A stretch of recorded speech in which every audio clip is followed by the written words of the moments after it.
Reincarnated as Gotham's useless beauty. This video is purely for entertainment and does not infringe on copyrights or laws. The rights to the novel and image belong to the original author. We do not claim ownership. Don't like waiting and want to listen to this fanfic in full now? Subscribe to our Patreon, where you'll find the best fanfics. Chapter 101, What a Tall Man. This was Harry's first thought when he saw Clark. He was over 1.9 meters tall, and had muscles that he had worked hard on. This made him approach quickly.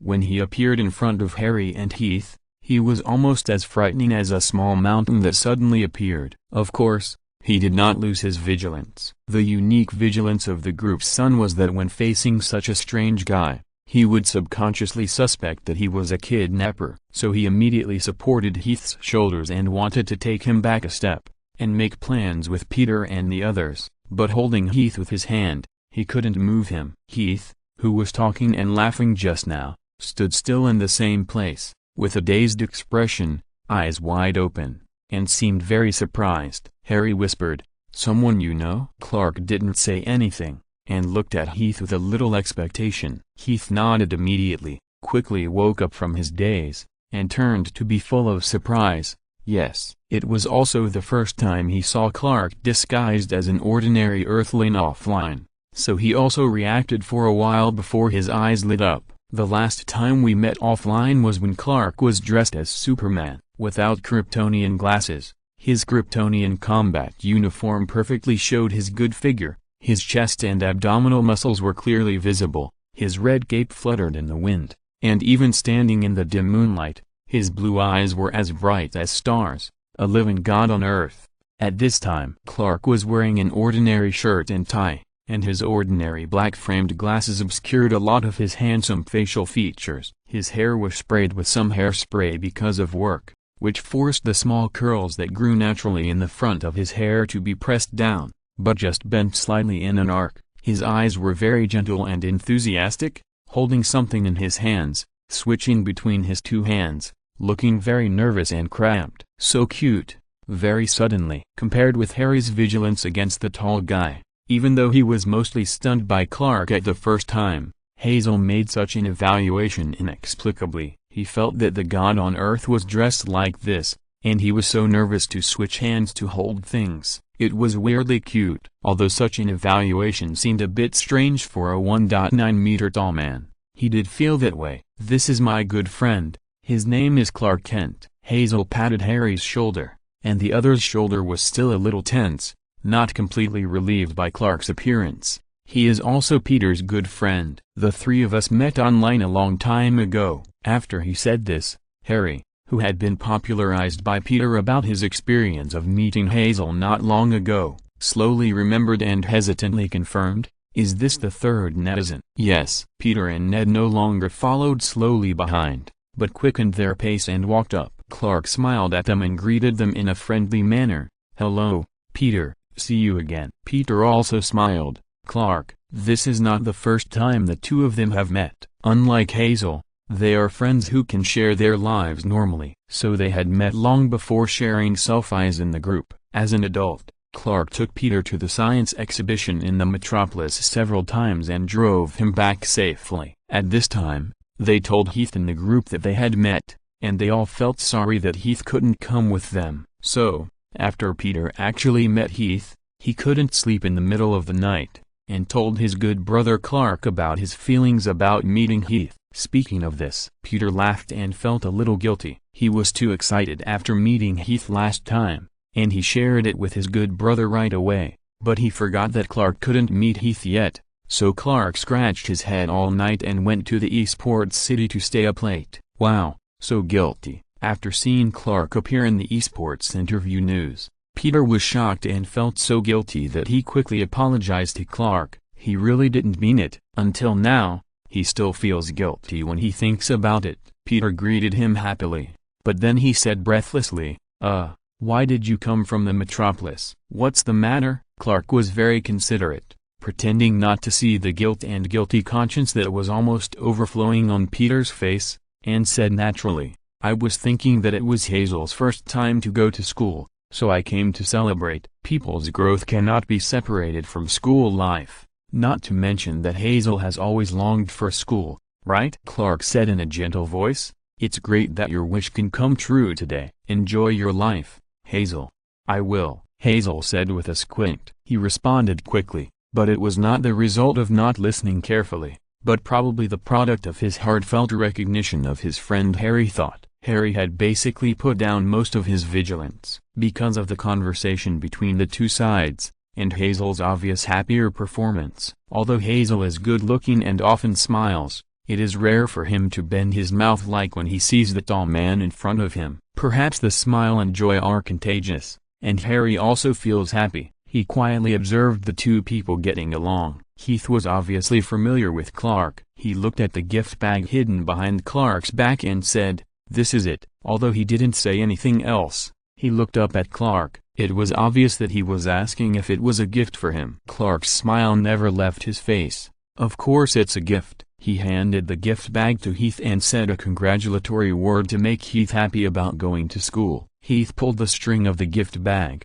nodded and agreed, not feeling nagging or impatient at all. When the two people stretched out their hands to pass the gift bag, their fingertips touched lightly. It was just the fingertips, and after that touch, the gift bag quickly changed its owner and the handover was over. But that small action seemed unusual. The 1.9-meter-tall Clark rubbed his fingertips a little awkwardly. After a while, the man seemed to feel that his fingertips were delicate and burning, so he rubbed his fingertips unnaturally again. This action was subconsciously hidden in the folds of the clothes by the tall man, so that Heath didn't see it. But Harry, who was standing on the side, saw it clearly. What's going on? What Harry meant was, as a social expert, the sons of a capitalist who had been following his father Osborne to various corporate cocktails parties since he was very young, he had long understood these social practices and those seemingly unintentional little actions. So, he could see at a glance that the relationship between the two was probably more than just friends,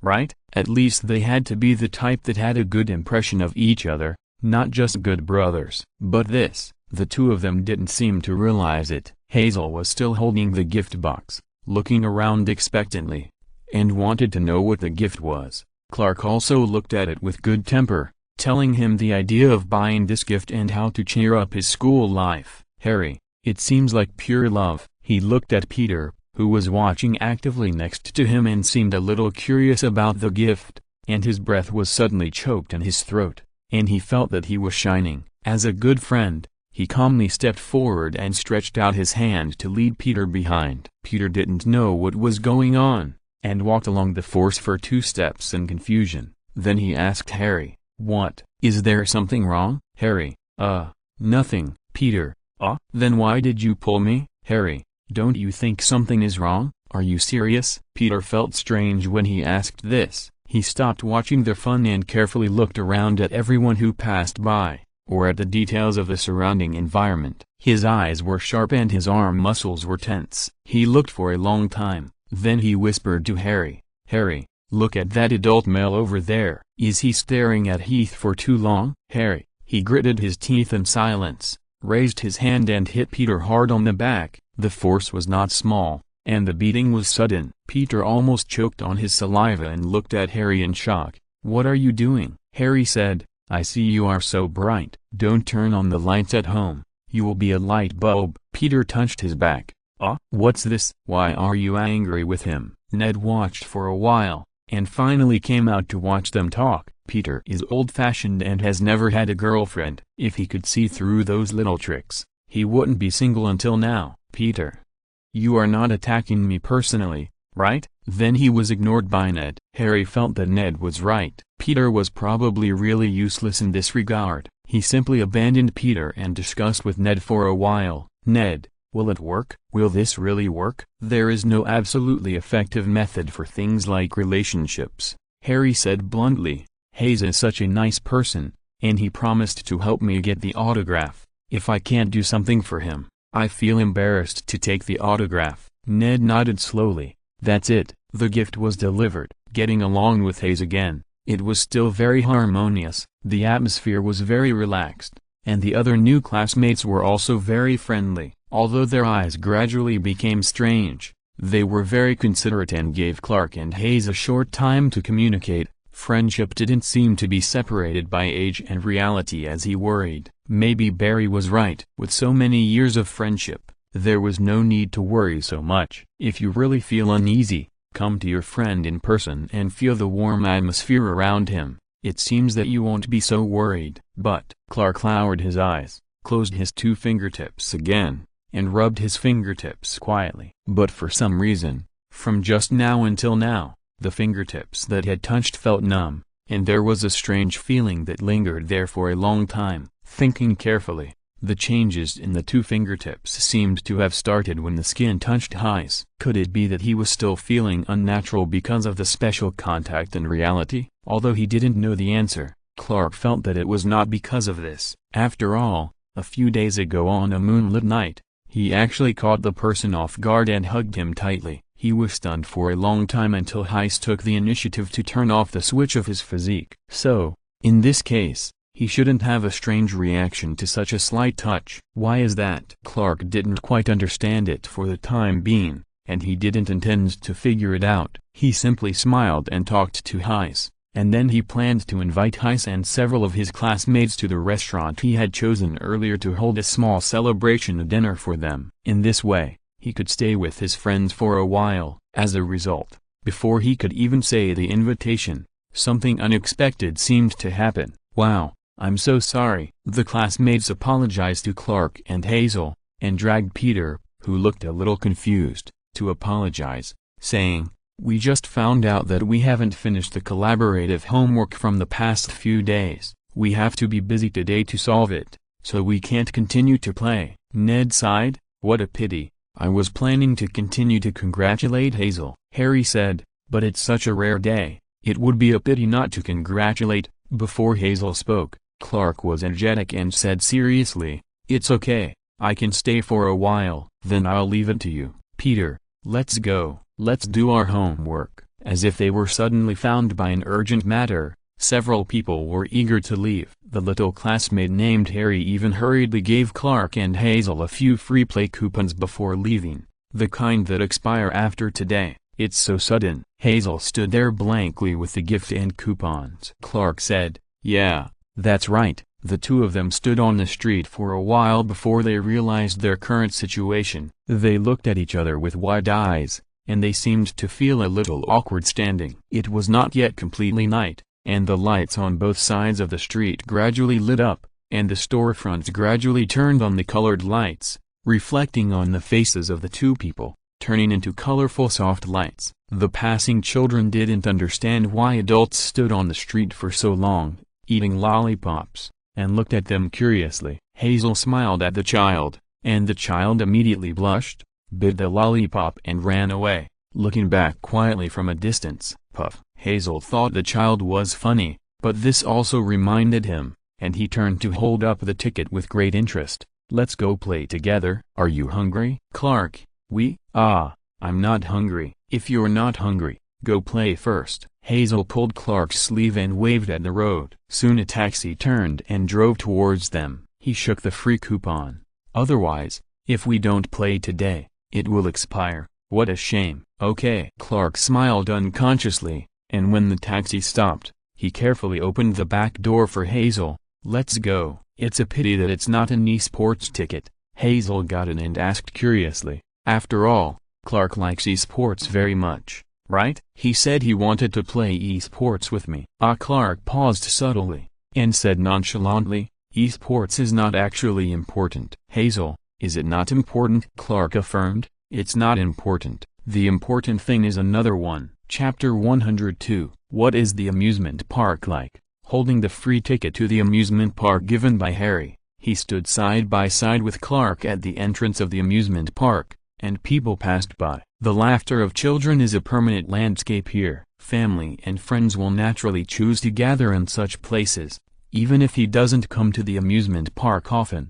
Hayes knows all this, everything about the amusement park, but, at this time, holding the ticket and looking at the scene in front of him, Hayes was a little surprised. This amusement park in New York seems to be different from the one in Gotham. The facilities are basically the same, and the attractions and the main color are also the same. However, compared with the few amusement parks that Heist has seen, the crowds of people playing here and the newly added special attractions seem to be wrong. Another man and woman walked hand in hand and passed by them very intimately. They are obviously a couple. Matching clothes, the ambiguous expressions of the two, and the sweet kiss of the girl after walking a short distance away. All of this is filled with the smell of pink bubbles.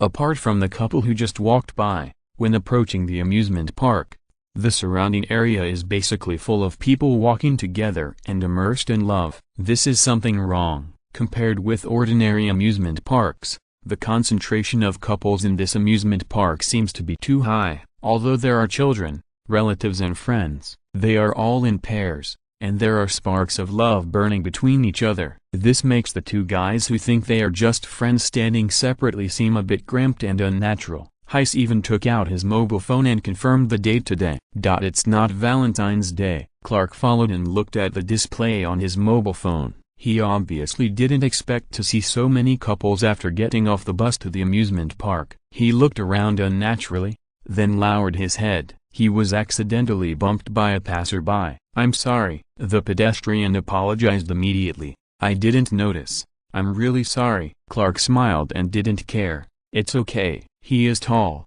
handsome and tough. Even if he wears thick black framed glasses, it can't completely cover his unique temperament of strength and beauty like a Greek god. With such a smile, he looks very gentle, which makes the pedestrian stunned. The pedestrian was stunned, and the companion holding his hand seemed to have some opinions. He came over and kissed the pedestrian enthusiastically. "What? This is intimacy." Hazel opened his eyes wide, a little shocked and more curious to watch the two people get close. The reason why he was shocked was that he saw that the two pedestrians were of the same sex, and he thought they were just like them, playing as friends. But the next second, he saw the two people sticking together as if nothing had happened. This was something he didn't expect. It's amazing, but the picture was actually very beautiful. Just a scene of two young people falling in love and feeling a little jealous. So, like a little kid, he couldn't help but cast a curious look, wanting to see this beautiful scene that was a little beyond his cognition.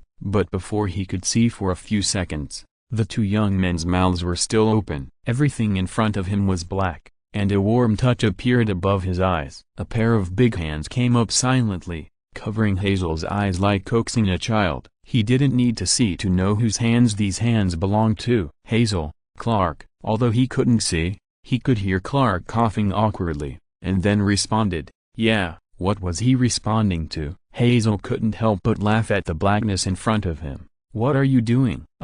Yeah." Clark hesitated, but the hand covering Hazel's eyes could not be removed. Maybe he felt that it was still worth blocking Hazel's sight, or the most likely possibility was that the two young lovers hadn't finished kissing. Thinking of this possibility, Hazel felt even more funny. "I'm an adult." Clark certainly knew. After all, not long ago, he had just given Hazel a birthday present and was thinking about Hazel's adulthood. Logically, he shouldn't block the view of an adult. After all, kissing is not a restricted scene. But even though he had figured this out long ago, his hand still awkwardly covered Hazel's eyes. Clark couldn't figure out what he was thinking. Hazel was still whispering to him, "Let me take another look." "No, forget it," Clark said, "you're still young." Hazel tried to push his hand away. "Adults can see everything." Clark had no choice but to keep his hand where it was, while relaxing his hand muscles, so that Hazel would not only fail to push his arm away,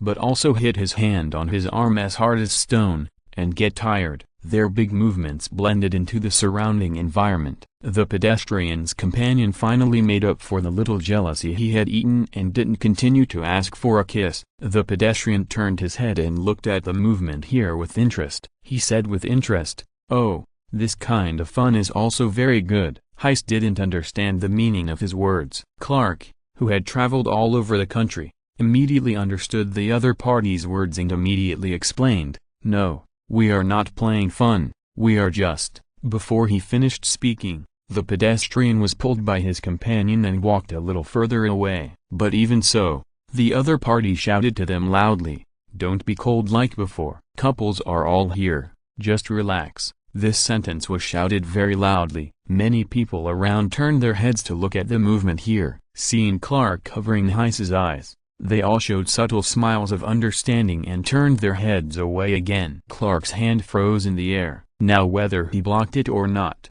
whether he heard it or not, Heiss understood what the pedestrian meant. He didn't mean to mind it. His eyes were still bright. Taking advantage of the moment when Clark's hand froze, he seized the opportunity to slide down and push his hand up a little, and he could see the amusement park again. At this time, looking left and right again, the figure of the pedestrian was no longer visible. But the couple left, but their words had already reached their ears. They seemed to think we were a couple, Heiss said, feeling a little strange. Do we look like a couple? He thought of the kissing scene of the couple again. Like a couple who would do that? Clark, although he was a mature and steady person in the workplace and in battle, but facing such a particularly straightforward question, Clark couldn't help but feel a little overwhelmed. He coughed again to cover up, with his tongue against his upper jaw, and said vaguely, maybe it was just a casual talk. Heiss, really? Clark, well, I think so. They stood on the side of the road and were silent for a while. Clark retracted his arm and let it hang naturally at his side,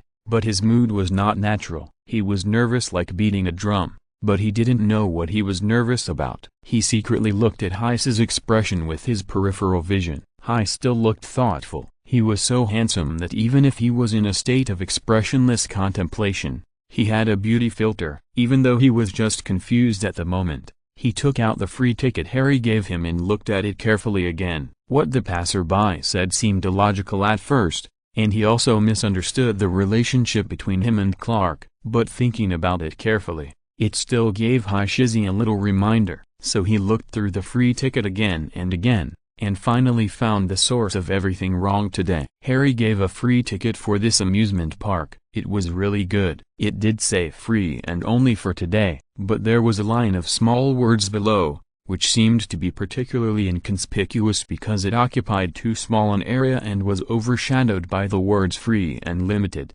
However, it was obviously this line of words that connected the above two words. Heiss read the small words carefully. Limited to couples. So that's it. The reason why this amusement park was full of couples and pink atmosphere before entering was found. It turned out that there was a free opening for couples today. It was no wonder that it attracted a group of young couples, and it was no wonder that some people misunderstood that he and Clark were in a relationship. After all, ordinary family gatherings and taking children to play, except for the emotional needs that parents don't mind, basically avoid this day. Looking carefully, the attendant at the ticket check over there will also sweetly send the couple in front of him a blessing of a smooth relationship after receiving the free ticket. Heiss understood. So if we want to go in and play today, we have to participate as a couple. Clark also followed Heiss' line of sight and noticed the line of small words. His eyes widened, and his hands hung down even more unnaturally. As a couple? Clark repeated. After all,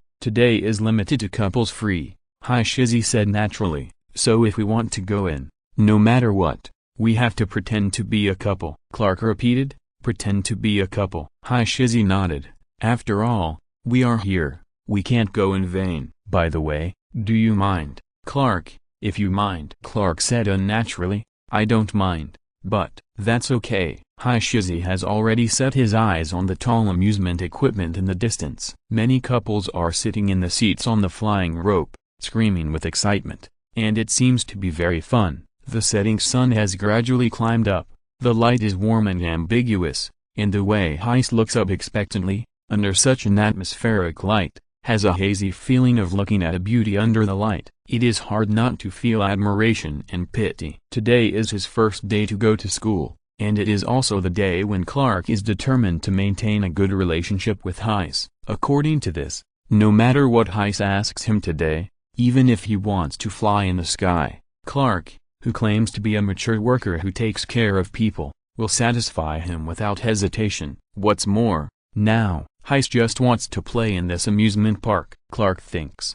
I can't refuse it at all. So he nodded, accepted Heiss' suggestion, and went to the ticket check with Heiss to enter the amusement park. There are many couples with tickets. At this point, There are also many young couples queuing up for ticket checking like them. The staff is very experienced and will not spoil people's fun. After taking the tickets, they just observe the little movements of the couples, and then stamp them with a smile and allow them to pass.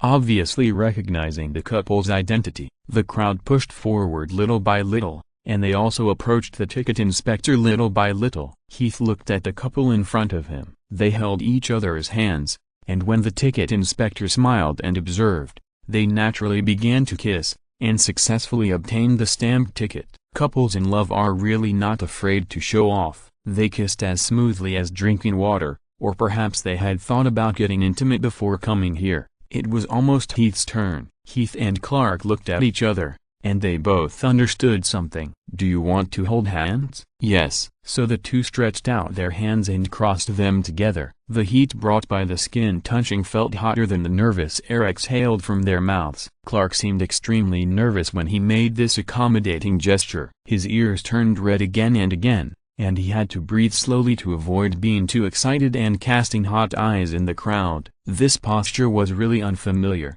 but the person holding the hand was very familiar. Although he knew that they were pretending to be a couple and that they were just friends, he felt dry in his mouth and didn't know where to put his hands. After finally feeling that the posture was adjusted, he stretched down slightly and subconsciously grabbed the palm below Hazel's hand. The posture became like holding hands again, with 10 fingers intertwined. How strange! Clark immediately wanted to release his fingers apologetically, but was held tightly in the opposite direction. "Will this make us look more like a couple?" Hazel held his hand and asked eagerly. Clark couldn't pull his hand away, although his palm was inexplicably numb at the moment, and he had the illusion that he couldn't move it. "Is it possible?" After another couple, it would be their turn. Heiss was a little nervous at this moment. He confirmed their disguised posture again and paid attention to the movements of the couple in front of him. While learning their actions, he asked Clark, "We won't fail, will we?" Clark didn't pay attention to the couple in front of him. He focused all his attention on his palms.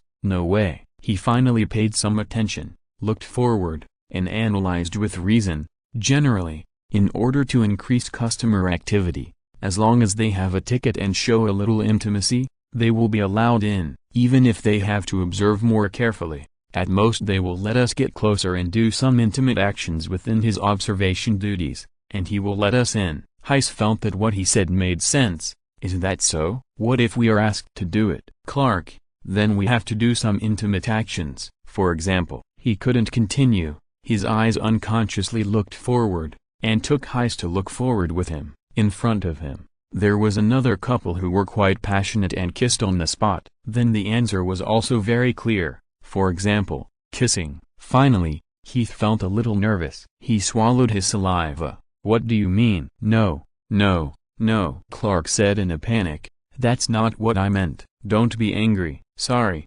sorry." There was no sound for a while. The couple got the stamped tickets and walked in happily. It was Clark and Heath's turn behind them, and they were ready to hand in their tickets. But a second before handing in the tickets, Clark keenly heard Heath's voice, thinking or talking to himself, "Kiss." And Clark, it's strange to associate like this, Heath said to himself, but he doesn't seem to be angry at all. Clark paused. He felt his hot eyes, which could be renamed hot arms, in the next second. The place where he and Heath were touching their skin was burning like fire, and the temperature spread to his neck little by little, and soon his face was burning. Thinking was about to stagnate, but Clark still couldn't help but repeat, "Not angry?" Is this the reaction? Then, why does he feel a little happy? Chapter 103. Hello. The ticket inspector smiled. "Please show your tickets." As always, after a short wait, he received 2 tickets from the guests. Just by reaching out to take the tickets,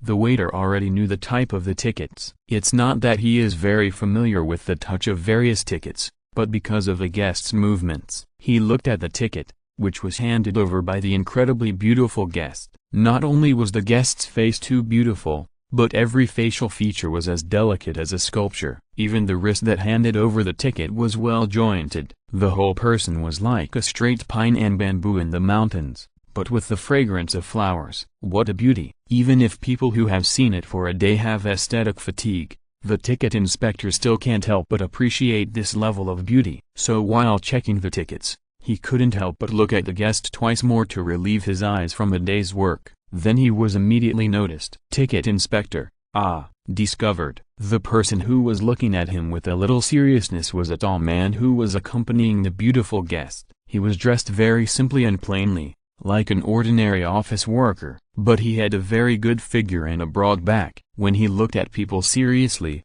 even if he didn't deliberately show a fierce look, he still gave people a sense of awe without anger. It was like being stared at by an elder. It was a silent reminder for him not to make excessive actions. The guy who gave the ticket inspector a heavy feeling seemed to have a little stiff hand holding the arm of the beautiful guest, but the two of them were holding hands naturally. It was so natural that it seemed that the two hands should overlap. Ticket inspector, are you a young couple? They are a young couple, or the kind that have just started dating. With this feeling, he carefully looked at the ticket handed over, and indeed found the line of small words, "Couples only." This further confirmed his guess that these two were indeed a couple. Although this couple was shy and basically did not do anything except shaking hands, he could make such a judgment without any further observation. If you think about it carefully, it is reasonable for a person who has such a good-looking boyfriend to be more cautious at the beginning of a relationship. Perhaps because he had been looking at her for a long time,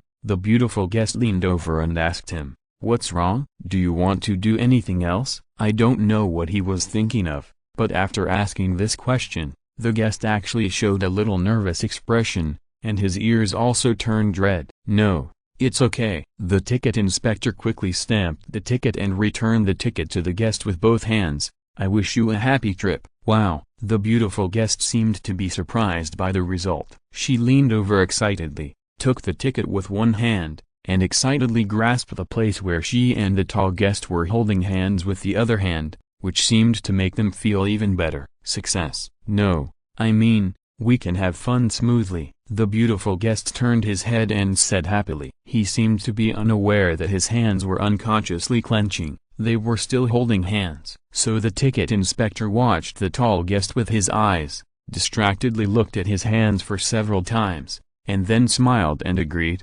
"Okay." However, no matter how happy they were, they didn't seem to make any further intimate actions. All the closeness seemed to reach its peak at the arm. I don't know if both parties were too reserved or introverted, but there was not even a kiss. They just jumped around, and when their faces or foreheads were slightly close, one of them would blush nervously. How innocent. The ticket collector couldn't help but sigh, and then put on a smile again, and warmly welcomed the next couple of guests. "Hello, please show your ticket." The amusement park itself doesn't have many projects, but compared to the novelty, the amusement park can bring people the experience of people gathering together and the joy of playing with different friends. The emotions and happiness experienced with different people are also different. This is probably the reason why the amusement park has been popular for a long time. In essence, it is still a communication and play with the people who accompany you. It feels one way to come with my brother,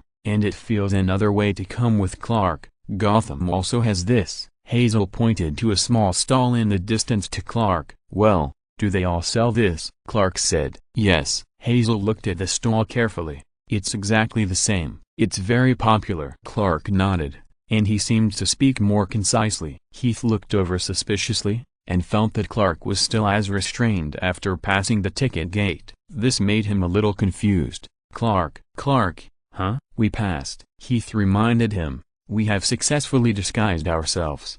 "Yeah, that's right." Clark still hesitated to speak, opened his mouth several times, and then closed it again with his throat rolling. There were still many people, squeezing and talking happily, passing by them, and running to various shops or amusement facilities. Heath woke up from his excitement and looked at Clark's expression seriously. Compared with various favorite entertainments, the emotions of good friends are more important. He tried to read the reason why Clark was unhappy from his expression, so he followed the direction of Clark's various awkward emotions and gradually looked at the source of these emotions. It seems to be on his hands. At this time, he lowered his head. It seemed that he realized that although he had let go of the action of holding each other, but still holding hands, firmly, with 10 fingers intertwined, a slender, seldom exercised hand of a young man and a slightly darker, but large, calloused hand of a young man seemed to be intimately intertwined, from almost reaching the ticket gate, all the way to the inside of the amusement park. Hazel looked at it and was stunned for a moment. It was as if an electric current suddenly entered his head, startling him for a moment. He couldn't tell what it felt like, and subconsciously loosened his clenched hands. No matter what, he had basic common sense. This action was okay to pretend to be with good friends, but holding hands all the time was too much. This was an action that only real lovers could do. They were just good friends who wanted to get tickets. Clark's hesitation just now was obviously not used to such an excessive action, but he held back because of kindness and friendship. "I'm sorry, Clark," he said. He was a little worried that Clark would be disgusted by his overstepping behavior. "I was too focused on that side and forgot to let go of my hand. I'll pay attention next time." Clark was stunned. No need to apologize." As he said this, he froze his palm, and after letting go, he closed it calmly. So he still cares about it. He was a little flustered. He didn't want to lose this super good friend. He really cherished his friendship with Clark, but Clark's abnormal behavior made him feel uneasy. Was the other party really not angry? Big loss, failure. This was not the original intention of coming to the amusement park in the afternoon. He immediately thought about making amends. Looking around, he felt that the stall in front of him was very suitable to ease the atmosphere. Buy some cotton candy, and everyone will eat it happily, and the relationship will be better. "Want to eat cotton candy?" he asked cautiously. It was a bit sudden, but Clark still responded. "Okay," Heiss immediately said, "then I'll buy it for you. You wait." All kinds of restraints were eliminated, and Heiss became a bit more impetuous. He did whatever he thought of immediately, which was very boyish. At this moment, after confirming with Clark that he needed cotton candy, he immediately turned around and ran to the stall not far away. But he only thought about buying cotton candy and running over as soon as possible to dispel Clark's displeasure. But he forgot that this was a crowded amusement park. When he ran faster and was hit by the crowd, he couldn't keep his balance. He staggered and rushed a short distance, and was almost knocked down by the force. Fortunately, a second before he fell, a familiar temperature grabbed his palm again accurately, and with a light pull, Heiss didn't have close contact with the ground, and stepped back a few steps and stood up. "It was a close call. Heiss, watch the road," Clark said. When he said this, he frowned at Heiss, and there was some worry in his eyes, which was a rare sight of him. He didn't coax the person, but it seemed to make him even angrier. Heiss felt that his head could be stuck in the ground, and he quickly apologized in a low voice, looking at the cotton candy over there with his peripheral vision. Clark saw it. "Do you really want to eat it?" Heiss didn't dare to refute, knowing that he was in the wrong. Yeah. Clark sighed. It was like he was teaching a child a lesson, and he signed helplessly. Then he took Heiss's hand, used his tall body to squeeze through the crowd around, and led him to the stall. He kept holding Heiss's hand, although they didn't hold each other's fingers, but they were clasped tightly. They walked smoothly to the cotton candy stall, and Heiss asked for a cotton candy. The stall owner nodded, started to make it for them, and motioned them to pay. This stall owner was fully prepared, and even brought a card swiping machine. Heiss cooperated and touched his school bag and took out the card holder. He learned his lesson this time and didn't open his card pack to let people around him notice that he had several black cards. However, even so, he was still in trouble. Which card should he swipe? Since he swiped Tim's card at noon, Damien had been complaining to him for hours, hoping that he would throw away Tim's card, while Tim pretended to be calm and sent several messages to complain about Damien. This made Heath not know whether to laugh or cry. Before discussing with them, he didn't plan to continue using their cards.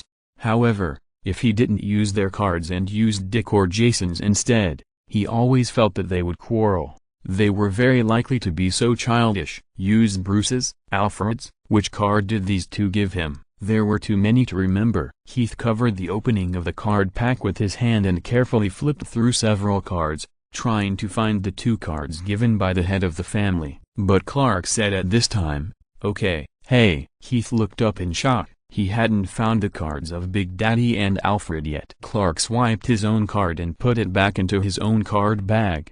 His movements were very smooth, so smooth that Hazel couldn't stop him. "Clark, you don't have to pay," Hazel said. "I want to buy this." "Clark, I'm a worker with sufficient income. It's okay to pay." "That's not true," Hazel argued. "I can pay, and a marshmallow was delivered." The boss said, "Okay, who wants one?" Clark took it and held it up by the stick. "Hazel, take it." "That's not true." "What's wrong?" Clark said. "Didn't you say you wanted to eat it?" Hazel said listlessly. "That's not true. I wanted to give it to you, but the marshmallow he wanted to give away was paid for by the other party." That wouldn't count as Hazel's apology. Thinking of this, he became even more frustrated. "I'm sorry, I just wanted to give this to you to apologize. I don't really want to eat it." "Apologize to me?" Clark was surprised. He had no idea that the marshmallow was bought for him, so he was still stunned holding the marshmallow. Heath said dejectedly, "Yeah." Their hands were still clenched. From the time they held hands to the marshmallow stand until now, Clark had no intention of letting go. Maybe he had forgotten. Heath felt that he had learned his lesson, so he wanted to take the initiative to pull his hand away to avoid accidentally crossing the line again, but he couldn't pull it out. Clark still held his hand, leaving no room for Heath to pull it out. This made Heath couldn't help but look over in confusion. "Clark, your hand." "I'm not angry." "Huh?" Clark held his hand, laughing and crying. "I wasn't mean to you before. I was just afraid that you would fall. Although your physical condition has recovered, isn't it better not to bleed now?" Heath said frankly, "I thought you were uncomfortable because I held your hand before." No. Well, Clark was still holding his hand, not letting go, using actions to prove his words. "I was just thinking about things, and I'm not used to it. But it's not uncomfortable, and I don't mean to hate it." "Oh." Heath nodded quickly, feeling that he had made a joke. "Then now," Clark said, "hold it now." "Just hold it all the time? In the amusement park?" "Yes." Clark nodded, paused. "It's too crowded. Hold hands." "I don't mind." Heath immediately curled the corners of his mouth happily, and his previous frustration was swept away. Chapter 104. So they held hands. After accepting this fact, holding hands was no longer an action worth paying attention to. Although they did not let go of their hands at that time, they said to each other that they did not want to be separated by the crowd and lose each other's trace. But in fact, even if they were sitting in the Ferris wheel room with only the two of them, their hands were always held together. What exactly was they thinking? They themselves were not very clear, but anyway, neither of them minded, so they simply acquiesced to the handshake and turned their attention to other things. "Is it used like this?" Hi Shizzy asked. When he said this, he was fiddling with the camera in his hand with one hand, and flipping through the manual included in the gift box. This camera was the birthday gift Clark gave to Hi Shizzy today. The brand is recognized as good in the industry, and all the performance is professional level. Although it is not one of the top models, it is definitely enough even for professional photographers. When Hi Shizzy opened the gift box and saw the packaging of the camera, he was very happy. He guessed the camera inside. And obviously, he also liked this camera. "Yeah." Clark naturally let go of Heath's hand, carefully adjusted the camera, then nodded and handed the camera back to the expectant Heath. "Try it." Heath nodded. "Okay." He took the camera and had a general understanding of the most basic usage. He couldn't wait to try it according to Clark's instructions. But, what should be tried? The camera is used to shoot pictures. When using the favorite camera for the first time, Heath hoped that the first part of the image saved would be very meaningful, rather than randomly shooting other places around. If so, what should be shot? Heath thought for a while, slowly raised the camera and pointed it at Clark. "Shoot me." Clark suddenly felt a little nervous. Facing the camera, he quickly adjusted his collar and tried to smooth out the wrinkles on his clothes a little more, intending to appear in the best image in his first film. "Well, this is the first time the camera is turned on." Clark looked at the camera and said seriously, "Now we know that Heath can already shoot videos with this camera." Heath, PFFT, that's right. It was as if he suddenly became a photographer, and the reporter was Clark. But sitting on the Ferris wheel, Clark had to lean down slightly to cooperate with the shooting, so he could appear in the picture completely. So this scene became somewhat funny. "What are you going to interview next?" Clark asked him very cooperatively. Heath said, "I don't know, I should introduce something next." "Okay," Clark said, "then what to introduce?" "Introduce." Heath thought hard. In fact, he already knew all kinds of information about Clark in their years of getting along, including the other party's eating preferences and interpersonal relationships. Even the biggest hit in profession, Superman, was revealed not long ago. It seems very meaningless to introduce anything else. So after thinking for a long time, he slowly followed his thoughts and said, "Then introduce the profession of reporter." Clark smiled a little. His smile at this moment was more of an expected smile than a happy one, as if he had fully anticipated this question from Hazel. "Do you still want to be a reporter, Hazel?" Clark asked him in a gentle voice, with warm eyes. At this time, he seemed to have taken off the coat of a restrained adult and turned into a reliable elder who could give people guidance. "Then do you want to study journalism?" Clark asked him. "You will graduate from high school soon. Do you have any college you want to go to?" As he asked, he took the camera from Hazel's hand, turned it around, and pointed the lens at Hazel. "Well, if you want to be a journalist, then studying journalism is the best." Shizzy sat up straight, unconsciously facing the dark camera lens, and said seriously, "As for college, I haven't decided yet. I should ask my dad and brother for their opinions." "Well, I have to discuss it with my family." Clark agreed with his idea, but no matter what, it won't be wrong to work hard for a few universities with a high ranking in this major, but it will be very hard. "I'm not afraid of hard work." Shizzy smiled. "It's rare to work hard for a dream. This is obviously a good thing." Clark said,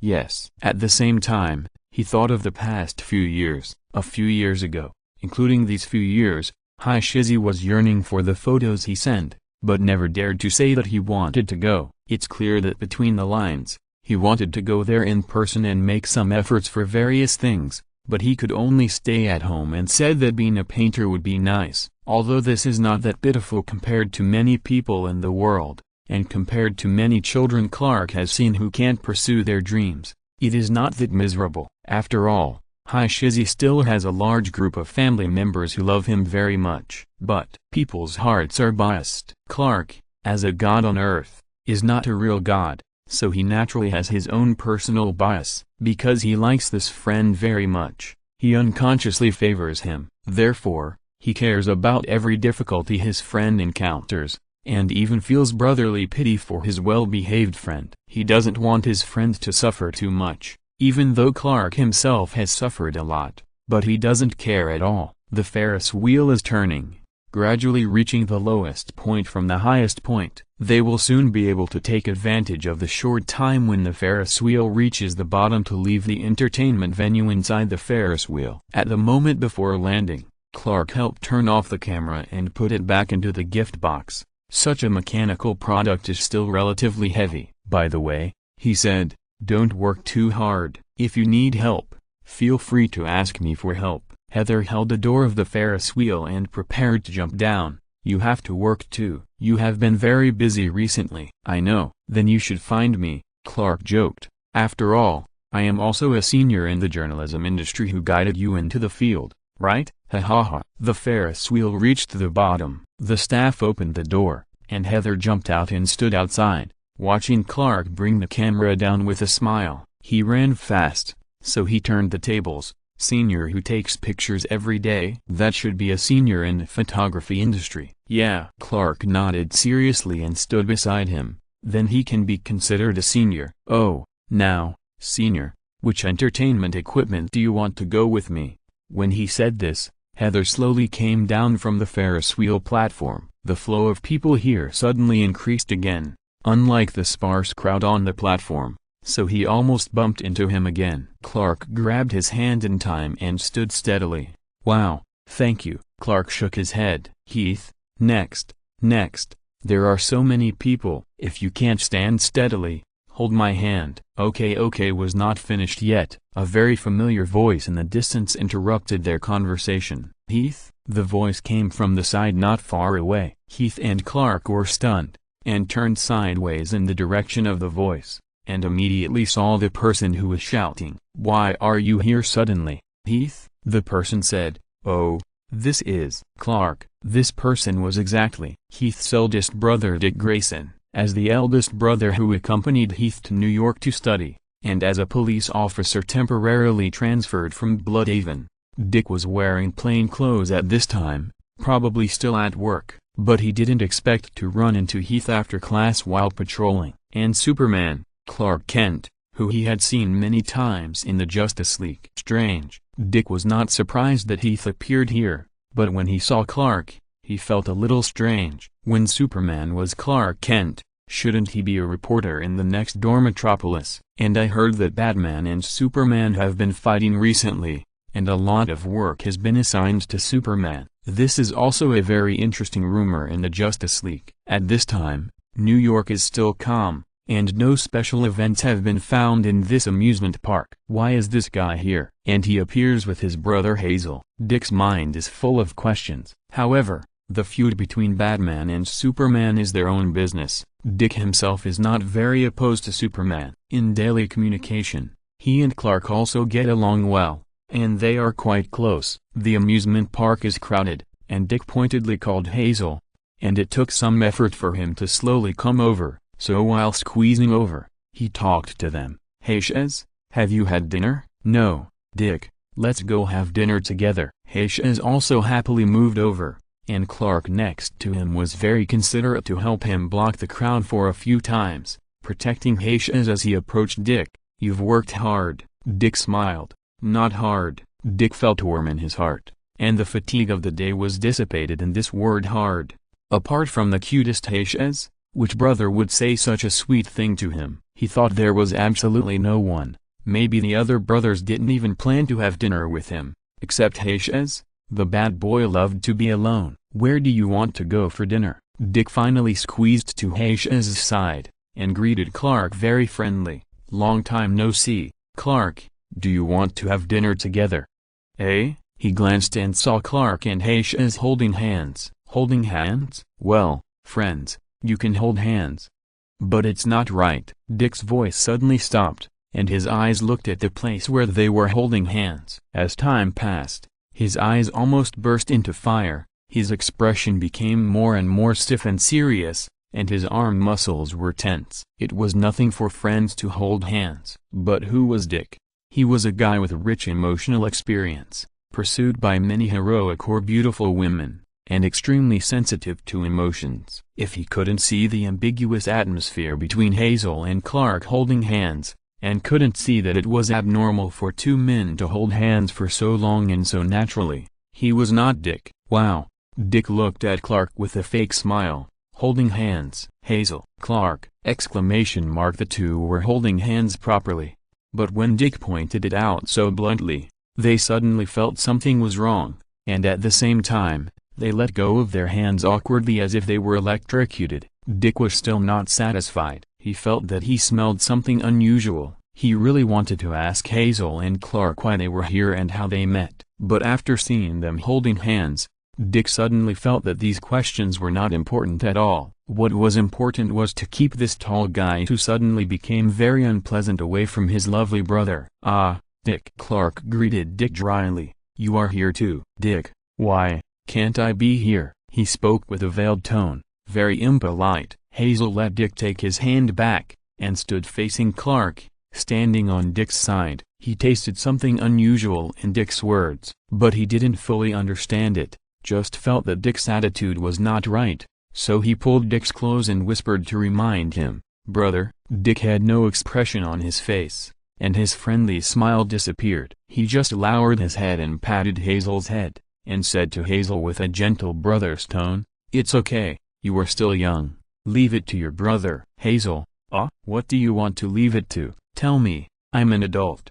Dick didn't say anything, thinking, what's the point of you being an adult, becoming a white-haired grandfather? He still thinks Hazel is the child of the little yellow hat and the little white hat. After all, Dick raised me, so it's hard to take off the filter. Clark looked at me awkwardly, and exchanged glances with Hazel, but Dick's hand blocked their gaze. He didn't know whether to laugh or cry, and he felt guilty. "Dick, I don't know what's going on," Dick said. "Holding hands is natural, but my kid is still in high school, and he has to focus on his studies." Clark, this. He felt even more guilty. He tried to change the subject. "Do you want to go for dinner? There's a restaurant nearby." "No," Dick sneered. "Hayshez? Let's go." "Huh?" As soon as Dick finished speaking, he took Hayshez's hand, blocked the crowd and walked out, and spoke to Hayshez with his back to Clark. "You are still young. Don't fall in love." "How many times have I told you that I'm an adult?" Hayshez was pulled by him, and turned his head back several times. Seeing Clark scratching his head in confusion, he still said reluctantly, "Ask Clark to join us." "No." "Why?" "Give the old man some space to dine independently."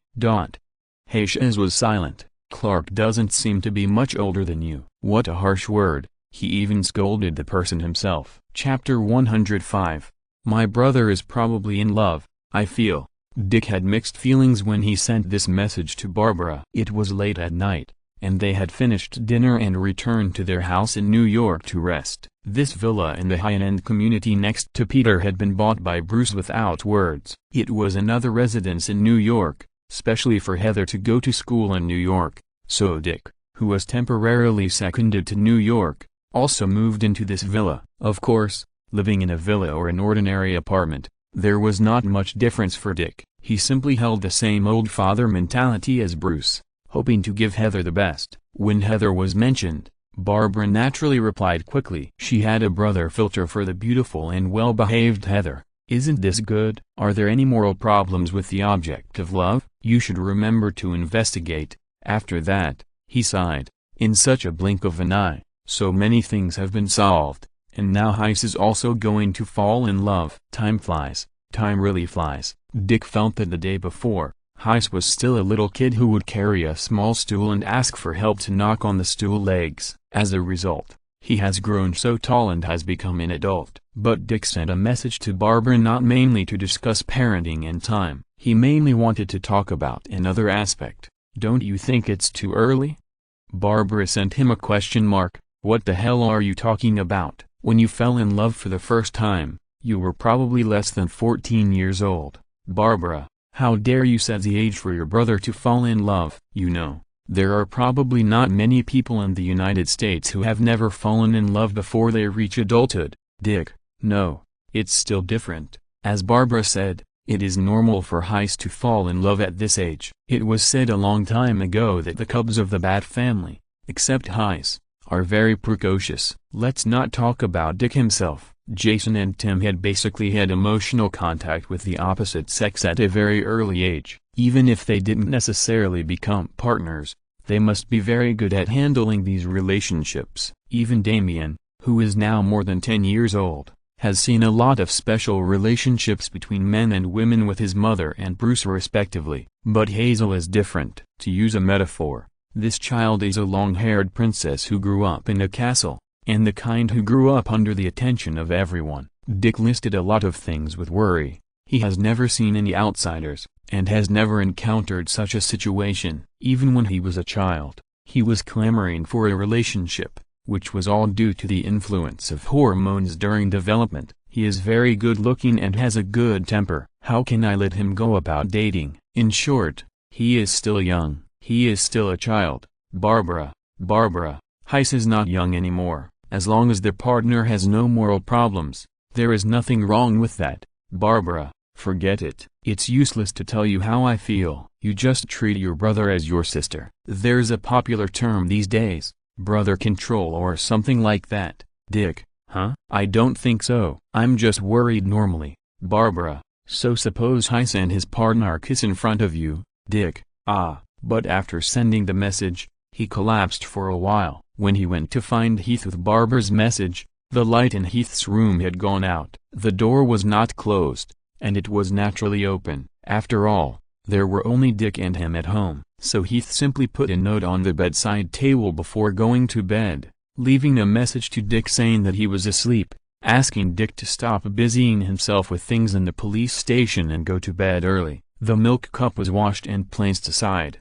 Dick tucked the corner of the quilt for Heath, took the note and the cup and went downstairs. He put the cup into the sink, rinsed it under the rushing water, then wiped it with a paper towel and put it back in the disinfection cabinet. After finishing these things, Dick leaned against the sink, took out the note from his pocket, looked at it again, and smiled a little. Dick really likes the family atmosphere, even if he quarreled with Batman and didn't get along with Jason, who came later. As the eldest brother and the first child adopted by Batman's family, he always worked hard as the eldest brother, precisely because he likes the noisy atmosphere of the family. The younger brother Heis, who he took care of at the beginning, was an indispensable part of the family atmosphere. This cub, who was different from the Bat Cub, was always gentle and straightforward, and would be sensitive to the various emotions of the people around him, including the conflicts between Dick and Jason, the conflicts with the Bat, and even various subtle and sharp events at home. As long as Heis tried to intervene, these internal conflicts would be roughly resolved. After all, this child always cares about his family. Dick took the paper, smiled at the memory, and then folded the paper into a square and put it in his pocket with care. Ah, Dick sighed. He was not a feudal patriarch who set fire to the state and did not allow the people to light the lamp. After all, he had been in love for a long time, and as Barbara said, if the partner's morality was not a problem, he could let it go. Dick basically never intervened in Tim's problems, and other brothers, including Bat, did not have the idea of excessively interfering in emotional issues, except that the partner's identity was not good. But, just as he mentioned over and over again, Heather is different. If Heather is in love, the whole Bat family will probably pay attention. If it is just an ordinary girl, she will probably only get advice and help from the brothers, including the Bats, but if they know that the object is likely to be Clark, they will probably explode. Let's not talk about homosexuality and other issues. That's Superman. He has been famous for many years and is terribly strong. He is a peer of Batman in the Justice League, and he is a bit like an elder to Robin. In fact, the real age difference is not that big, but even if there is only an 8-year gap, it can be regarded as an old cow eating young grass for the protective Bat Cubs. Not to mention the subtle vigilance of bats against Superman that has lasted for several years. They still have a large amount of kryptonite hidden under the Batcave. Dick covered his face. Why choose the most difficult one when there are so many choices? He imagined the attitudes of the people at home after knowing this, and felt chilled.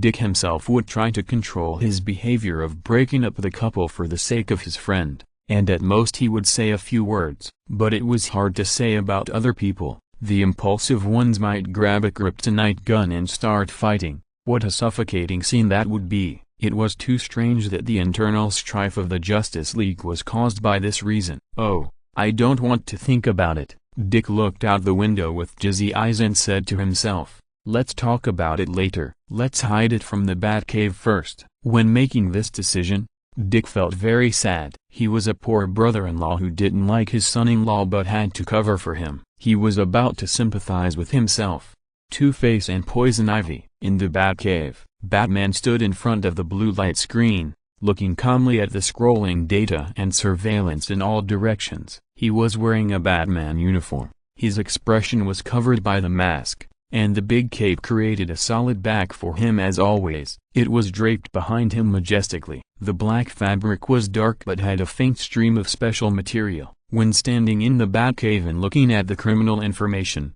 Batman is the most feared person by the criminals in this city. He will catch all the clues of the supervillains' crimes like a bat, and then disrupt their plans one by one with terrible physical skills and equipment. And obviously, recently, he has set his sights on Two-Face and Poison Ivy, or to be precise, only Poison Ivy, because in the last incident, the Joker was successfully captured and taken back to Arkham Asylum, but Two-Face escaped quickly and hurriedly, so he has been under Batman's recent surveillance. So now, Batman has collected all the data and decided to arrest Two-Face, but he accidentally discovered new information. Two-Face and Poison Ivy. Tim stood behind with his arms folded. He also put on the Robin uniform. His eyes were calm and had the demeanor of Batman. He said calmly, it seems that they have contacted each other, and Two-Face still hasn't given up. Of course, Two-Face didn't give up. He was bewitched by Tommy's magic, which was mixed with his own conflicting thoughts. He firmly believed that Heis was a godlike existence. To some extent, his guess was not wrong, so this made him more determined to kill the god who influenced him. However, after he was more deeply influenced, he could not do it, and he was also worried about other consequences. Naturally, he joined forces with the Joker and instigated Scarecrow, Killer Croc and others to try one by one. Not only did they fail to fulfill their wishes, but they were almost caught by Robin outside the church and fled in panic. Now, they contacted Poison Ivy to make a third attempt. Is he still targeting Heis? Tim felt a headache and frowned. Heis has gone out to study. Is Two-Face going to New York? But Poison Ivy is unlikely to go out with him. That's right, Batman said coldly. Obviously, if his target is Heis, he will probably do it on the weekend. Just wait and see. Tim sighed and arranged the countermeasures against Two-Face and Poison Ivy in his schedule. When adding it to the computer, he paused, looking at the satellite surveillance route beside the computer, and thought of something else. Heis came back from the first day of class today and went out to play, and went to the amusement park. Tim was relieved. It seems that he has adapted well. For the sake of Heis's safety, with Heis's consent, they let Heis put a surveillance camera on him. It has no video or audio transmission function, but it can locate the approximate location so that Heis's family can rescue him immediately after he goes out. Speaking of Heis, the temperature in the Batcave rose suddenly, and everyone present relaxed their brows and no longer tightened their jaws. Spider-Man is in that school, Batman said lightly, and I have said hello to the Osborn family. In fact, he also said hello to Iron Man. Iron Man was very happy to see the various changes in the values after his help. Even though he liked to quarrel with Batman, he was always very friendly to Heis, and took the initiative to say that he would pay attention to the order over there and let Heis go to Stark Tower when he was free. Therefore, the Midtown High School chosen for Heath was carefully selected and the most suitable high school for Heath to attend. It was very safe and a place that Gotham villains rarely went to. Let's go to the amusement park for the first celebration. Tim remembered the time when he and Dick took Heath to the amusement park before Jason came back in order to create a coincidence for Jason to give a gift. He couldn't help but sigh. Heath really likes to go to the amusement park. Although he went there on his birthday, he never gets tired of playing. Isn't it normal for children to never get tired of playing? Someone answered from behind. But which amusement park? 20 amusement park, Tim answered subconsciously. After saying the name of the amusement park, he remembered that the voice was quite familiar, but it was obviously not Damien's voice, so he turned his head to look. He found that Jason appeared above the stairs of the Batcave at some point, looking lost in thought.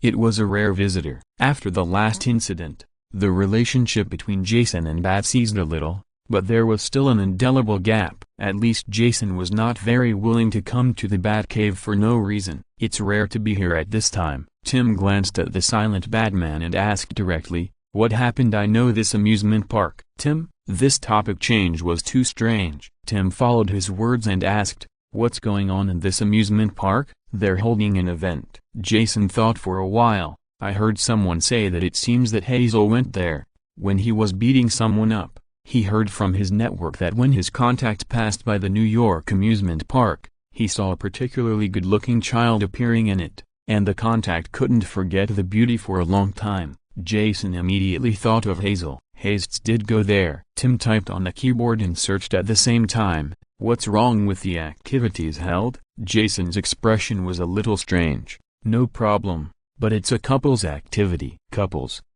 activities. Tim was surprised at first, and then felt more relieved like an elder. I met the girl I like on the first day. No wonder he said he wanted to date a big sister before. Wait, Jason interrupted his sigh. Get me the surveillance at the New York amusement park. Batman finally spoke. This is only located. Don't lie to me. Jason crossed his arms and sneered. You can definitely find the surveillance at the amusement park over there. Hurry up. I need to confirm something. It was very impolite, but it was also true. Even if there was no surveillance there, with Batman and Tim's computer skills, it would be no problem to check the surveillance video of the amusement park. Tim saw Batman standing there thinking. and Jason frowned and stared at them. He thought about it and felt that Jason's strange attitude was probably related to the amusement park and Heath, and he became curious. He simply turned on the computer and pulled up the surveillance video. Jason walked a few steps closer, and Batman stood there, also moving his eyes over calmly. After looking up the approximate time, they searched for a while and easily found Heath in the crowd. His face was so beautiful that it looked even more radiant in the crowded crowd. Heath's smiling face could be seen almost at a glance, warm and infectious as always. Tim smiled slightly. "They are having a lot of fun." "Well," Jason said, "then who can tell me who the office worker next to him is?" After he said that, Tim moved his sight and saw the figure who was silently protecting Heath. He was slightly surprised. "Superman, why is he in the amusement park too?" "Jason, Superman." When Jason said this, his voice was as cold as Bruce's throat cancer occasionally, and he almost held his breath to speak. "Great, they are holding hands, am I right?" Holding hands? Tim had never imagined this posture, and only then did he deliberately pay attention to the posture of the two people, and then he found that in the video,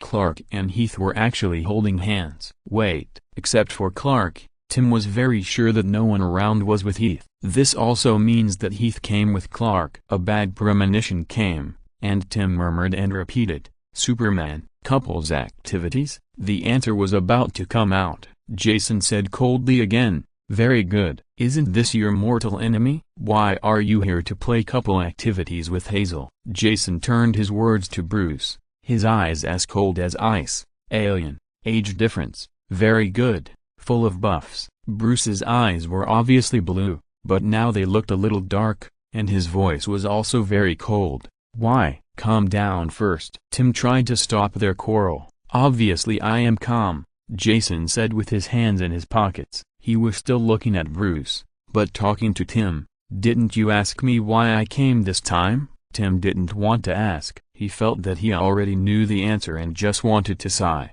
"Give me a kryptonite gun like last time," Jason said calmly. "Old Bat, I know you have a warehouse." Batman looked at him coldly. "Really? What are you going to do with it? Tell me." Jason stepped on the high chair in the Batcave, and his muscles moved in an extremely smooth movement, chic and strong. His eyes were looking at the small stool on the side, the corners of his mouth were raised, and he raised his hand to make a shooting gesture. Although he spoke very angrily, he was indeed as he described. In fact, he was very calm on the surface. His expression was not even as angrily as when he was about to hit someone, and there was no low pressure around him. But it was just like this that made Jason laugh.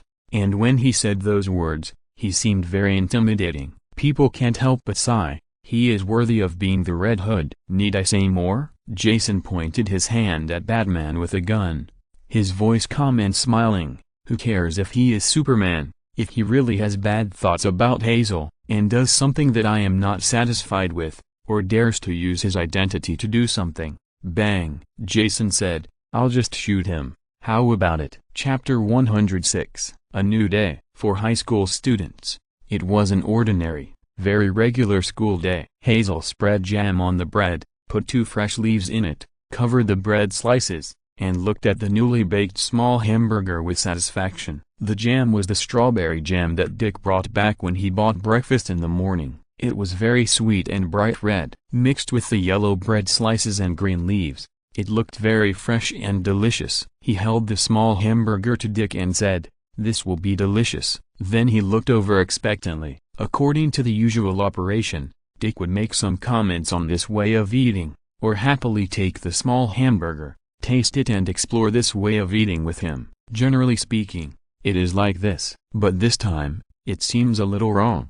Dick stared at the small hamburger, wondering for a while, not knowing what he was thinking. His expression changed from tense at the beginning to thoughtful, and then became worried, and said to Hazel, "You should pay more attention to the tender leaves. You can't." Hazel held up the hamburger. He felt that he and Dick were not on the same train of thought. With a little confusion, he slowly withdrew his hand, looked at Dick's expression, and simply took a bite of the hamburger. Dick was still immersed in his own thoughts, staring at the bread in front of him for a long time, gritting his teeth as if thinking about something. "Eat quickly, brother," Hi Shizzy couldn't bear it anymore, and reminded him while looking at the clock, "You're about to go to work." Dick picked up the bread. "Oh, okay," but he was obviously still in a bad mood. After reading for a while, he suddenly had an idea. "Hey Shiz, I'll pick you up after school this afternoon." "Hi Shizzy, I'm an adult, and there's Peter." "I know." Dick supported the table with his hands, with a serious face, "but it's another kind of personal safety, not to mention you, a little brat. Even Peter, to be honest, I'm not at ease." "Hi Shizzy." Hi Shizzy was confused again. Dick seemed to be talking about topics he didn't understand all morning, being wary of some unknown things, and strangely discussing the protection measures for the young leaves. Yesterday was a normal day, although he was used to his big brother's strange thoughts that occasionally drifted into outer space. Every time Dick talked nonsense seriously, Heiss felt that he was still full of questions. But it didn't matter. He was full of tolerance for his brother's magical imagination. Although he was younger than Dick, he said in a big brother style, "I'm not a brat, but if you want to answer, let's go to dinner together after school." This sentence obviously pleased Dick. Dick nodded with relief. "Okay, it turns out that the brother is the most important, right?" Heiss: "What are you fighting with?" Maybe it was because of Dick's abnormality early in the morning. While the teacher was eloquently imparting knowledge on the stage, Heiss received several strange messages again. He saw the screen of the silent mobile phone in the drawer repeatedly light up, and he was a little confused. After a few glances, he couldn't help but divert his attention from the teacher's lecture, pulled the book down slightly to block the movement of him fiddling under the desk, and took out the mobile phone to check. Heath's social circle is really small, so he finally put his cell phone to good use. In his address book, apart from the newly added friends Harry and Ned, there are basically the Wayne family and 2 chat room friends. And the people who send him messages are the parents of the Wayne family. Bruce's message looks normal at first glance. As usual, he asked him about his studies, told him about coming back at the weekend, and told Heath to bring back questions he didn't understand, and he could ask him, Alfred, or Tim. Thanks to Bruce and Alfred's difficult assignments, Heath's courses at home are actually ahead of the school schedule, so now the school study is mainly consolidation and self-study, and the real progress still needs the big men of the Wayne family who have multiple doctoral degrees. Heath read the message roughly, thought about the part that he didn't know recently, and was about to reply, but he saw the last few sentences. Dad, I don't want to interfere with your love life, child. Dad, at least as a father, I don't really want to recognize that kind of alien. It appears again. Strange words. Did Dick and Bruce reach a common understanding? Heath sighed at his phone, closed the private chat window with Bruce, and turned to look at other people's messages. Tim, you really gave me a big shock. Heath, how could it be that person? God? Tim, oh, forget it. Wait until you come back on the weekend, we will discuss it carefully. He thought about it, and didn't know how he scared him. He turned to reply with an ellipsis. Jason, I will come back on the weekend too. Jason, study hard. Heath liked this message. Good. To be honest, he hadn't seen his family for a few days, and he was already feeling homesick in New York. He really wanted to see those guys, and then roll around in the room where he grew up, take out the flying chess and play with Tim and the others, and eat Alfred's cookies. If Jason, who didn't go home often, could be there, it would be doubly happy. Next is Damien. Damien, I don't understand what riddles they are doing. I'll post one anyway. Hastes, don't join in the fun. Damien seemed to be very free at this time, and quickly replied, this is called studying, you should study hard too. Hastes, you are a junior high school student, don't teach me. Damien, did you know that my weapon mastery skills can earn me a doctorate? Hastes, so what, a junior high school student. Damien, TSK. Damien, you will be back tomorrow, right? You wait. He said something harsh. Hastes put away his phone and stopped teasing the cat, although he still wanted to tease it again. After all, it seemed that he and Damien were the only normal people in this world of the Riddle Man.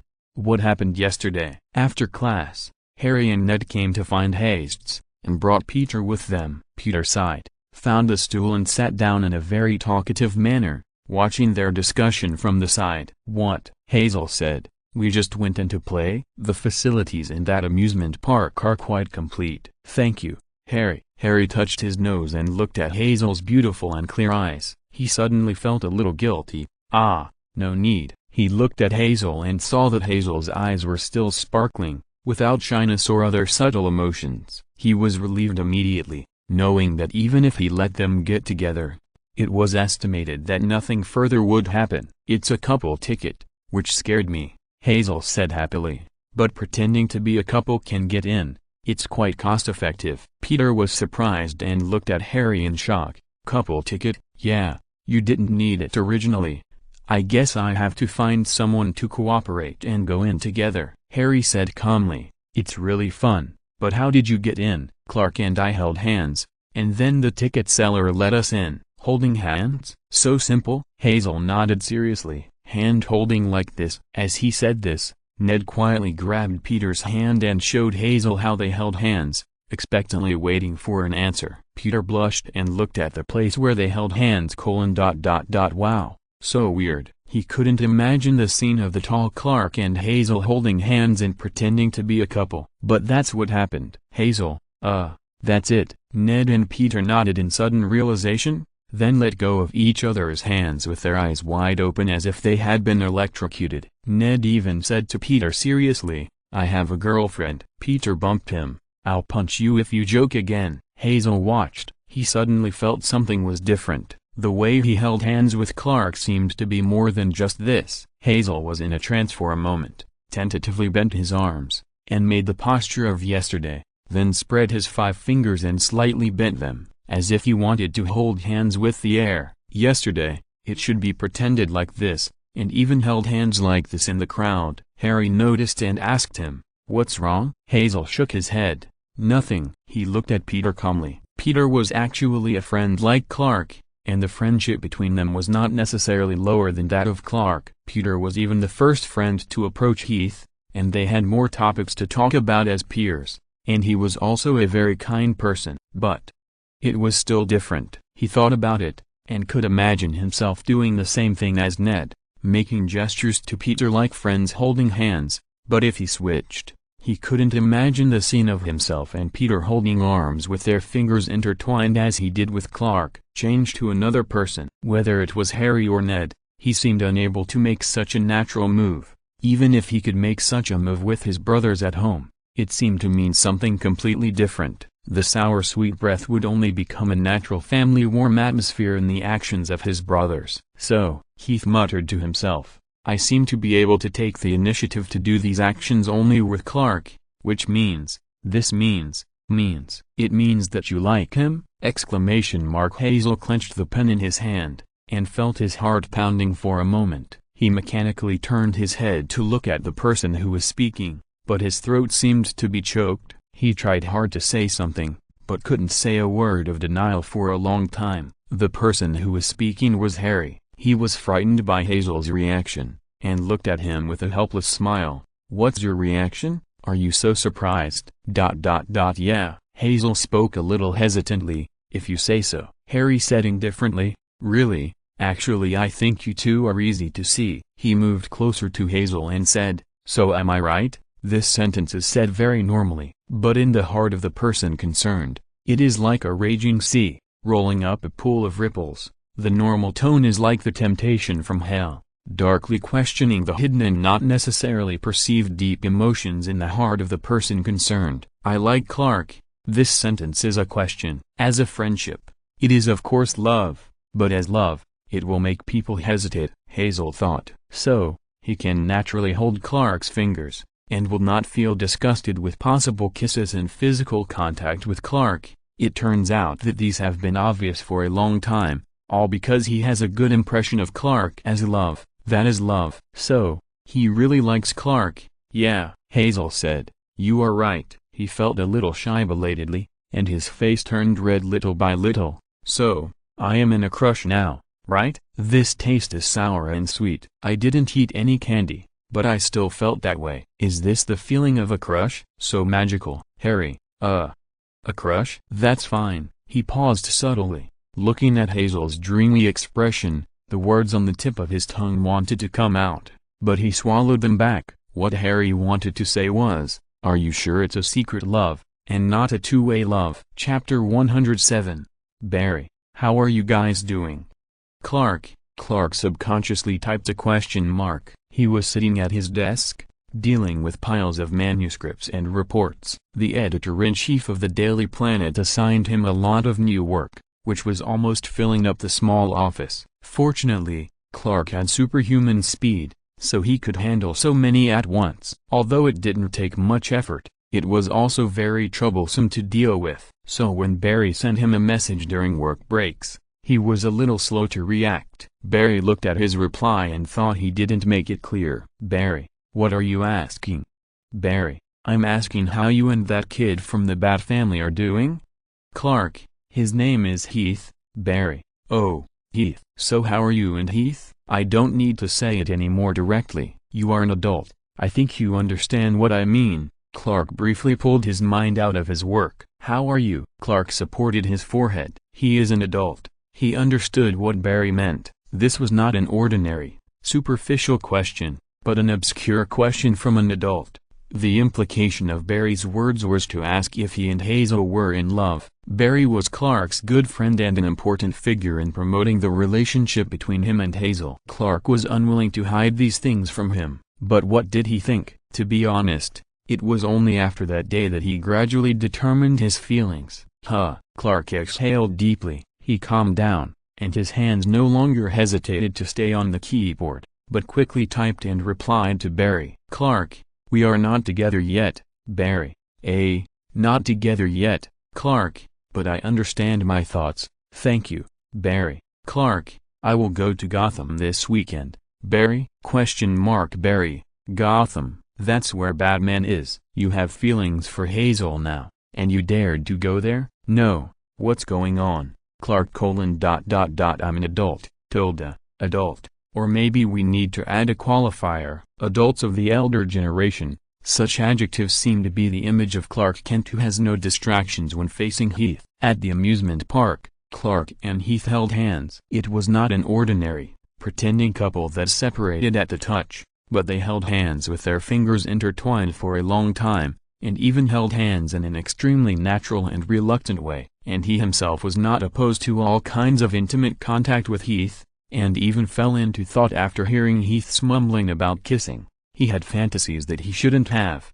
He was an unqualified elder. He actually had delusions and desires about kissing with Heath. When Clark found this out, he was very shocked. He followed Heath into the amusement park absent-mindedly, and fell into self-admonition and accusations. Heath is your good friend, the child of your comrade Batman. How can you, Clark, have such emotions? It's a bit guilty, or you should keep your distance.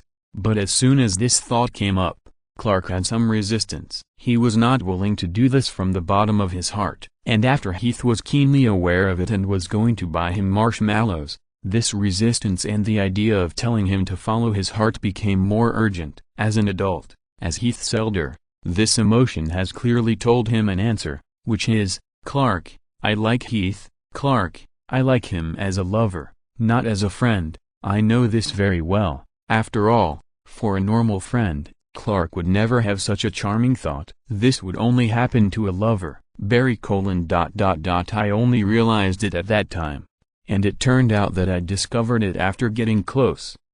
Barry sighed. As a friend, he listened to Clark's entire mental process. Barry: although I know he is a reporter. Barry: but he is so big, but he is so delicate in his heart. Damn, such pure love. But these words must not be said, so he continued to ask him the point he was most concerned about. Then why do you want to go to Gotham? Clark smiled helplessly. Of course it was because Dick found out. Although the children of the Bat family are all very independent and don't seem to have a very good relationship with Batman, Clark actually knows very well that the relationship between them is not much shallower than that of an ordinary family. Dick discovered the subtle relationship between them, which also means that Batman wants to know, including the group of Robins. No matter how Clark thinks, He actually feels that he may not be welcome. That is a member of the Bat family. No matter how friendly Clark is, when he expresses his feelings for Heath, he will be extremely cautious. After all, Heath is the most protected child in their family. It is no problem to say that he is the apple of their eye. Clark's going to Gotham and getting close to that family is obviously to send a bad signal to the Bat family. It is similar to the bad warning that a wild boar is going to eat your most precious flower. Clark certainly doesn't want to compare himself to a wild boar. He thinks he is not that bad. But for the Wayne family who protect their calves, he is basically no different from the wild boar. Clark, but as an elder, he actually had such thoughts about his comrade's child and his own friend, and was caught by Dick. And Clark himself also wanted to develop a relationship with Heath. Clark, then I have to go. If I want to pursue Heath Clark, that's Heath's family sooner or later. I have to face it. Last night, it was probably the time when Batman knew. Batman sent him a message. 6 points. The content is self-evident. Clark immediately said nervously. I think before he finished sending, Batman said, I don't comment on what you did, Superman. Huh? Batman. I just want an answer, Batman. After today, will you still approach Heath in this way? You know what kind of approach I'm talking about. The approach here is obviously asking Clark if he still has the idea of developing further with Heath. No matter where he retreats, he can't retreat here. Clark firmly, I will still approach Heath, Batman. 6 points again. The other party didn't speak for a long time. They each faced the screen and fell into a dead silence. In the distance, in the Batcave, Batman's chin was set, his eyes were cold as ice. He leaned on the computer desktop, and his fingers tapped slowly. The last time he showed such an indifferent attitude was in his plan for the Joker. Clark didn't move, and sat there, looking at the chat interface seriously. If possible, he wanted to take advantage of this long silence to fly directly to Batman's Batcave and have a serious long talk between men, so that his thoughts would be more sincere. But he knew it couldn't be done, at least not now. He had to give everyone a little more buffer time, otherwise he suspected that he would be greeted by kryptonite if he went there now. After a long time, Batman finally sent a message again. You should know that I don't approve of you. At least I don't approve of this behavior. Clark immediately said sincerely, I know, but I really like Hazel, I swear. Superman, I can understand your dissatisfaction with me. I'm sorry, but I won't give up. Batman, I don't know how many ellipses Batman has sent. He could clearly feel the other party's silence and disagreement. Batman, obviously, I would object. Batman, so would the others. Batman, I don't mind telling you that I have given Jason a kryptonite gun. Superman, it doesn't matter. Batman, Superman, even if each of you has a kryptonite gun, it doesn't matter. I will pursue Heath normally as I have admitted, when he finishes his studies and goes to college. I promise not to do anything bad to him with my strength or experience. I will protect him. Superman, I believe in my determination. And I also believe that you will not design a kryptonite gun at will. Therefore, I will follow my promise to make Heath like me and gain your approval.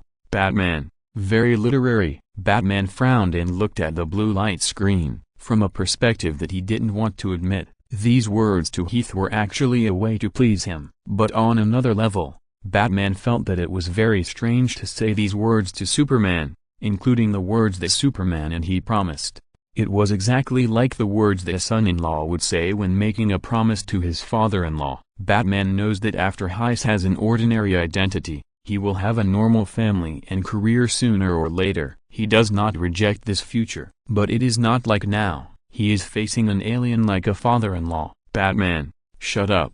Superman, no, please believe me, I will do it. Batman, I don't want to talk about this anymore. I just want to ask for your answer and make a corresponding judgment based on it. That's all. Superman, I understand that you don't want to discuss it with me now, but I will take that step. I will come to Gotham this weekend and talk seriously, not in a hurry like last time. You can test me in any way you want. Batman, you are very good at talking nonsense. After talking, you have become like you. Has Heist admitted that you are his boyfriend? Batman is sure that as his father, Heist will never deliberately hide the fact that Heist has a boyfriend from him. So obviously, They are still in the ambiguous stage. Superman: yes. Batman: then stop talking nonsense in front of me. Superman: okay, but I'll come over on the weekend. Batman: I need to remind you, Gotham is not a place you can just come to casually. Two-Face and Poison Ivy have not been peaceful recently. Superman: okay, but if you don't even dare to come here, I don't dare to say anything about dating Hazel. The information exchange interface was forcibly cut off. You're really bold, Batman said. He looked at the screen coldly, switched the interface casually, and looked at the recent movements of Two-Face and Poison Ivy. The movements of these two people were originally part of the plan, but now in his eyes, it has changed a bit. The original plan was to lure the snake out of the hole and control the initiative of their destructive power. And now, since someone has taken the initiative, then the bait to lure the snake out of the hole will naturally be handed over to the guy who came from afar and expressed his sincerity to him. Isn't it to show him his determination? Batman: I'll give you a chance to show it, he sneered. If Superman can't fully demonstrate his sincerity as he said, then everything I just said is just empty talk. They will never let Superman get close to Heather. The kids at home are very willing to touch the kryptonite gun and teach Superman a lesson. Barry: so, you have to go to Gotham, even if it is a den of dragons and tigers. Barry: I admire you so much, brother. No wonder you are Superman. Barry: but, as I wondered, your attitude and talking seems to be much firmer, and the action of meeting the parents is more like marriage than dating. God. Clark smiled. He really didn't think that far, although he admitted that he hoped that this relationship would lead to the palace of marriage. But compared to the wedding, the ultimate reason why he tried so hard to express his sincerity. Clark: actually, it's because of Heather. Barry: huh? Clark could feel that he was not the only one who had the seeds of love in the amusement park. Heather was also, although the child was still a little confused and might not be able to detect the subtle signs of this alternative emotion, then he would take this step, to prove his determination, to prove the purity of his feelings, to prove that his favorite father and brothers can accept Clark and Hazel's feelings. In this way, if Hazel notices it one day, Clark hopes that he has paved a smooth road for their feelings in advance. Chapter 108. Somewhere in Gotham, in a dark underground, in a damp room. Although the wall decorations are luxurious, they can't cover up the dark and rotten smell that is constantly spreading here. Various black and bloody stains appear in the corners that cannot be covered, suggesting that tragic events have happened here. Although at this moment, those bloody events that happened here have nothing to do with the two people present, they are incomparably in line with their atmosphere, because the two people present are the famous supervillains in Gotham, Two-Face and Poison Ivy. You are so ugly, Poison Ivy said sarcastically. That incident really consumed you a lot. You are a dignified Two-Face, but you have become such a pitiful person. Poison Ivy, with curly red hair, contrasts with the flaming red lips on her white skin, making her look more beautiful. The dress surrounded by green vines makes her look like a bright red rose. At first glance, she is just an ordinary woman with extremely beautiful looks. However, under these fragile and beautiful decorations, Poison Ivy is a sharp heart as a fanatical plant protector. She was once an ordinary human scientist, but she was nearly killed in an accident. When she woke up, she became a vine manipulator who was hostile to humans and overly protective of plants. Poison Ivy. Both of them were supervillains who had caused a stir in Gotham. Two-Face would naturally not be bewitched by the beautiful appearance of Poison Ivy. He just snorted coldly at her sarcasm and did not react much. As a participant in the last Gotham incident, he was indeed in a rather embarrassed state, as Poison Ivy said. His arm was still bandaged, and the half of his face that had been ravaged seemed even more hideous. The bloodshot eyes that had been hunted for a long time suddenly appeared, which made him unable to cover up his decadent and desolate aura even if he reluctantly put on a suit as usual. When Two-Face recalled that incident, he still felt TSK when Hazel and the Joker confronted each other in the church. Two-Face felt that Hazel was doomed and the ending was set. Although he felt sorry for the other party's beautiful appearance that was about to disappear from the world, his love was surging in his heart, and he had an uncontrollable pity. But the sense of pride that the other party would die under his planning fully satisfied his possessiveness. If Hayes died as he wished, he would have settled his mentality, no longer being led by strange thoughts, no longer thinking about Hayes's related events from time to time, and the love that should not have existed would gradually dissipate. The only pity is that he could not witness Hayes's death with his own eyes. The two-faced man smiled slightly, put away his pity, turned around and left. He followed the direction he came from, slowly walked away from the alley, step by step, back to the empty square when he came in, step by step, but his steps were messed up. The two-faced man keenly sensed the sound of the air around him being cut by sharp weapons and gunpowder, and the sound of breaking air was particularly loud in his ears. He turned around immediately, jumped sideways, and barely avoided the sudden attack of the person who came. He felt that he had dodged in time enough, and his fighting instinct also made him subconsciously make a grappling gesture, trying to throw the person back. However, he failed. Not only did he grab a handful of air, but because he didn't dodge well enough, his already hideous face had another big cut on it. Blood oozed out bit by bit, flowing along his face to his chin, leaving a large patch of bright red. He immediately looked up and saw the guy who suddenly attacked him after jumping away a little distance. Two-faced man, Red Hood. The red mask, which was made of steel or cloth, covered the entire face of the person who came.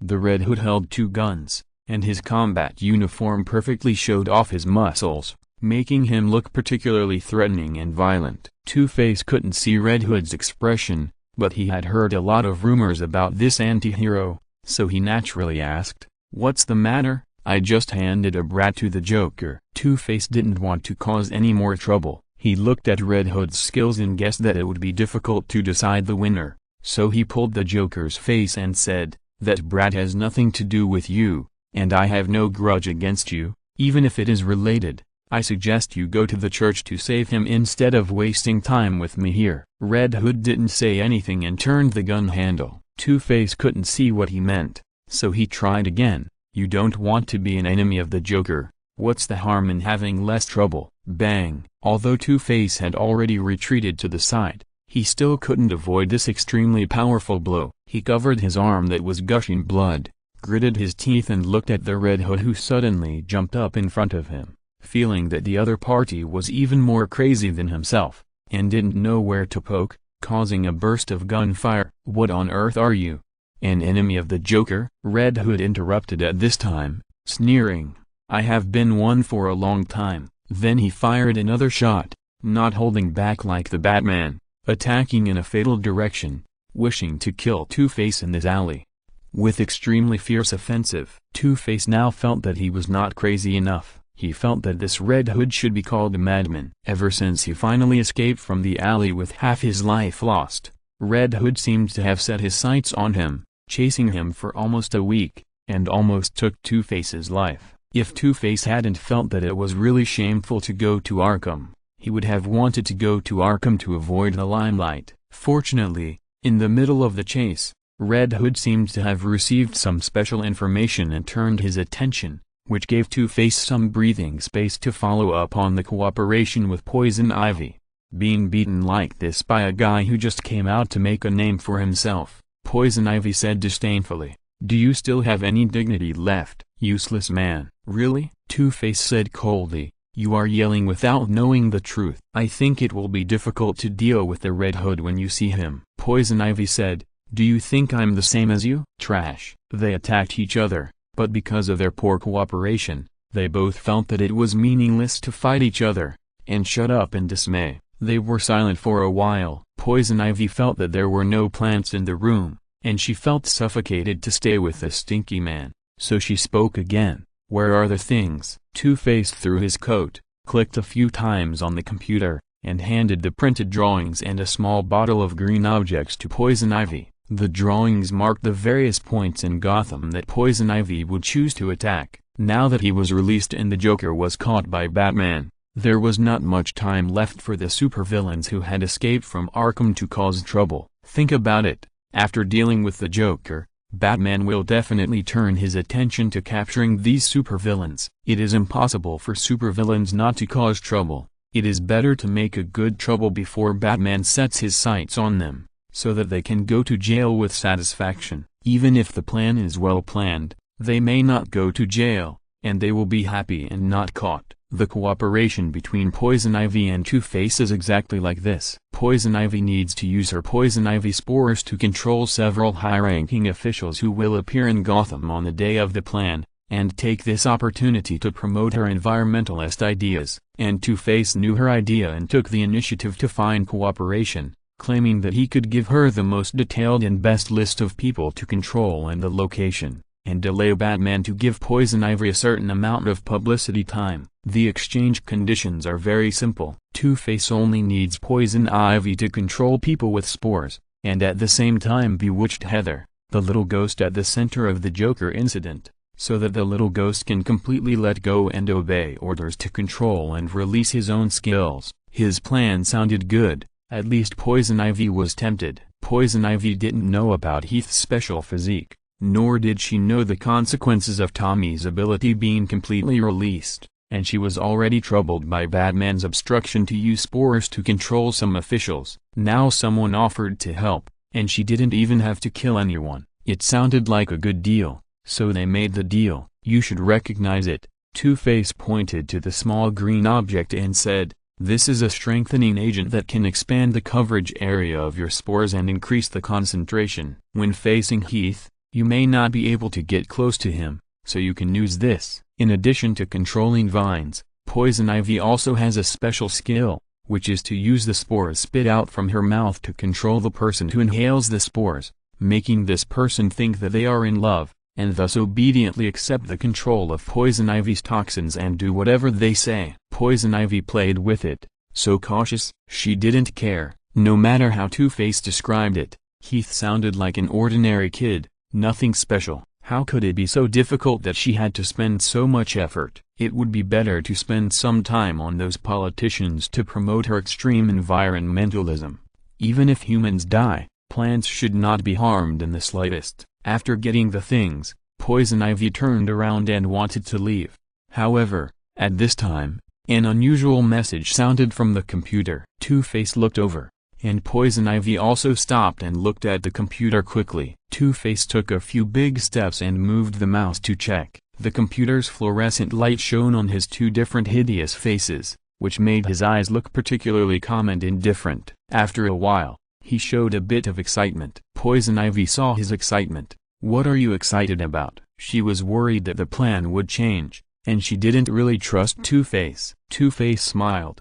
"Good news." "Good news?" Two-Face narrowed his eyes and said, "I noticed a piece of news some time ago, and now it has been confirmed. It's great news, and I think you can include it in your reference." Poison Ivy, don't beat around the bush. Two-Face took a few steps forward, snatched the blueprint from Poison Ivy's hand, outlined a new location on it, marked it with a conspicuous large mark, and then returned it to Poison Ivy. "The plan has changed. If you can't find the place where Heath Row may appear, you go here." "Who is here?" "Superman." Poison Ivy gasped. "Why is he here?" "I don't know, but it seems that he is here for the Justice League. But anyway, the informant has confirmed that he will appear at the circled location." "So what you mean is," Two-Face whispered, "you can change to a new, more eye-catching and more powerful target. Think about it, that's Superman, the god on Earth." Poison Ivy widened her eyes slightly, then raised the corner of her mouth. "Your idea, great, isn't it?" Two-Face laughed again. "You can do whatever you want after controlling the god of the world. Even after Batman gets rid of me, he can't stop you. After all, you control Superman." "That makes sense." Poison Ivy was moved. She smiled charmingly and excitedly at the places marked on the map, imagining that the future plant protection plan would be successfully carried out under the blessing of the dementia of the god of the world. What a wonderful scene. Clark sent a message to Heath. "I'm here, Heath. Is it the workplace?" Clark: "Well, I guess so, if meeting the father-in-law is considered work." Clark thought, "Such an idea is really funny when it comes to Batman's stinky face." Clark relaxed his eyebrows and watched Heath's conversation with him. "Heath, work hard on the weekends." "It's hard, Heath, come on!" Clark: "Not only am I working hard, You are also working hard, right? Talking about Heath's studies, Heath told Clark not long ago that he would also study hard today. After all, graduation season is not too far away. And speaking of online communication, after the amusement park, Heath and Clark still maintained a very high frequency of online communication. Now, whenever Heath picks up his phone and opens the chat room, it is likely that he is sending a message to Clark. Because Peter is studying next to him, there is no need to send messages, and the few people at home don't use the chat room function much, just ordinary messages. What's more, Heath found that he liked Clark. This idea made him panic, but also very happy, because this feeling of seemingly secret love is a very wonderful experience for Heath. Heath has never really come into contact with love emotions like this, which makes him very awkward to deal with. He doesn't know how to turn secret love into a two-way love, nor does he know how to express his secret love emotions, just chasing instincts. The number of times he sends messages to Clark has increased a lot. Heath: yeah, I will work hard to get into a good journalism university. Clark: okay, I will help you too. You can ask me questions you don't know.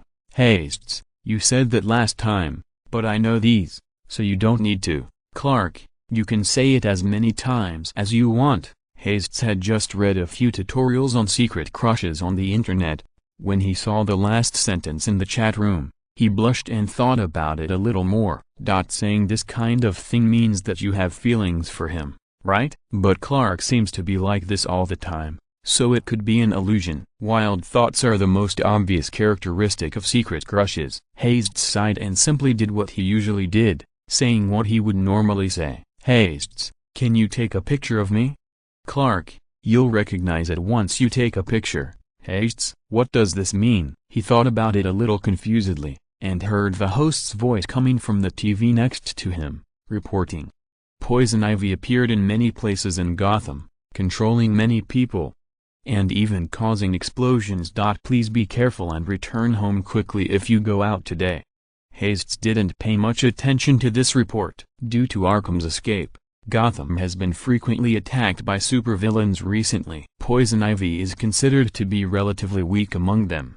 Apart from her overly radical ideas, she is unlikely to kill ordinary people casually. While waiting, Clark sent a picture. Clark: photo.jpg. Heist clicked on the photo. Now he understood why Clark said that. There was almost no need to zoom in and look carefully. The obvious landmark buildings and several store decorations in the picture could tell that this was clearly his city, Gotham. Heist: you are in Gotham? Me too. Before he could share his surprise, a voice came from the TV: Sudden explosion. Citizens, please evacuate the 20 building as soon as possible. The building is about to collapse. Citizens, please stay away immediately. On the live broadcast screen of the TV, the middle of the building suddenly exploded due to the chaos, almost destroying the support point in the middle of the building, which made the building shaky and almost fell down. People ran away with their heads in their hands, but they might not be faster than the disaster caused by the explosion. A red figure appeared. Clark: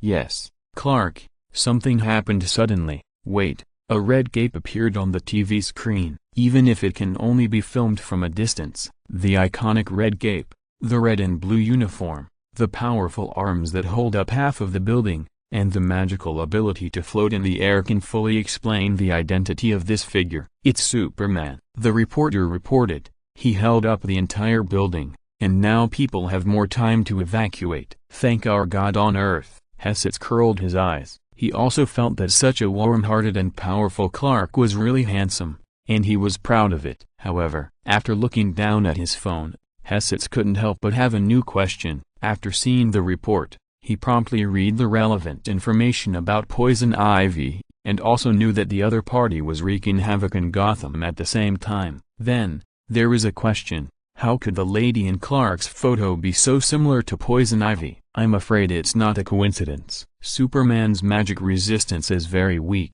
Hesitz suddenly remembered the information Bruce had told him, and at this time, he suddenly associated it with these deeds. Before he could do anything, the situation on the TV suddenly changed. When Superman was holding up the fallen half of the building steadily and landing on the ground, the excited crowd rushed up, including the lady who looked like Poison Ivy. Superman nodded in a friendly manner and was about to leave. But a lady suddenly pulled him and tried to kiss him. Superman dodged in time. He frowned slightly and looked at the rather bold lady. Seeing this, the red-haired lady smiled. "You are worthy of being Superman. You are really fast." "Superman, you..." He stopped talking hastily. The red-haired lady could not move Superman's iron-like body, and could not make him bend down to kiss her. She quickly made a judgment and took out the green tube, swallowed it and exhaled hard. Spores. Spores that can control people's love. The spores with toxins immediately spread in the air with the red-haired lady's breathing and entered the respiratory tract of everyone present, including Superman, who was closest. Hazel's guess was correct.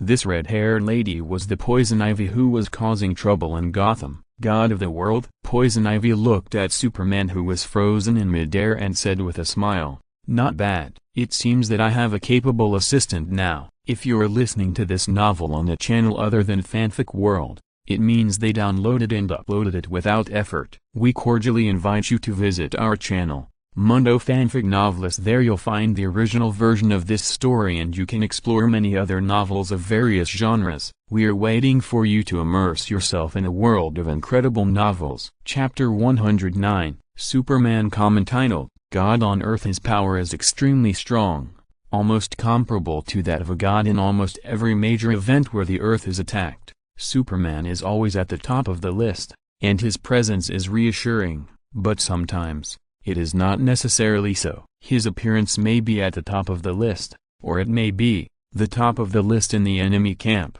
This is not entirely his fault. After all, who made Superman? Have low magic resistance.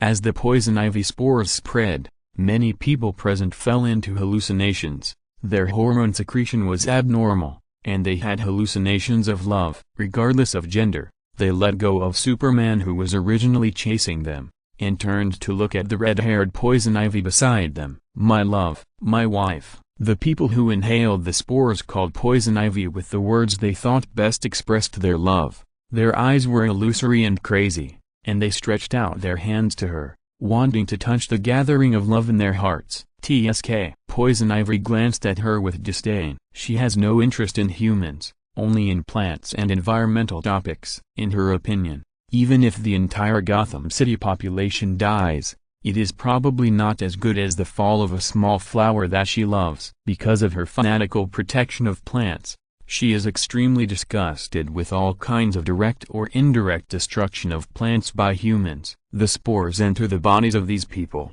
causing them to secrete unusual hormones and infect them with Poison Ivy toxins. This is unstoppable. Poison Ivy's toxins are very special. Almost only some extremely determined people like Batman can get rid of the control brought by physiology and struggle out of consciousness to resist. And people like Batman who are extremely determined and willing to give everything for their own protection are extremely rare in the world. Therefore, Poison Ivy is almost invincible in using the method of controlling people with Poison Ivy spores, and rarely loses.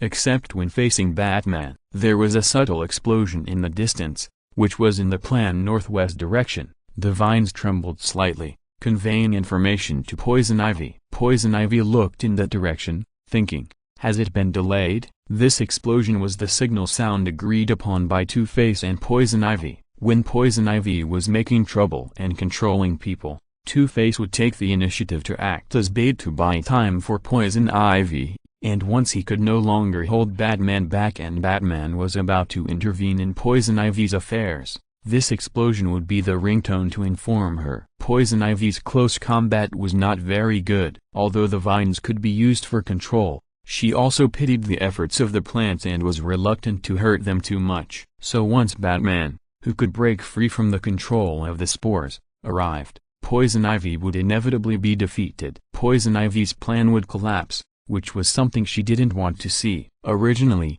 she was also so afraid. But at this time, Poison Ivy was full of confidence. Because the means were successful, she was confident that she had a way to stop Batman and others. So what about Batman? Poison Ivy raised her red lips and smiled. Although she knew Batman was coming towards her, she was not afraid of exposing her whereabouts. Instead, She waved her hand and looked at the officials from the news department that she had been eyeing for a long time. "Where are your projection screens?" The officials flattered, "Ready at any time." Poison Ivy nodded, "Very good." After receiving the praise from their sweetheart, the officials immediately became infatuated and proud, and their eyes looking at Poison Ivy became more loyal and full of love. Several people around her couldn't help but look over with jealousy, and secretly pushed those officials. This is competing for the favor of the lover. Poison Ivy likes such scenes of human self-dispute, which makes her heart that hates humans even happier, and she can also fully appreciate her charm. A group of guys who usually wear suits on the TV screen are tearing their hair for a small matter, which is really a pleasing thing. "What about you?" Poison Ivy said lightly. "It's time to show your loyalty." With such low resistance, what's there to change? The person she was talking to was Superman, who was not far away and was the source of her current confidence. Superman's red cape was still fluttering in the wind, and the curve still looked handsome, but the owner of the cape was hiding in the shadows. His expression was different from the usual tolerance and divinity, and there was no enthusiasm and humanity that occasionally appeared. Instead, he was hiding in the dark haze, with a cloudy and black bottom of his eyes. The shadow of the spores could almost be seen from the inside of the enlarged pupils. His facial muscles were tense, the corners of his mouth were pulled down, his arms were clenched into fists, and his veins were stretched. Even if there was nothing in his palms, the powerful movements still made people feel oppressive. Such a Superman seemed more like a mindless machine or a god on the dark side than usual. Anyone who knows a little about Superman can see it from this picture. Superman is under the influence of Poison Ivy spores, and he is trying to fight against his physiological instincts. Physiological instincts are not so easy to get rid of. In this word, whether it is physiology or instinct, it basically hits the most vulnerable part of human beings, which is almost everyone's weak spot. As a Kryptonian, Superman himself has very low magic resistance due to various reasons. Because of his extremely strong body, he is very easy to be controlled by mental magic or toxins, so as to turn the gun against his teammates. This is also to say that Superman, as the peak of the combat power of the big event, is not only the peak of his own camp, but also the reason for the enemy camp. Coincidentally, Poison Ivy is very good at toxin control and strategy. She will design an explosion to stimulate Superman, and then hide in the crowd to take the opportunity to approach the defenseless Superman. These provide sufficient conditions for her to control the god of the world. "It's useless," Poison Ivy said. "There are only so many people in the world who can escape the control of spores." But there are only so many people. Several officials quickly dialed the phone and found a vehicle to create conditions for Poison Ivy to appear on the Gotham projection screen to promote environmentalism. They discussed for a while and decided to arrange for their goddess to go to the nearest news center. It would only take a few minutes to get there, and the requirement of screen projection speech could be realized immediately, which perfectly met Poison Ivy's idea. Superman was still panting, and did not respond to the noise of the crowd around him, frowning in the darkness. "Really tenacious." Poison Ivy raised her eyebrows. "Don't you have a low magic resistance? It's a bit strange that you can hold on until now." Logically, Superman should be controlled by her immediately. Could it be that Superman encountered something some time ago? It caused his willpower to be firm in other aspects, and the hormone secretion in his body also changed slightly, so he can only hold on until now, and not go completely crazy. What did he encounter? Poison Ivy had a lot of related speculations in her mind, but she was not very familiar with Superman, and she had no idea where Superman's recent behavior and activities were pointing. So after thinking for a while, she simply gave up the relevant thinking. It shouldn't be a problem. The spore control is very strong. As long as Superman can be controlled by her and use unstoppable power to stop Batman's obstruction, there will be no problem, and the plan will still proceed normally. Poison Ivy complained in her heart, "Isn't this much faster than controlling a brat named Hazel who doesn't know the details?" "Goddess." The officials found a car and respectfully wanted to invite Poison Ivy to get in, but Poison Ivy waved her hand and stopped them. "I don't want to take a car." Taking a car may also affect the growth environment and air quality of plants. If there is a choice, Poison Ivy would rather control others or her own vines to go to the destination. And now, isn't there a ready-made mount? Poison Ivy patted Superman's back. Superman was too tall and stopped in the air. She couldn't pat his head or shoulders, so she had to pat his back and ordered, "Bend down and take me to the news department building." After all, Superman can fly, and his speed is much faster than a car. Even if he was half-supported at this time, he couldn't resist Poison Ivy's orders, but he magically retained a part of his consciousness. Therefore, Poison Ivy didn't consider the possibility of his refusal. However, the development of the incident was beyond his expectation. Superman panted, and although he did not refuse the order to borrow him to fly to the Ministry of Information, he refuted another order. He was unwilling to bend down,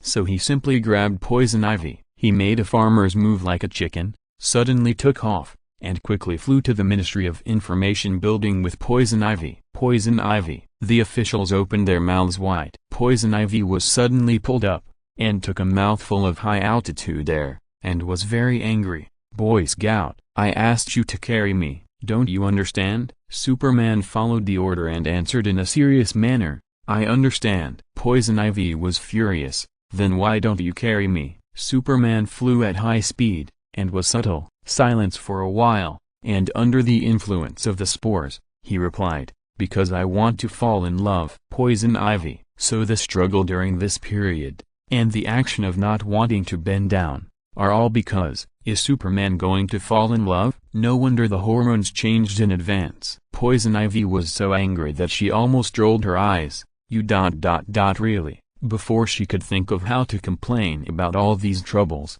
her feet suddenly became solid, no longer in the air, and stepped on the solid floor of the second floor of the news building. Superman was hovering in the air outside the window, and followed the instructions to quickly send her there, in the straight man's way of throwing people in. Poison Ivy felt humiliated and cursed. "Damn, you are really a Boy Scout." Superman's originally clear blue pupils lost some of their spirit, and were covered with a faint layer of black haze, and his aura looked particularly intimidating. He was silent and did not react to Poison Ivy's scolding. Poison Ivy then changed her tone. "Your love is destined to fail, Boy Scout." "No." Superman finally reacted. His lifeless eyes were obviously out of focus, but he looked at Poison Ivy in a strange and intimidating way. "Poison Ivy. Poison Ivy, are all those who are in love dogs?" She felt that there was really nothing to talk about this topic, and the more she talked, the more suffocated she felt. She simply gave up on communicating and issued what she thought was the most important instruction: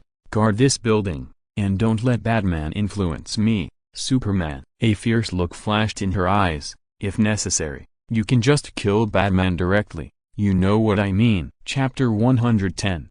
Hastes, are you still awake?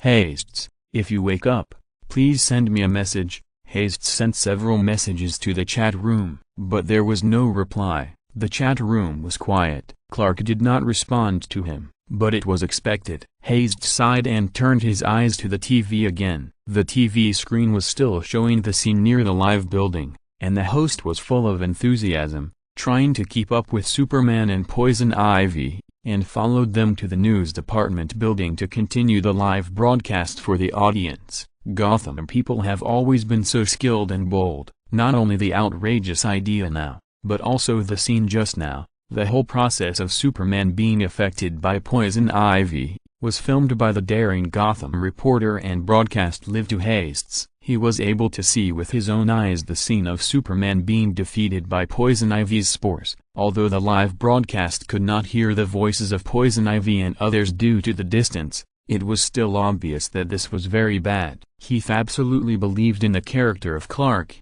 the person he secretly loved, and also believed in his ability. But the situation at this time was that according to the pictures and the information collected on the internet, Superman with low magic resistance could not resist the control of Poison Ivy. He could not make a choice based on his upright nature, and the power to destroy the world was indirectly controlled by Poison Ivy. As a supervillain, Poison Ivy, no matter how harmless she was compared to other supervillains, was ultimately an extreme antisocial person, and one could not rely on her conscience. Once Poison Ivy manipulated Clark to deal with the Guardian of Gotham, that is, his father Bruce. Then Heath would be honored to see the thrilling scene of the person he secretly loved fighting with his father. Moreover, the manipulated Superman was an extremely difficult challenge for Gotham and its vigilantes. Heath did not want anyone to get hurt. He could not sit down anymore. He was tormented. He also felt a little indescribable anger,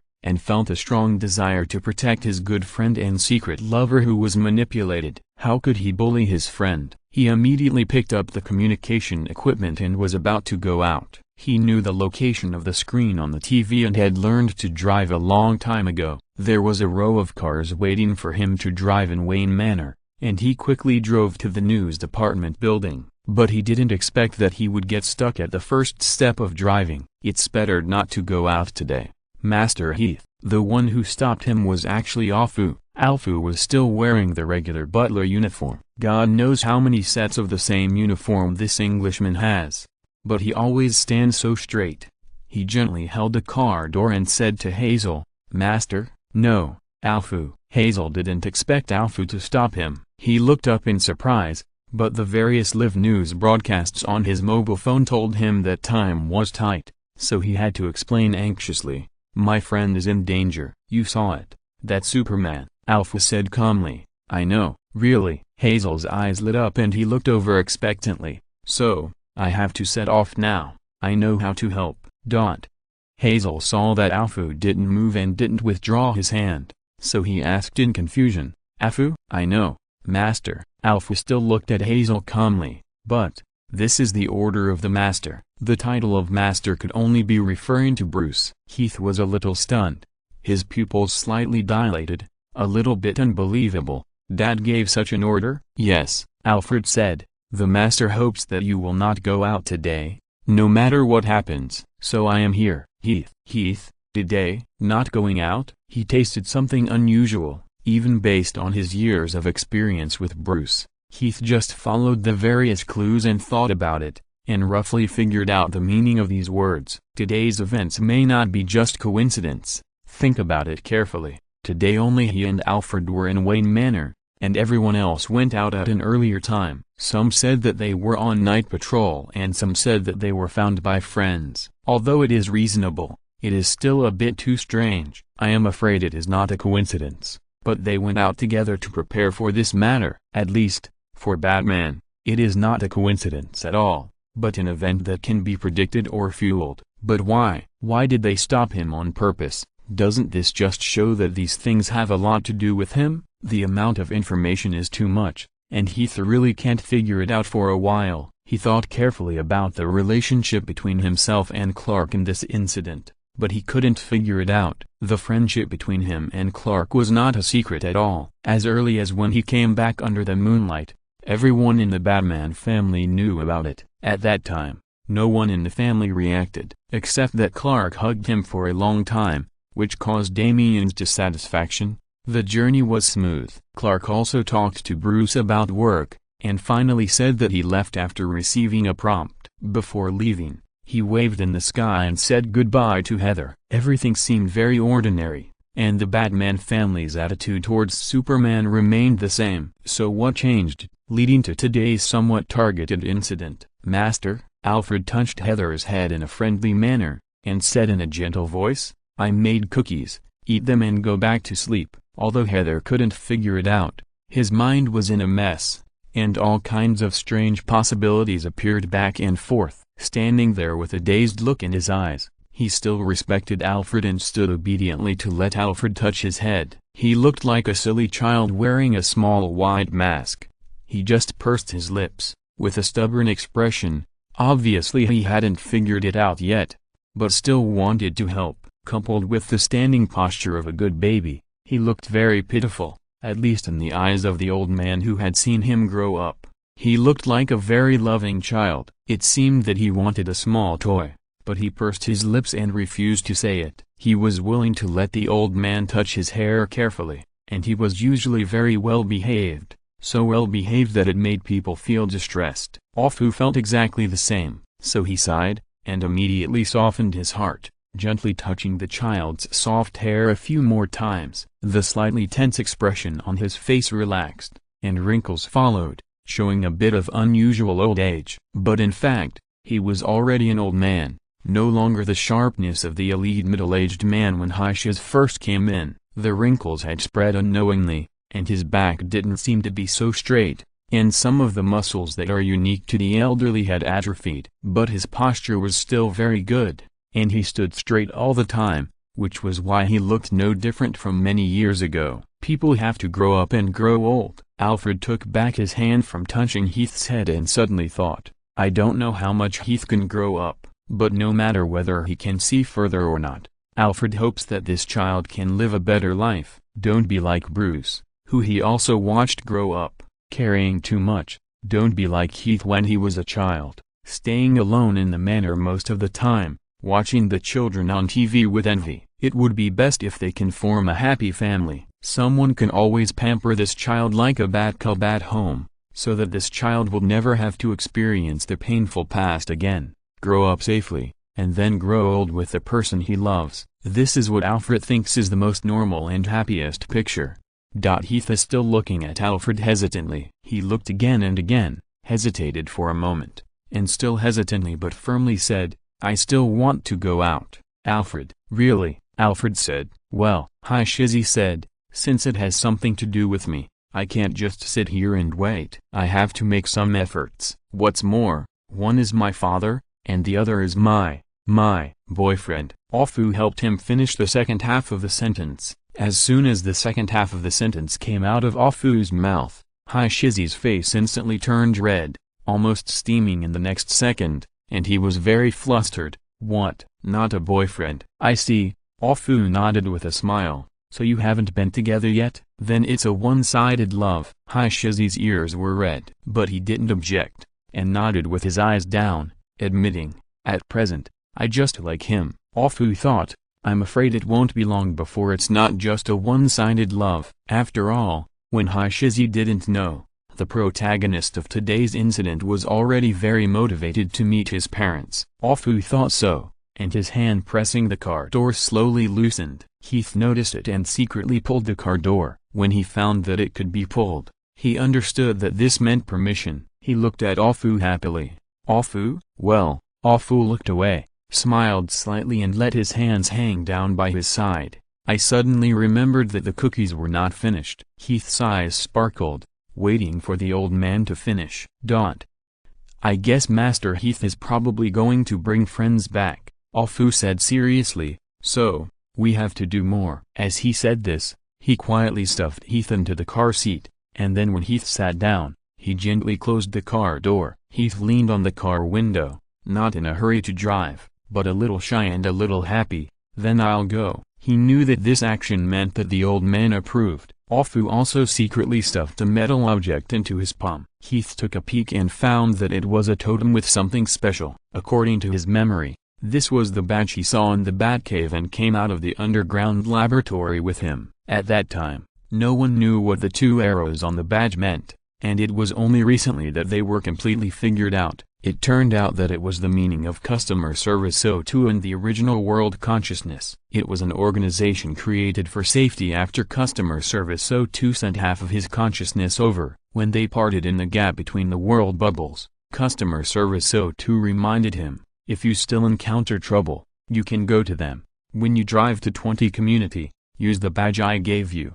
Ofu also reminded him for the last time, watching Haishizi drive away, go. Be careful. Customer Service O2 also reminded him at the time, we have always been your backing, kid, be careful. Haishizi smiled, okay. Chapter 111. The sound of reporting came from the earphone. The sound of the electric current echoed in the ear, transmitting the voice on the other side of the communicator. The target is confirmed to be controlled. The controlled target is wandering 100 meters outside the building. I saw it, Jason said, moving his elbow slightly adjusting his posture of holding the gun and waiting. The fierce wind blew past his ears, bringing up a few tufts of untrimmed hair, which swayed back with the wind, but it still did not affect the image of a cool guy, but only added a little vitality that an ordinary young man should have to the hard shape of the cool guy. At that time, he only cared about watching the red-cape Superman who was walking back and forth near the news department building again. with an especially sharp look. TSK. So when this gust of wind blew, Jason began to notice his somewhat abrupt hairstyle. He pressed his tongue against the upper palate and made a light TSK, holding the sniper with one hand, and casually stroked his hair with the other free hand, and then he restored his usual image. The strange explosion of this small piece of hair was not because Jason's sleeping posture was outrageous. It was because when I stayed at Wayne Manor this morning, as the message said, I was caught by Heathers to try out some media equipment. He was forced to wear a head-mounted loudspeaker for quite some time, and accompanied Heathers to understand the whole bunch of equipment. The equipment on one side of the loudspeaker was not placed in the right position, and it pressed down half of Jason's hair for a while, which made it curl up now. That whole bunch of equipment was all high-end equipment that reporters might need, and the main theme was boldness and wealth, with all kinds of latest models. It was a gift from Bruce. Heathers finished a week of school study last night. He returned to Wayne Manor with Dick and happily had dinner with everyone, including Jason. The kid was in a good mood after returning. He was happy that his studies went well, and he was also happy to see his family again after several days. "You're back." Hazel stood at the door with a smile. When the sun set, he saw Jason walking into Wayne Manor and waved to him happily. "Come quickly, it's time for dinner." Alfred was very happy to see the family reunion. After so many decades in Wayne Manor, everyone in Wayne Manor was considered his junior without blood relationship but with family affection. They had a strong relationship, so when they reunited that day, they made a lot of delicious food. Everyone had their favorites. The table was full, and even the kitchen prepared a table of dishes, enough for a large table of young men. "Eat more vegetables." Alfred smiled and served milk to everyone. Knowing that these men were basically carnivores, he specifically reminded them. Damien took the fork and looked at the milk critically. "I don't want it." "But Miss Dahlia said that she hopes you can drink some milk," Alfred calmly relayed. "She said that even if you don't go back to the Assassin's League, it's better not to fall behind in height. She prefers a taller son." Damien said. "Is she watching something unreliable?" "My height has grown very well." "Alfred, I don't know about that." "Humphrey." Damien cut the beef with a knife and fork angrily, and glanced at his side. "Tim didn't drink it either." "Tim, can you control yourself?" Bruce didn't dress up as Batman, nor did he wear a Playboy disguise, but ordinary home clothes, without hairspray, so that his hair was combed back smoothly, and from time to time a few strands of hair fell on his forehead and ears, and the overall look was particularly handsome and mature. He was indeed an old father, a handsome patriarch. However, even the most mature head of the family had to look down at the milk at this time. "Alfred, I don't have to." So everyone sitting at the table looked over silently as if they were watching a good show. Damien drank the milk in one gulp, and looked at it with some provocation. Perhaps he felt that victory in this aspect was also a victory, so he seemed very interested. Bruce drank it in one gulp expressionlessly, looked at Damien with a little disappointment in his eyes, and changed the subject. Hayski had just finished 2 glasses of milk at this time. He looked up when he heard the call, and another glass of milk was pushed to his hand. Tim was caught pushing the milk, and he took his hand back awkwardly, while Dick and Jason, who had already taken action, looked calm, pretending that the 2 glasses that Hayski had finished were not theirs, although the empty hands had already exposed them. "Tim, drink it yourself." Bruce pointed it out mercilessly, and then continued. "Hayes, your teacher contacted me. Graduation season is coming soon. You should choose a university." Talking about academics, Hayes immediately became a little nervous. "Yes. So, which university do you want to work hard for?" When Bruce said these words, his face was serious and gentle, like a father guiding his children. "Or what major?" "This is a very important matter. Hayes has escaped the fate of staying at home before, so the university will roughly determine the direction of Hayes' future path. In a certain sense, it is likely to determine the direction of Hayes' efforts in the rest of his life." Everyone present knew this very well, and they put down their forks one by one, looking over seriously or expectantly. Even Afu pulled away his stool and sat down with interest, watching with a smile. All the handsome men at a long dining table looked at him so seriously.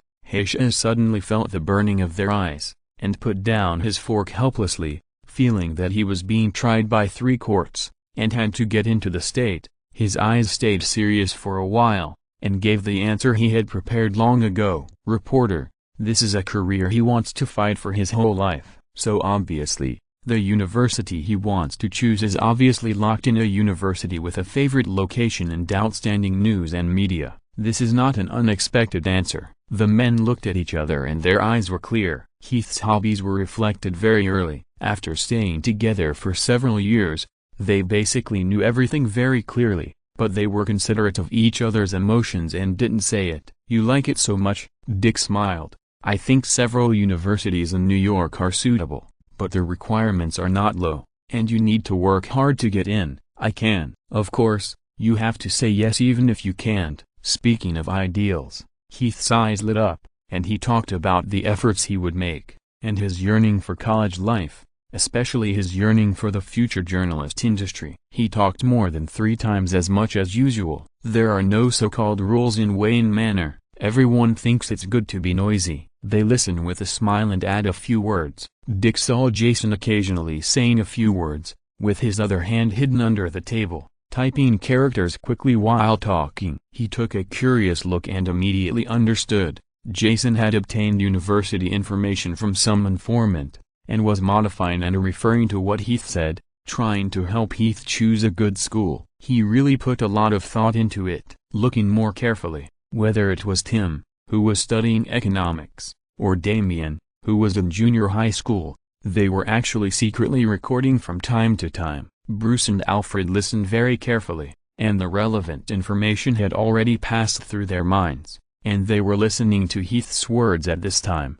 Dick had an idea. This is a completely ordinary family, even if they are of different blood, different experiences, different ages, and even have strong martial arts and the identity of vigilantes that villains fear. But at this time, sitting around the dining table, they seem to be just an ordinary family that is no different from thousands of families. Such a beautiful atmosphere lasted until a few minutes later. Heath said. Clark said that he could consider X University. Almost everyone caught the word of that name. However, they were mentally prepared, so they just narrowed their eyes slightly, but did not show it obviously. Damien didn't tell them, but he noticed something was wrong with their expressions, and looked around suspiciously. What's wrong? Nothing. Heather was so excited about the topic that he didn't pay attention to such a subtle detail. He continued, Clark said this university is good in all aspects, such as these aspects.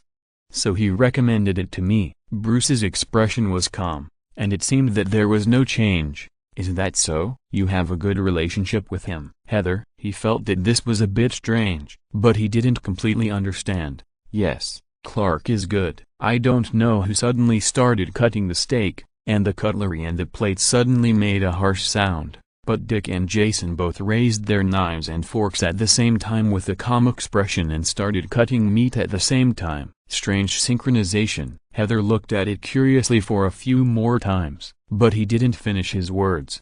The most important thing is that it's close to Gotham. I can come back from time to time. Heather sighed. After going out to school, I still feel that home is the most comfortable. The atmosphere seemed to ease a little. Dick and Jason stopped cutting steaks, and their faces seemed to be free of the dark clouds. Dick also said, it's better to be home, right? Heather nodded, a little embarrassed. It's easy to miss you. Jason smiled. His eyebrows were lazy, but he looked relaxed. Damien was sitting on the chair. When he heard this, the corners of his mouth immediately curled up to the sky, and he quickly said, do you miss me the most? Heather originally wanted to say everyone, but he was willing to confront Damien at this time. Don't humiliate yourself, huh? Damien was so angry. Tim helped to make up for it. Obviously it's not you, Damien.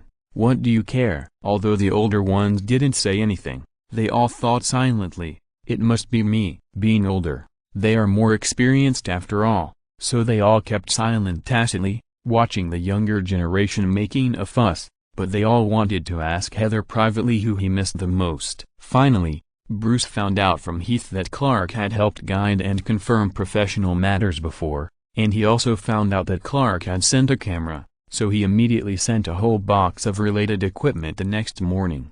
So, Jason spent the whole morning with Heath to figure out how to use the equipment, which resulted in a small piece of hair sticking up on the side of his hair. Jason was holding up the wall dust on the rooftop and holding a sniper, thinking about the fiddling in the morning. He still found it funny. Heath probably didn't expect that the professional knowledge required to be a reporter was much more than he imagined, and he was dumbfounded. That long-lost silly look made Jason feel better for a day, so much so that now, when he touched the few strands of hair that were sticking up, he felt happy. Of course, it would be better if he didn't look at the guy not far away. Jason felt irritated when he looked at the red cape Superman. He didn't have the filter of Dick Tim and others, and he himself belonged to the anti-hero camp, so he held the most objective perspective on Clark. He recognized Superman's strength, and did not doubt his sense of justice that he had shown for many years. He was willing to acknowledge his title of superhero. He was more convinced than the others in his family that if Superman accompanied Heath,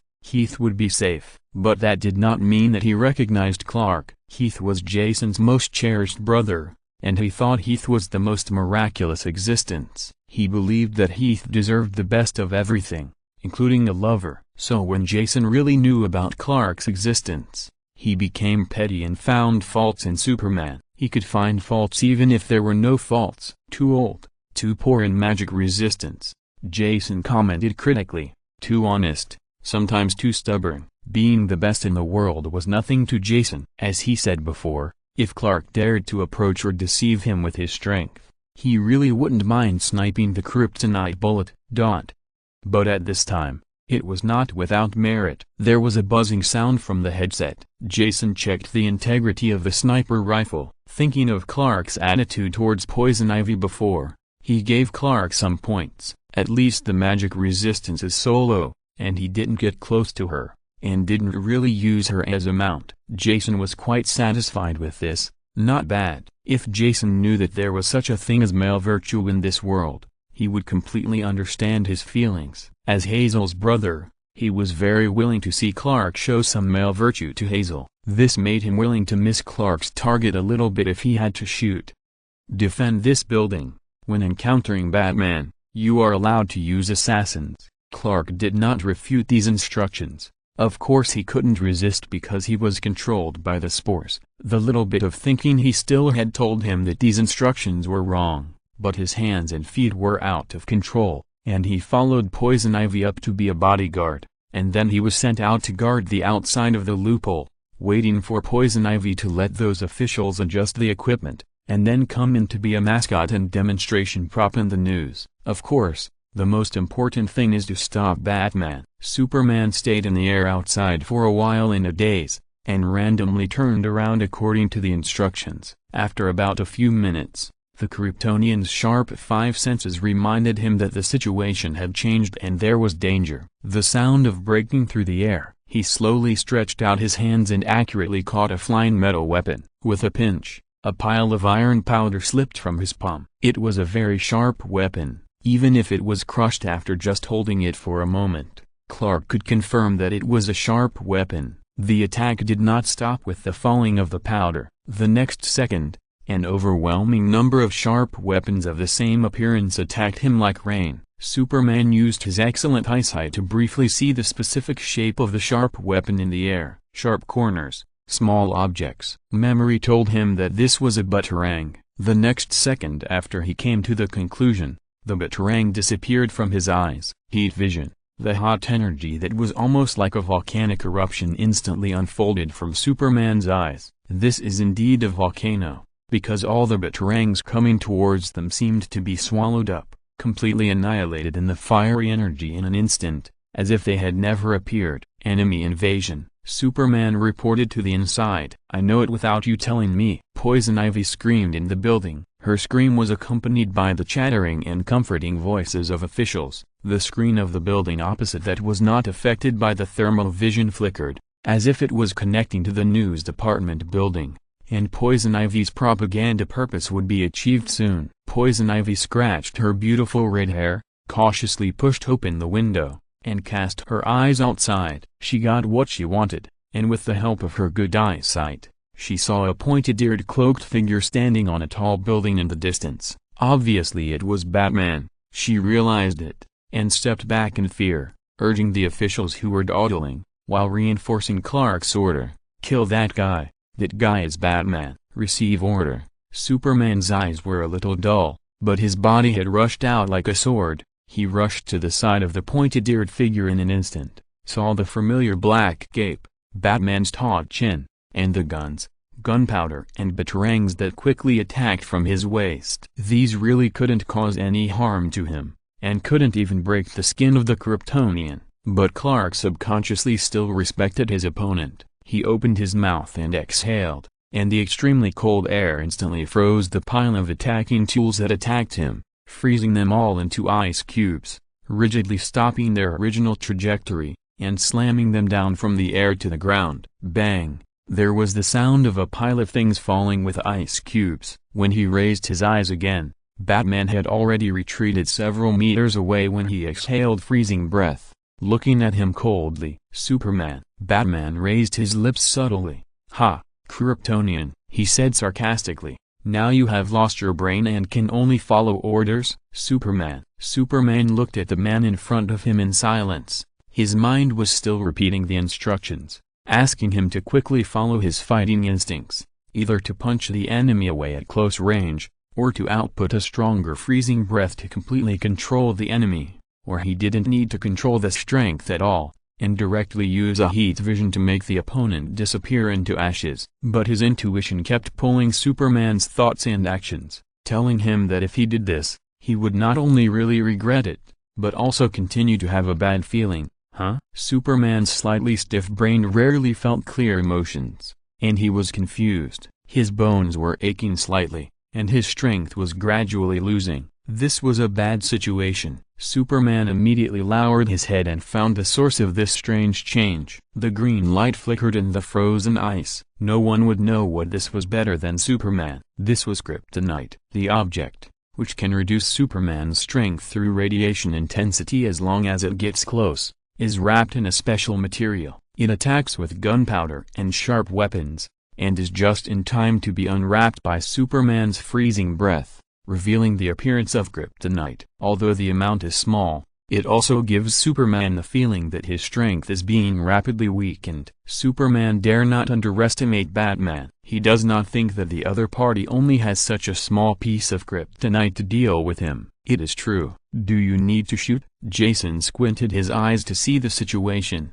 aimed the sniper at Superman, and stated calmly, "Not at present." Batman said, "But this is only temporary." Batman glanced outside and confirmed that Tim and Dick had successfully sneaked into the news department building. It is estimated that they will be able to subdue Poison Ivy soon, thereby indirectly relieving Superman's condition. He took out a lead box and opened it. Inside was another green kryptonite. The increase in the amount of kryptonite made Clark's eyes flash. His condition became worse. The increase in the amount of kryptonite was increasing the harmful radiation to him, and his strength was almost doubled. But Batman did not let down his guard. He confronted Superman indifferently, and was careful of any aggressive actions that the other party might make. He knew his longtime ally very well. Although kryptonite could accurately control Superman, these doses were not enough to let go. Not to mention that although Superman was weak under the influence of kryptonite,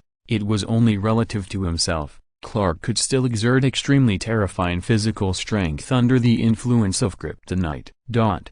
"You'd better not move," Batman said coldly. "Find out why you are here, and then wait for rescue." Superman still didn't say a word, and didn't fall down. His tall figure still stood there, with some confused eyes and a dark face, which was very deterrent. Jason held his breath, and he focused on adjusting the angle to ensure that the bullet could stop the other party's actions when Superman exploded. Time seemed to stand still. Although it didn't, Superman's eyes were dark, and after staying there for a few seconds, he slowly clenched his fists. He seemed to want to make a move. So both Batman and Jason were more alert than ever before. But the battle scene that everyone imagined did not happen.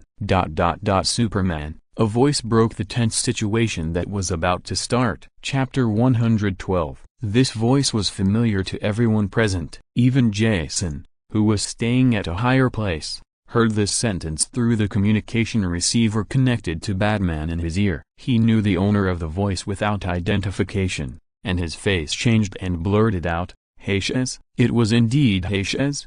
A little distance away, above another building, Hayes stood on the rooftop, watching the movement here anxiously. There was also a boy who looked familiar beside him. Batman moved his eyes and saw the boy next to Hayes. His brain worked at high speed and quickly found the relevant information of this boy from the memory bank. Mir, a survivor of the underground laboratory, who was adopted by the planner of the underground laboratory incident, dropped out of high school to work in a superhero store, and accidentally met the woman who was the incarnation of Customer Service 02, so he followed Customer Service 02 into the world bubble gap. Then, at the suggestion of Customer Service 02, he entered the Organization of World Consciousness. That is, the organization of the badge that Batman had picked up outside the underground laboratory. That was the Void organization established by Customer Service 02 to intervene in the progress of this world and protect the safety of Heath. Batman narrowed his eyes slightly,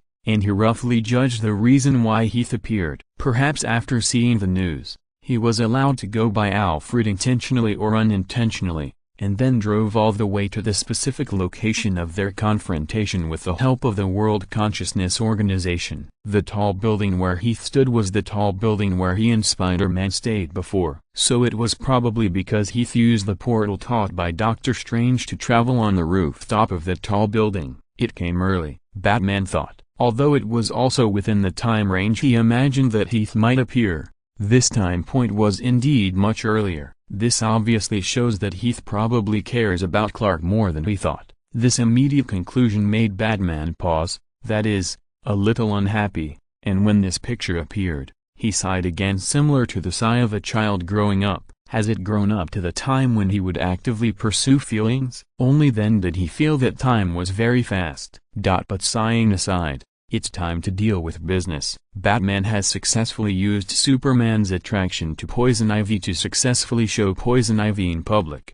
Dick and Tim's masks have added antivirus systems, so they don't have to worry about being controlled by spores, and the interior of the building will make Poison Ivy restricted and unable to beat them. What needs to be vigilant now is Superman's special reaction before Poison Ivy is subdued. Superman, with his ridiculously strong strength, even if this guy only thinks about it, it will be enough to cause a heavy blow to the earth. Not to mention, it will take about 10 minutes before Poison Ivy is subdued. In these 10 minutes, Superman is still a person who deserves high vigilance. Hazel, Batman stared at Superman and said to Hazel, "Stay away first, come back in 10 minutes. Hazel, he didn't say anything, and looked at his father and his crush from a distance of a building. He saw Clark wearing a red cape uniform again. After taking off his Kryptonian glasses, Clark's deep facial features were completely exposed. His black hair was slightly curled. Even though he was expressionless, he could still see the combination of divinity and beauty. However, he could also see that Clark's blue pupils did not seem as bright as usual. It was probably blocked by something, and was not filled with justice and warmth that attracted eyes. His standing posture seemed very stiff, which indirectly showed that he was being manipulated. These external factors turned Clark from a warm and bright god of the world into a cold ruler with dark eyes. He was still very handsome and charming. Heis was silent and did not move his steps. "But I don't like it." "Huh?" Mir heard him talking to himself and looked through his eyes curiously. Mir was a little younger than Heis. However, he came into contact with society very early, and also came into contact with new fields through Customer Service 02, and learned some magic systems in the world consciousness. He could be regarded as a little magician with some achievements. He is quite capable now, and with the help of magic, he can bring Hazel here to find Clark. But this does not mean that he is fearless. Mil looked at Clark, and almost felt the man's strong aggressiveness extremely keenly, as well as the surging power hidden in that man, like a volcano about to erupt.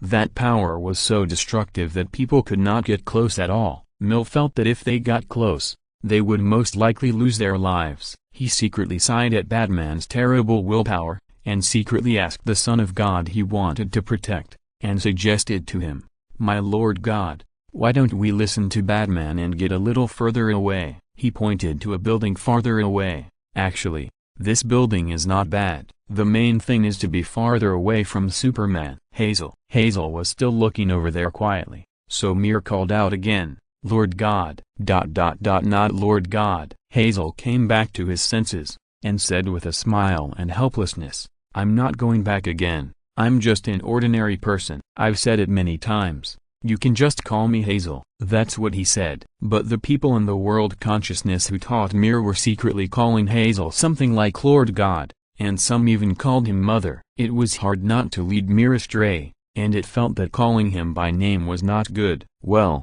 okay, but he still agreed first, and then said, let's step back first. Batman also repeated again, step back first. Jason also quickly sent a message, wait a few minutes and come back soon. Superman didn't move yet. After he exhaled that frozen breath, he was restrained by kryptonite. Although this did not affect his continued actions, this guy seemed to be able to sense the pros and cons of the results. He kept stopping and lowering his head, not even looking at Heis, as if he was thinking about whether to make the next move.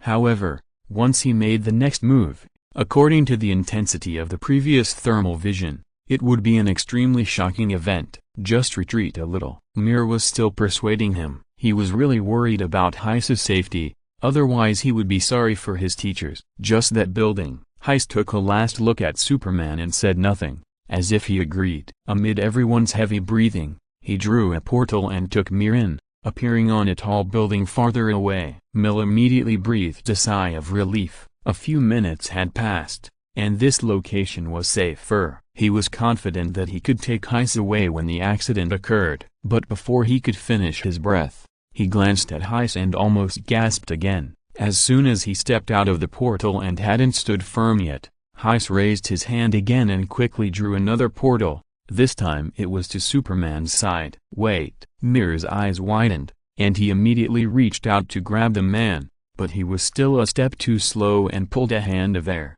Batman. Heis. The portal opened. Heis appeared between Batman and Superman. I'm sorry, Dad, Heis said. I think I have to do something here. After all, I came to help Clark. What's the point of running away? Clark, or Superman, who was under control, lowered his head. Although his eyes were heavy, he was still immersed in his endless thinking and did not move. His terrible energy continued to create psychological pressure on people, especially when facing people around him. The sniper in the distance turned around, and Jason calmly gripped the trigger, obviously determined to shoot this decisive shot before Clark heard Heis. Stand back, Hazel. Batman took a few steps forward. As a father, he wanted to protect his adventurous child behind him without any explanation. He thought it would be safer at least this way. Stand behind me. No need, Dad. Hazel smiled at Batman and said firmly, I have a way. I can solve it quickly. He did have a way. Tommy's ability. Despite a series of events, Hazel successfully entered the ranks of ordinary people and was no longer troubled by Tommy's physique. But in fact, Tommy's ability was only controlled, not disappeared. Hazel looked at Clark. Now, he got closer and could see Clark's well-defined face more clearly, and could see more clearly the dark clouds covering Clark's blue pupils when he looked at the ground, and confirmed the other party's powerful and terrifying deterrence more closely. But in fact, it was still Clark, Hazel thought. He remembered the little figure Clark gave him as a birthday gift. The Clark in the picture had clear and bright eyes, without glasses, and there were no dark clouds on his blue eyes. He just smiled at him gently and tolerantly. Even when he encountered many unpleasant things, and his magic resistance was so low that he had to hurt his teammates uncontrollably many times, he still had a strong and tolerant smile in his heart. He liked that clear blue, not the dark blue now. He was sure that Clark would think the same after he woke up. I want to help you too, he said softly. He pinched his fingertips, and his other hand reached out to Clark fearlessly. Under the breathless observation of everyone, he supported Clark's head and raised Clark's head, which was looking down at the floor, until it was raised to an angle where he could look directly at Heis. In this process, he might be attacked by Superman at any time. But he was not afraid, and Superman did not do so either, and he raised his head obediently. The pair of dark blue eyes, which were a little gray, finally looked into Heiss's black eyes. At the moment of looking at each other, Heiss wanted to let go of the hand that was holding Clark's face, and rubbed out the newly developed spell of customer service O2 like the other hand to unlock his Tommy ability. No matter how powerful Poison Ivy's spore control is, it will still be a dimensionality reduction attack if it faces Tommy's ability. After all, Tommy's charm skill is specialized in this, and even grows to the point of destroying the entire world. For guys with low magic resistance, it has stronger control power, which can replace spore control and become the new strongest control. The idea of Heiss rushing over is precisely out of confidence in his own ability. He has many complex thoughts about such abilities, including disgust, helplessness and adaptation after long-term interactions. But in terms of understanding, he is definitely the one who knows his ability best. Then let me control you, Clark. Heiss thought so. He decided to use Tommy's ability to replace the control of spores, and then turn off the control of Tommy's ability. Just like when Clark held him in the air and didn't let go, Heiss gently touched Clark's forehead, and the contact control effect was the same. In this way, Clark can be pulled out of the spore control without any effort. Let's start now. Heiss let go of the hand that was holding Clark's forehead, and wanted to take it back to activate the ability. The hand was halfway retracted, but was suddenly held down, still on Clark's face. Clark suddenly raised his hand and held down the hand that Heath was about to retract. He seemed to suddenly wake up from his deep thoughts, but he didn't do much else, didn't do anything to destroy the world, and didn't obey Poison Ivy's orders. He just raised his hand to cover Heath's hand. Then there was no next step. Jason narrowly avoided sniping Clark. Heath was a little stunned, and looked into Clark's eyes. He saw it. He saw the blue pupils that were looking at him, gradually losing the cover of the dark clouds, and showing bright colors again in the moonlight, just like the moonlight rising slowly on a moonlit night, and also like the sparkling sea surface under the sun. This is the look that Heath is familiar with and likes. This is Clark's eyes. Clark opened his mouth, but it was not a frozen breath, but a gentle response to Heath. Just like when Heath called Clark, there was no longer any dark cover in his eyes, but they were as bright as before, with the corners of his mouth and eyes slightly curved, covering Heath's hand, like a blue-eyed golden retriever, entangled with the hand of the person he likes, and blatantly acted like a spoiled child. Good evening, Heath. Clark obviously regained consciousness. Jason was stunned for a while, then picked up his phone to look. Dick: We haven't defeated Poison Ivy yet, Tim. Soon, just a few minutes. Jason: Then. Good evening, Clark. Heath smiled happily, without pulling his hand back hard, and kept his hand on the other's face in a very friendly way, asking him, "You are awake?" "Although I don't know what's going on, it's great." After he finished speaking, he felt his palms warm again. Only then did he feel real. He didn't need to help Clark, but his palms were on the face of the person he secretly loved. Heath's ears suddenly turned red, and he struggled as if nothing had happened, trying to secretly hide his palms that were hot because of shyness, but they were still covered by the big hand, and even slowly closed, with the palm covering the back of the hand, and the 10 fingers interlocked. The moonlight was very bright. It sprinkled gently on the tall buildings, just as beautiful and gentle as when Heath first came to this world, and as peaceful as every special night. The moon in Gotham is no different from the moons in other places, but it is the side of the moon that Heath thinks is the most beautiful, and it is also very similar to Clark's eyes that are free of haze and filled with gentle moonlight. It is the sun, and it is also the moon in Heath's eyes. "Won't you let go, Clark?" Heath reminded him stutteringly, and the red on his ears was about to spread to his face again, but Clark watched and still didn't let go. "Sorry, I can't let go for the time being." Clark smiled, looking at him quietly and nervously, his voice a little trembling, but still so tolerant. "Because I want to confess." Heath's Adam's apple rolled and his eyes widened slightly. "I like you, Heath. Without the control of spores, without the control of Tommy's ability, it is completely based on the love for the person in front of him to wake up. Just one look. This is the best control, Clark. Can I be your boyfriend? End of the main text. #extra. Chapter 113 Extra. A little while has passed since that day. Metropolis, Daily Planet headquarters. Clark sat in the office, typing away on the keyboard. After a while, he couldn't help but wonder. What is Hazel doing? He didn't quite understand this kind of behavior of being immersed in love before. However, you really have to experience everything before you can have the right to speak. Clark now admits that he really can't help but think of Hazel during work breaks, especially when he can't see Hazel. This kind of longing and love is more obvious. Hazel's words and actions seem to appear automatically in his mind, making him want to leave his complicated work behind and sneak off to Gotham to be with Hazel. Perhaps it was because his fantasies and expectations were too obvious. The editor-in-chief, who came in with some materials, saw his absent-minded expression at a glance and said to him in a funny way, "Why, are you thinking about your girlfriend again?" Clark smiled embarrassedly after the editor-in-chief revealed what he was thinking. He stood up and took the materials.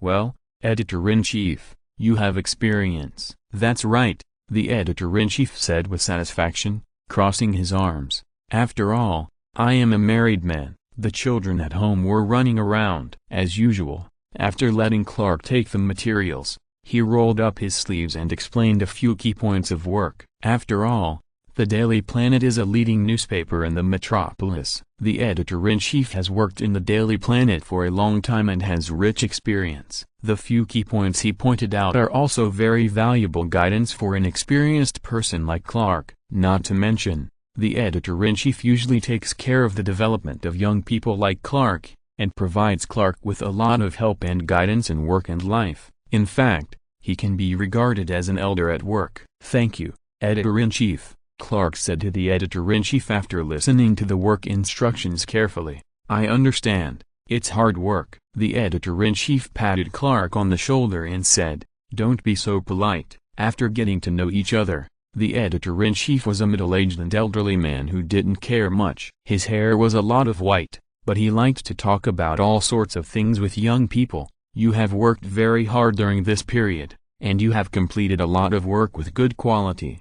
I guess it won't be long before the boss will give you a promotion and a raise." He smiled and said, "It will probably be a short time before you can be on an equal footing with me." "Good boy." Clark smiled helplessly. He thought, this is probably thanks to the large number of achievements sent by Batman. In order to distance him from Heathers, and because Clark revealed the reason why Heathers called Bruce Mom when he was a child. Bruce, the big boss of Gotham, has been very fond of him until this period of time, manifested in assigning him a lot of work. Clark didn't expect to be promoted too quickly, and wanted to gain more experience, but the work was too much, so he had to show his superhuman speed and quality a little, using his super input skills and super brain. As a result, he was noticed by his boss and got promoted. "You're about to succeed in your career." The editor-in-chief was still chatting with him. "Your love life seems to be progressing well. You've been staring at your phone more often recently. How about when will you bring your partner to meet me? I'll treat you to dinner." "He'll be very happy,"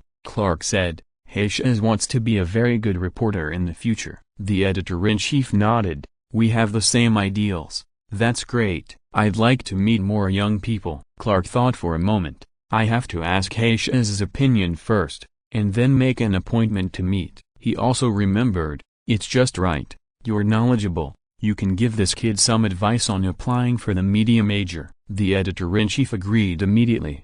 He has been in this industry for many years and has a wide network of contacts. It would be a waste of talent for him to talk about some media professional knowledge for college exams. "What a young kid, and you're still so ambitious. You're lucky, Clark." Clark smiled again. "Thank you. You've worked hard." "I think I'm lucky too." He glanced at the phone on the table. The screen was still on, faintly showing a photo of Hayes. He set Hayes' photo as his screensaver and desktop. Every time he looked at her, he felt particularly fond of her and smiled even more. The editor-in-chief hadn't left yet, and noticed Clark's expression while he was secretly looking at the screensaver. He couldn't help but smile with relief, looking like an elder, and secretly sighed. "He really looks like a young man in love." Actually, to be precise, It's not called passionate love. Clark and Heiss's relationship is still between passionate love and ambiguous, and they haven't completely become each other's boyfriend. This is because of that day, the confession on the high-rise building. The atmosphere is just right. Clark has gone through a lot of tests, and Heiss's mood is also relaxed. Everything is the best atmosphere for lovers, and pink bubbles are about to pop up in the next second. Can I be your boyfriend? Heiss rolled his Adam's apple. Until this moment, he had a real feeling that this was not just his secret love, but a two-way rush from both sides. Joy filled his heart. Heiss swallowed his saliva, blinked several times, and then calmed down and opened his mouth, barely able to say, "I." This was obviously a promise. The atmosphere between the two of them was natural, and their expressions were gentle, without any intention of breaking the emotional line. Hazel said, "I agree." He had just said the beginning of the word agree, and hadn't even finished the last word. His mouth was still half open, and he responded to Clark nervously and happily. He was interrupted abruptly. "I don't agree, Hazel." The words he wanted to say were stuck in his throat. "Clark?" They turned their heads in confusion and saw a familiar figure standing at the source of the voice. He climbed up the tall building panting. Perhaps because he was too angry,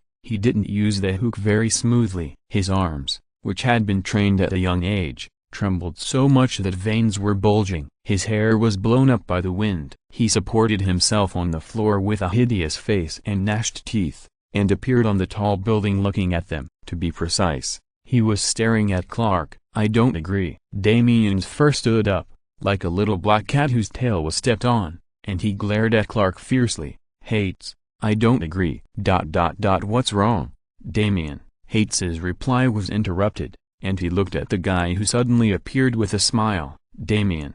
"No, Hates." "Huh?" Damien was still staring at Clark, and his voice was full of energy, so that everyone present could hear his rebuke. "I don't want this.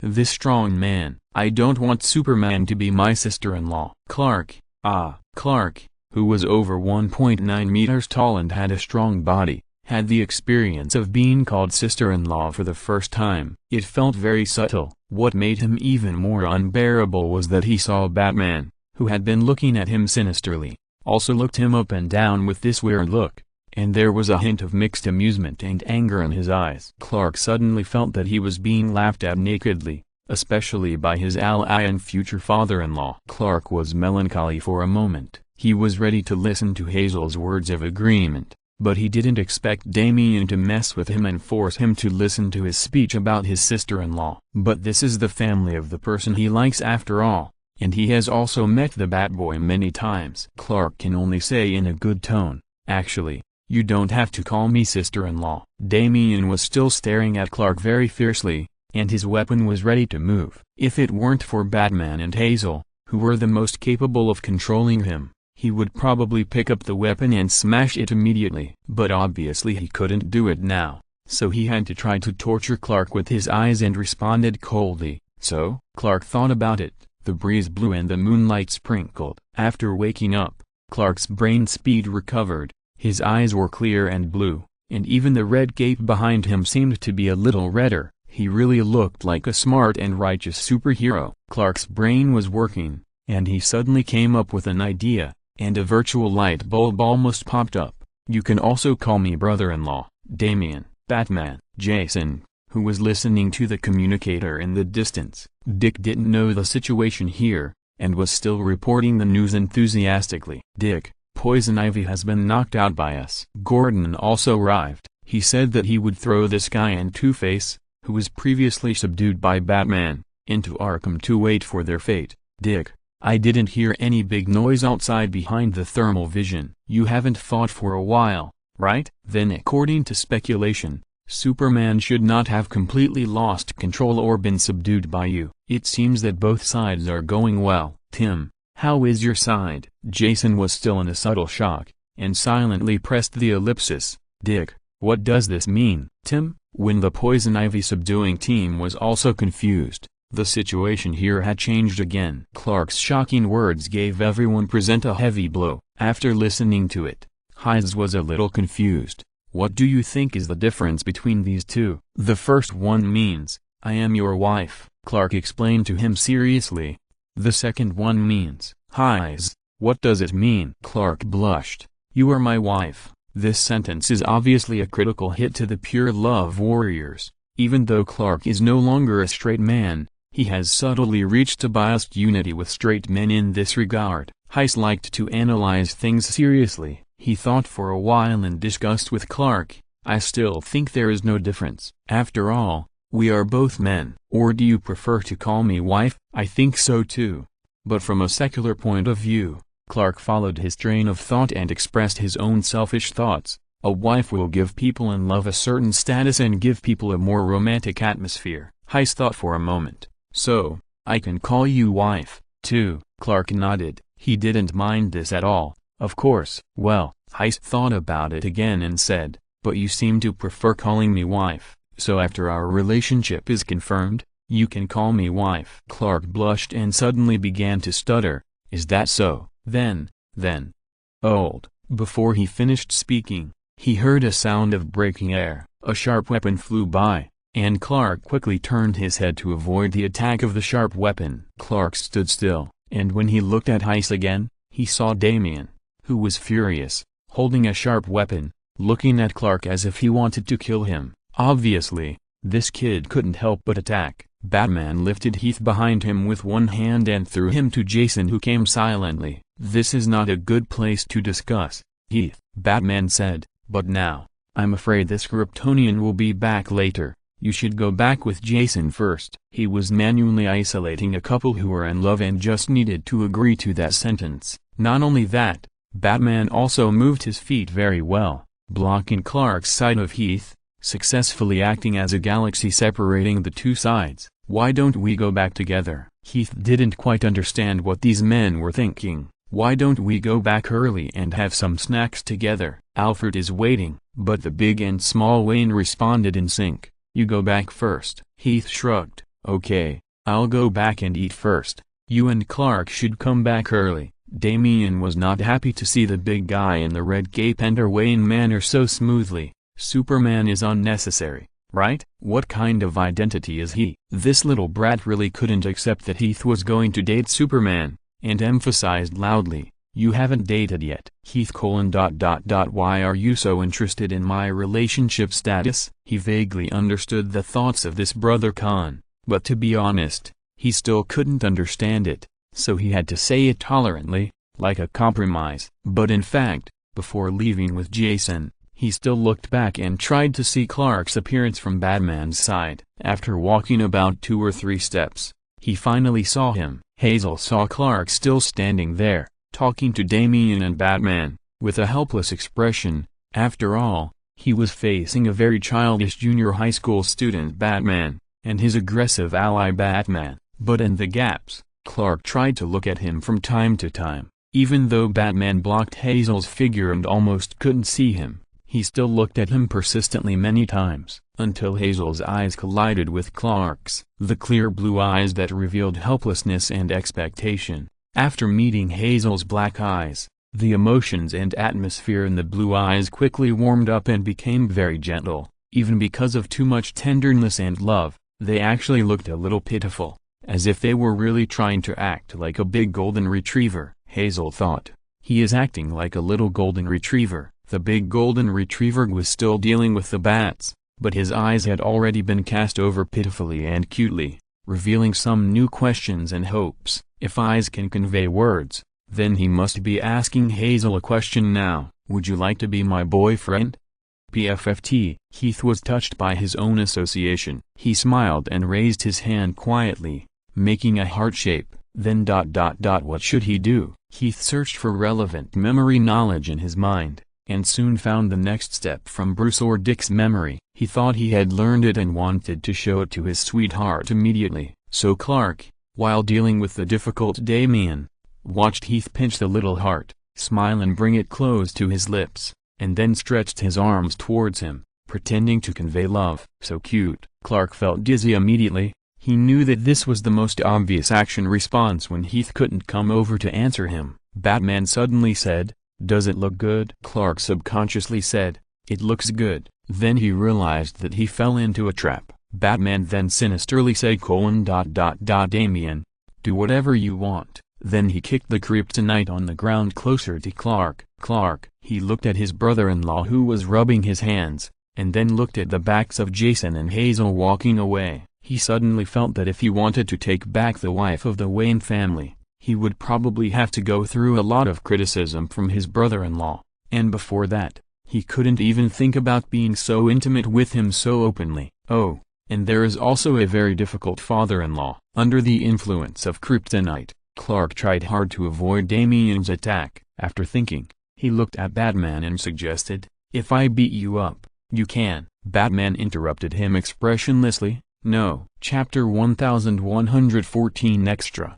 Hastes, I want to go out and play. He sent this message to Clark. So the next day, the sun was shining brightly, and they appeared together on the streets of the metropolis, found a place to drink coffee, and sat under the outdoor parasol. Drinking coffee was Hastes' request. "I'm worried that I'll get very sleepy later, so I'll drink a little first," Hastes said. He said this because he was really studying hard the night before he came out. He had already graduated from high school. When Hastes was studying at Midtown High School, it was almost time for him to graduate from high school, so after experiencing ordinary high school life in New York, he quickly got busy preparing for exams and preparing for college. The Wayne family, who had doctoral degrees, would quickly help Hastes solve his academic doubts whenever he asked questions. As for the preparations for entering college, Hastes himself was interested, and with the help of Clark and the editor-in-chief, it was going well. So after several months of busy work, Hastes successfully became a preparatory college student in the Department of Media at a certain university in New York. I heard that those who can enter this major are very talented. Heath was full of fighting spirit. I will try my best not to fall behind. So before the official start of school, Heath did not make full use of the holiday to rest, but spent most of his time to improve himself and learn new knowledge. "You can't do this," Clark sighed, looking at the dark spots under Heath's eyes. His tone was very gentle, but his words were not polite. "Next time you stay up late, I will tell Bruce." Heath said in disbelief. "No, will you really do this?" Clark: "Yes, if you still stay up late like this." When talking about this topic, Clark is like a big head like Bruce, kind and resolute, and has principles for raising cubs. "You didn't even glare at me." Clark took a sip of coffee and reached out to touch Heath's head, as if to comfort him. "If you don't want Bruce to come and take care of you, go to bed early and get up early, get enough rest, and don't tire yourself out." "I was just a little impatient." Heath defended himself and looked back suspiciously. "You seem to have changed now." Clark: "Have you changed?" Heath pointed out his strangeness. "You never mentioned Dad in front of me before. Even if the conversation involved a little bit of this content, you would frown. It's not like now, where you naturally use Bruce to make a big deal in front of him. This is exactly what has changed." "It has indeed changed." "Why?" "Because." Clark paused and said softly, "Because we are dating now." "Rather than dating, it's better to say that we have officially established a romantic relationship." "That's right." After Heath received the admission email from his ideal university, Clark confessed to Heath again. This time, he received a positive response. So, Clark can finally introduce Heath to everyone openly to establish his boyfriend identity, and their relationship officially became a couple. Although before getting a confirmed reply from Heiss, their way of getting along was no different from that of ordinary couples. "But after the official confirmation of the relationship, I felt like my identity was recognized by your family." Clark laughed. "Although they still can't quite accept me as your boyfriend, this resistance is not as strong as your affirmation of me. So no matter how they embarrass me, it doesn't matter." He can even use the power of his father-in-law to make Heiss have a regular schedule. Heiss lowered his eyes and his face turned red. "Okay, I forgive you, boyfriend." "Clark, it's an honor, so don't stay up late." He touched him. At a corner behind the sun umbrella outside a coffee shop, a telescope for observation was secretly extended, reflecting a sneaky light, secretly observing every move of Heiss and Clark in front. A stiff-haired boy was holding the telescope that was extended to peek. half squatting and observing angrily. He touched him again. Someone next to him echoed him. "It's just a touch on the head and hands," the other person said. "Why are you so excited?" "The boy, what do you know? The next step after touching the hands and head is to kiss and touch the waist and check in." Another person: "What are you talking about? Thalia and Bruce are both like this." The boy looked back at the other person with disdain, and cited a concrete example. "I think you don't understand." The other person endured, and almost had a cross on his head.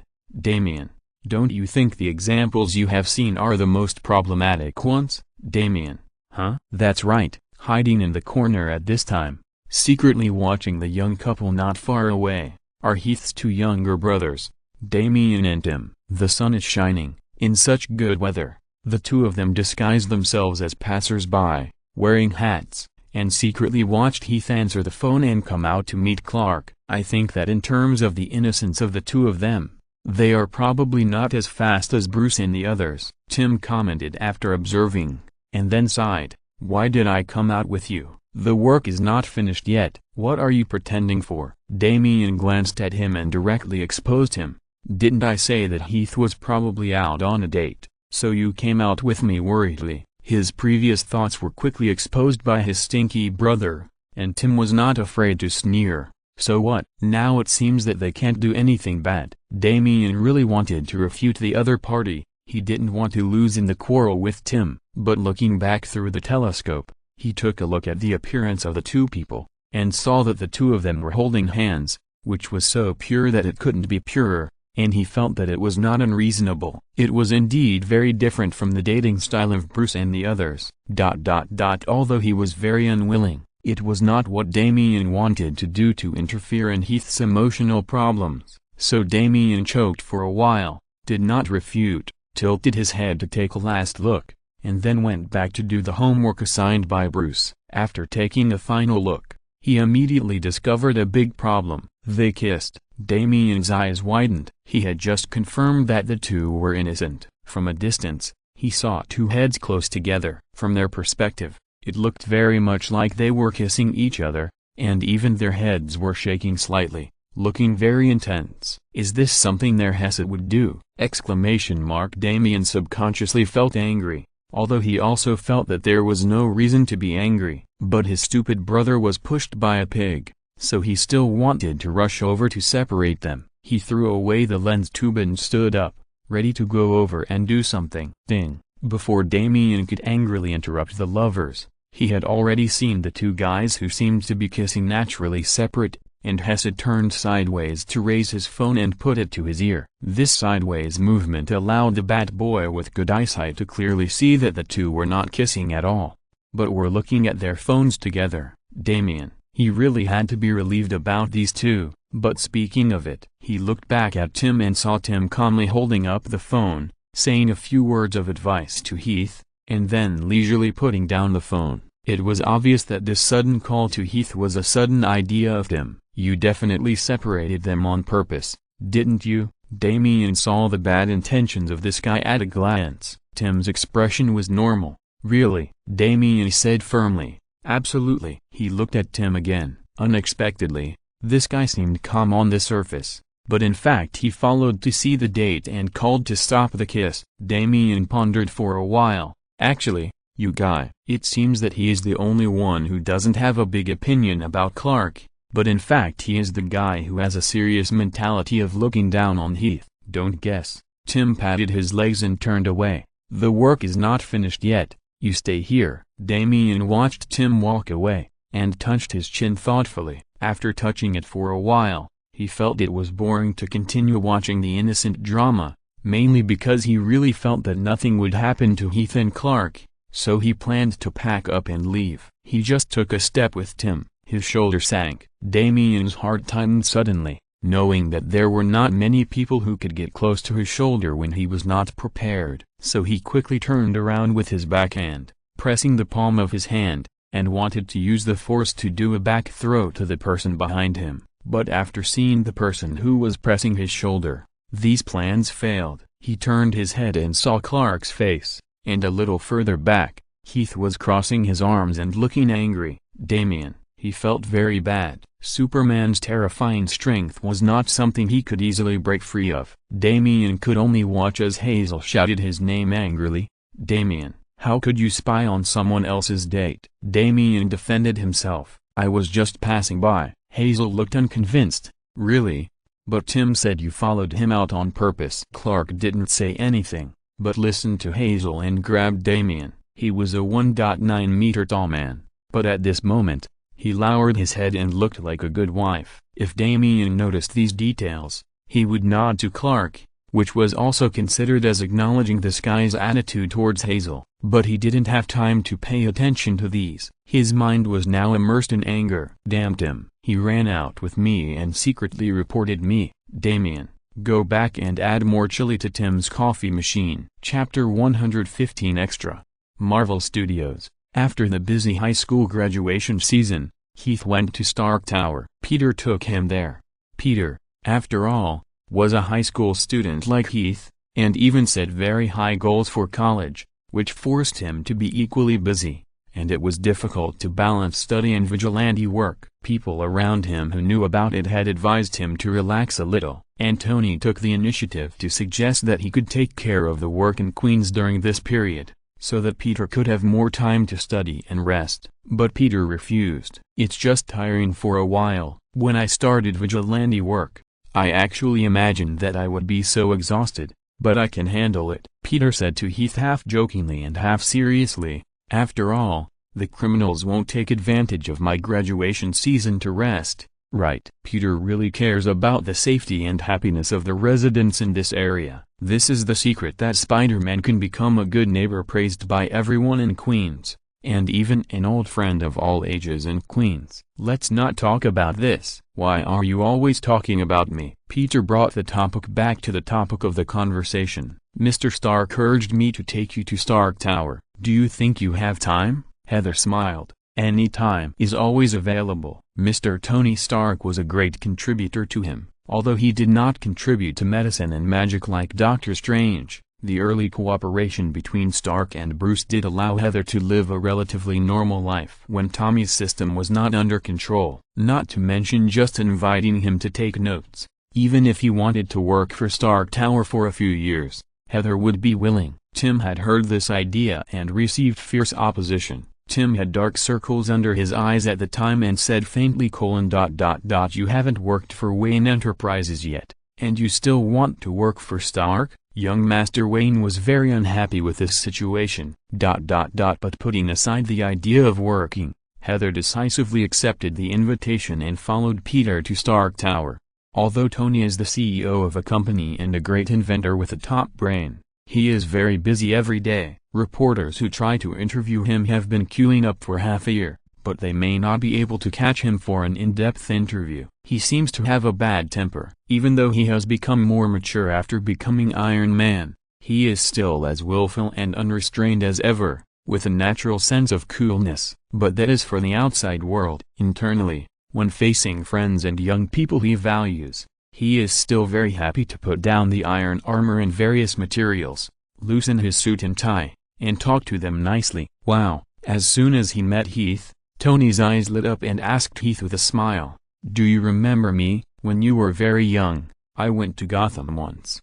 When he said this to Heath, his tone was very gentle, so gentle that Peter couldn't help but look at him in surprise. In fact, Tony has always been willing to give beauty some face. When facing a super beauty, he is more willing to slow down his tone and speak nicely, and be more patient. Besides, Heath was his junior, the same age as Peter, and he had experienced a lot under his watch. Tony naturally didn't have any romantic thoughts, but more of an appreciation of beauty and the idea of taking care of the younger generation. When combined, he naturally seemed very kind. Heath couldn't remember, and said honestly, "I don't think I've seen it. Sorry." "It's okay, it's normal." Tony waved his hand and didn't take it to heart at all. "After all, when I went to your Gotham, I also saw you in your father's dark cave. It's normal that you didn't notice it. Your father protects you very tightly." The old bat wanted Heath to not be able to see other people's sight, so he must have done it very secretly. Heath nodded,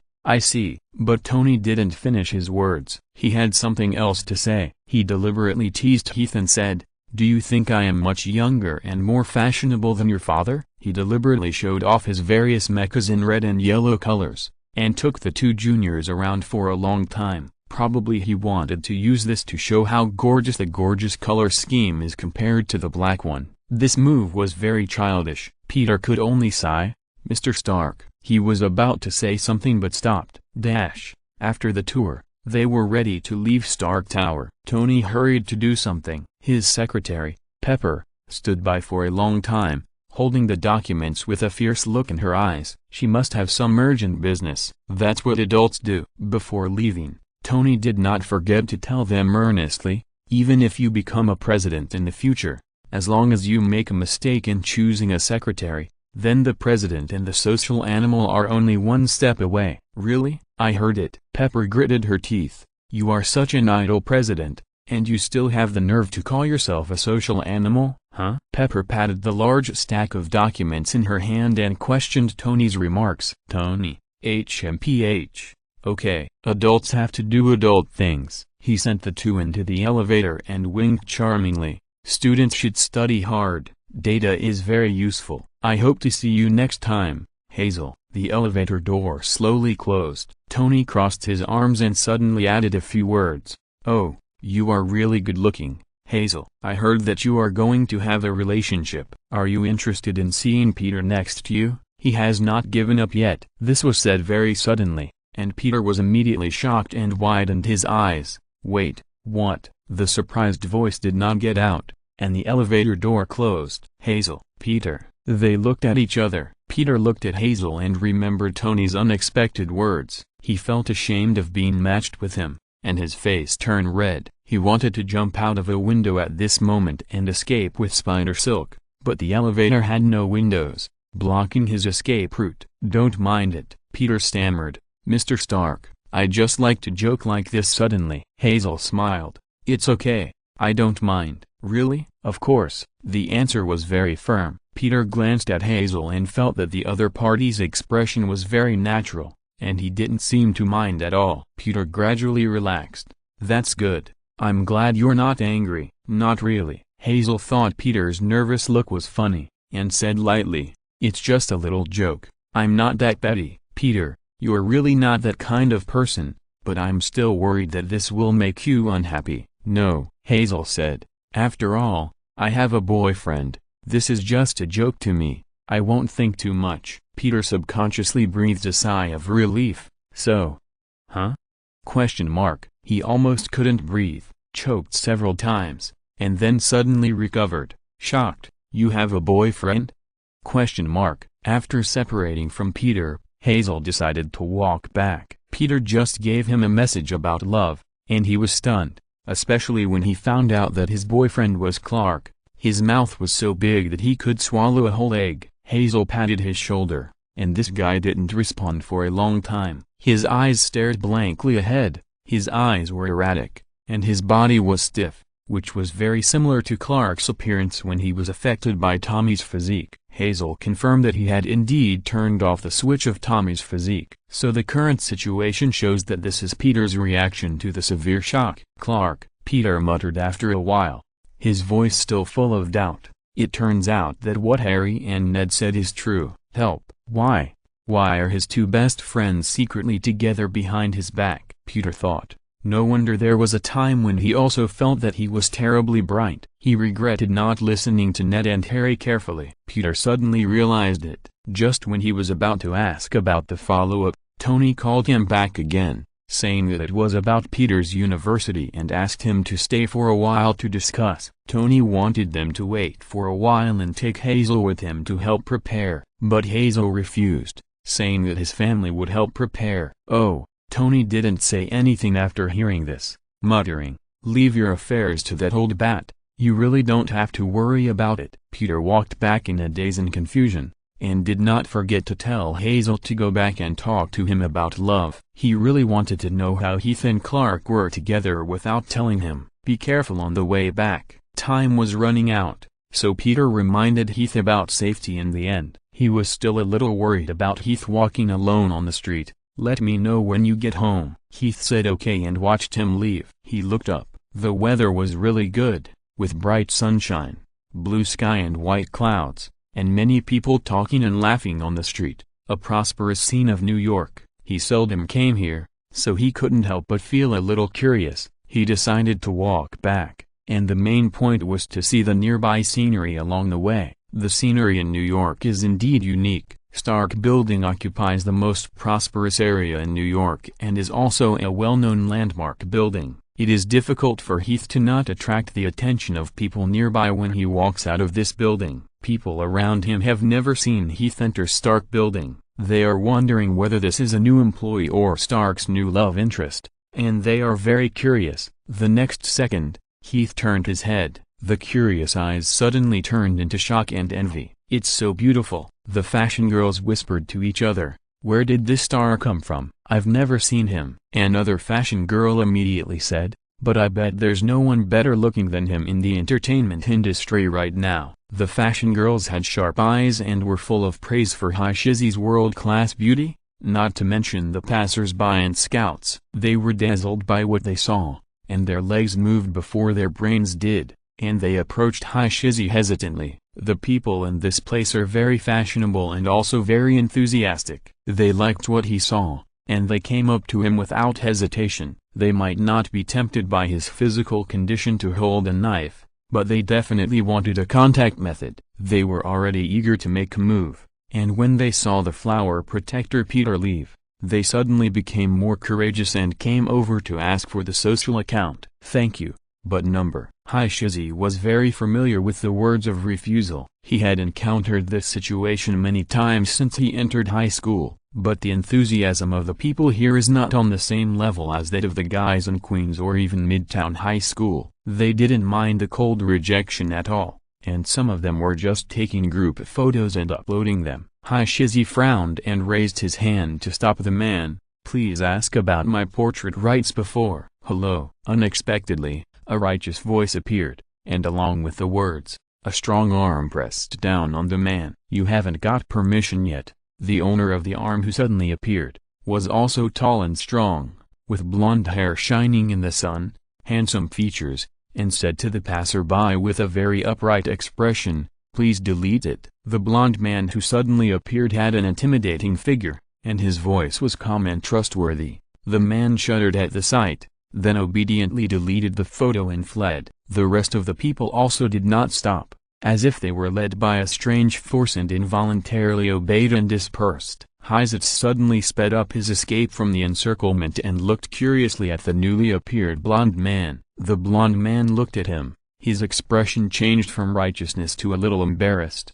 and he took the initiative to say, "Peter asked me to help you out." "You are Heisitz, right?" Heisitz nodded. "Yes, thank you." "That's right, Heisitz. You can call me Steve." Steve said this to Heisitz. He spoke very gently, so gently that people felt like he was talking to an old man. "I know you. You are a child Stark knows." Hazel thought for a moment. Tony would not leak Hazel's information so easily, and Peter would not let unfamiliar people get close to Hazel, but they all trusted the blonde man named Steve. So the guy in front of them must be a friend or comrade in arms they knew and trusted very much. Hazel had read the information of their Avengers, and based on the description in his memory, he quickly guessed the identity of the man in front of him. "You are my—" He stopped talking in time, and Steve happened to make a gesture to keep quiet. "You came out so soon," Steve said kindly. "Then I'll take you there, kid." There is absolutely no problem with him calling Hazel a kid. After all,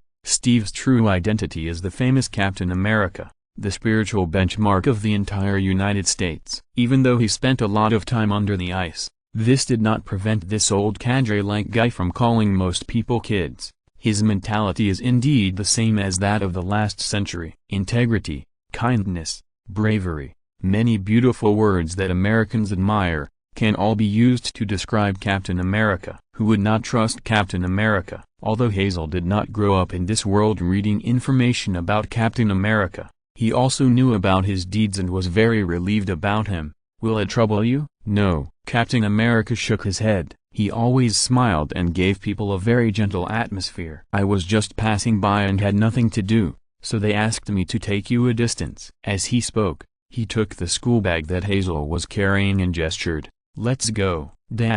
Talking to Captain America is a very interesting thing. Although Captain America has the personality of an old man and is very rule-abiding in some aspects, he is actually not boring. Many of his words are not biased or rigid, and it is not difficult for him to talk to young people. As Heath walked, he chatted with him briefly, and it felt like he was talking to the easy-to-talk Alfu. This metaphor is a bit strange. Captain America is also very good at praising people. Journalist is a very good profession. It is a good thing to have ideals, kid, and it is also a good thing to work hard for your ideals. Captain America talked to him very seriously, because of Heath's age. Looking at his eyes has a feeling of relief, like looking at growing flowers and plants. You may encounter many obstacles on the road to pursuing your ideals, but I heard that you have encountered many obstacles before, right? The best answer is to persevere as before. He smiled embarrassedly, stopped a short distance away from Heath's residence in New York, returned the bag to Heath and said, "This is how I have come to where I am now." Heath took the bag. "I will." There aren't many elders who can speak to people so seriously. Although Heath had only been with the other person for a short while, he had a good impression of him and had some respect for his elders. The bag he took over beeped twice, and Heath retracted his gaze from watching Captain America walk away and turned on his phone. "Clark, are you home?" Heath smiled and replied to him, "Yes, Heath, I also met Captain America. Do you know him? He sent me back. He's a very nice guy." At this point, Heath's eyes lit up. He suddenly realized where the familiarity with Captain America came from. "Clark, I think he's a bit like you." "Clark, huh? Like me?" "Heath, yes. Both are just as upright and powerful, and give people a sense of trust. They're also both spiritual leaders. Right?" Heath praised Clark and Captain America for a lot of qualities and found it very interesting, but it seemed that the other party didn't share the same opinion. The other party was silent for a while, probably confirming Captain America's appearance again, and then said with a bit of sourness, "They all have blue eyes." "Hatesy, are you jealous?" "Clark, yes. A little." "Hatesy, a little?"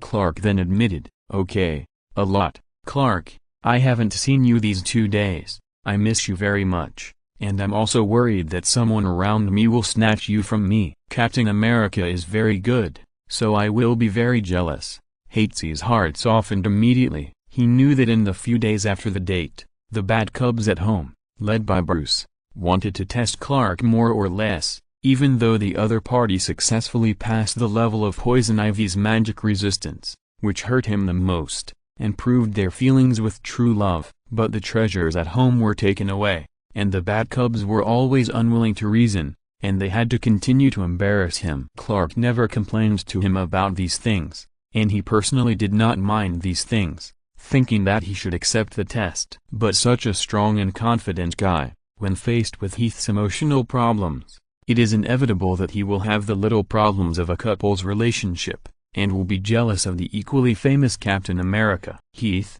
don't be jealous. He is just an elder, Clark, but in the eyes of Dick and others, I am also an elder." This sentence is like the big golden retriever who is aggrieved. "Heath, but I don't think so. You are my boyfriend, Heath. I will go to see you tomorrow." The big golden retriever suddenly became energetic and no longer felt aggrieved. If you are listening to this novel on a channel other than Fanfic World, it means they downloaded and uploaded it without effort. We cordially invite you to visit our channel, Mundo Fanfic Novelist. There you'll find the original version of this story and you can explore many other novels of various genres. We are waiting for you to immerse yourself in a world of incredible novels. Chapter 116 Extra.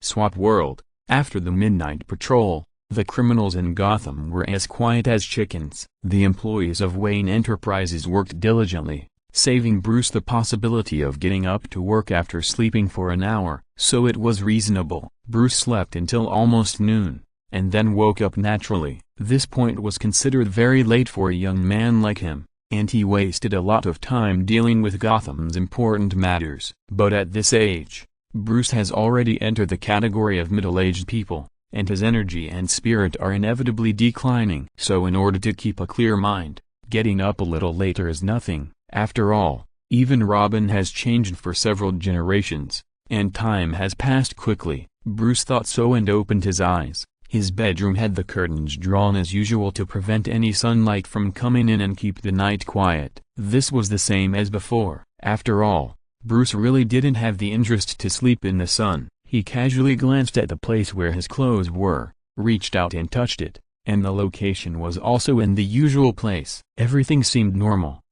Wait, he found something wrong. Bruce jumped up with a flip. His skills were still at the top of the world, and then quickly opened the curtains a little, allowing the light to fully penetrate the entire bedroom. The full view of the bedroom was thus completely revealed to his eyes. Bruce looked around calmly. It was indeed wrong. This seemed to be his bedroom, and it seemed to be his Wayne Manor, but it was actually another place, at least not his bedroom. It was a bit confusing to say this. Bruce put on his coat and approached the desk cautiously. To understand his vigilance, you can understand it from the things on the desk. On the desk, there was a simple toy duck. It was made of building blocks. For Bruce, this was something that would never appear. He had no preference for ducks, and he never remembered that he had such a duck, and he placed it on the desk very carefully. This was not something he would do. In addition, he glanced around. This seemingly familiar room had too many things that should not be there.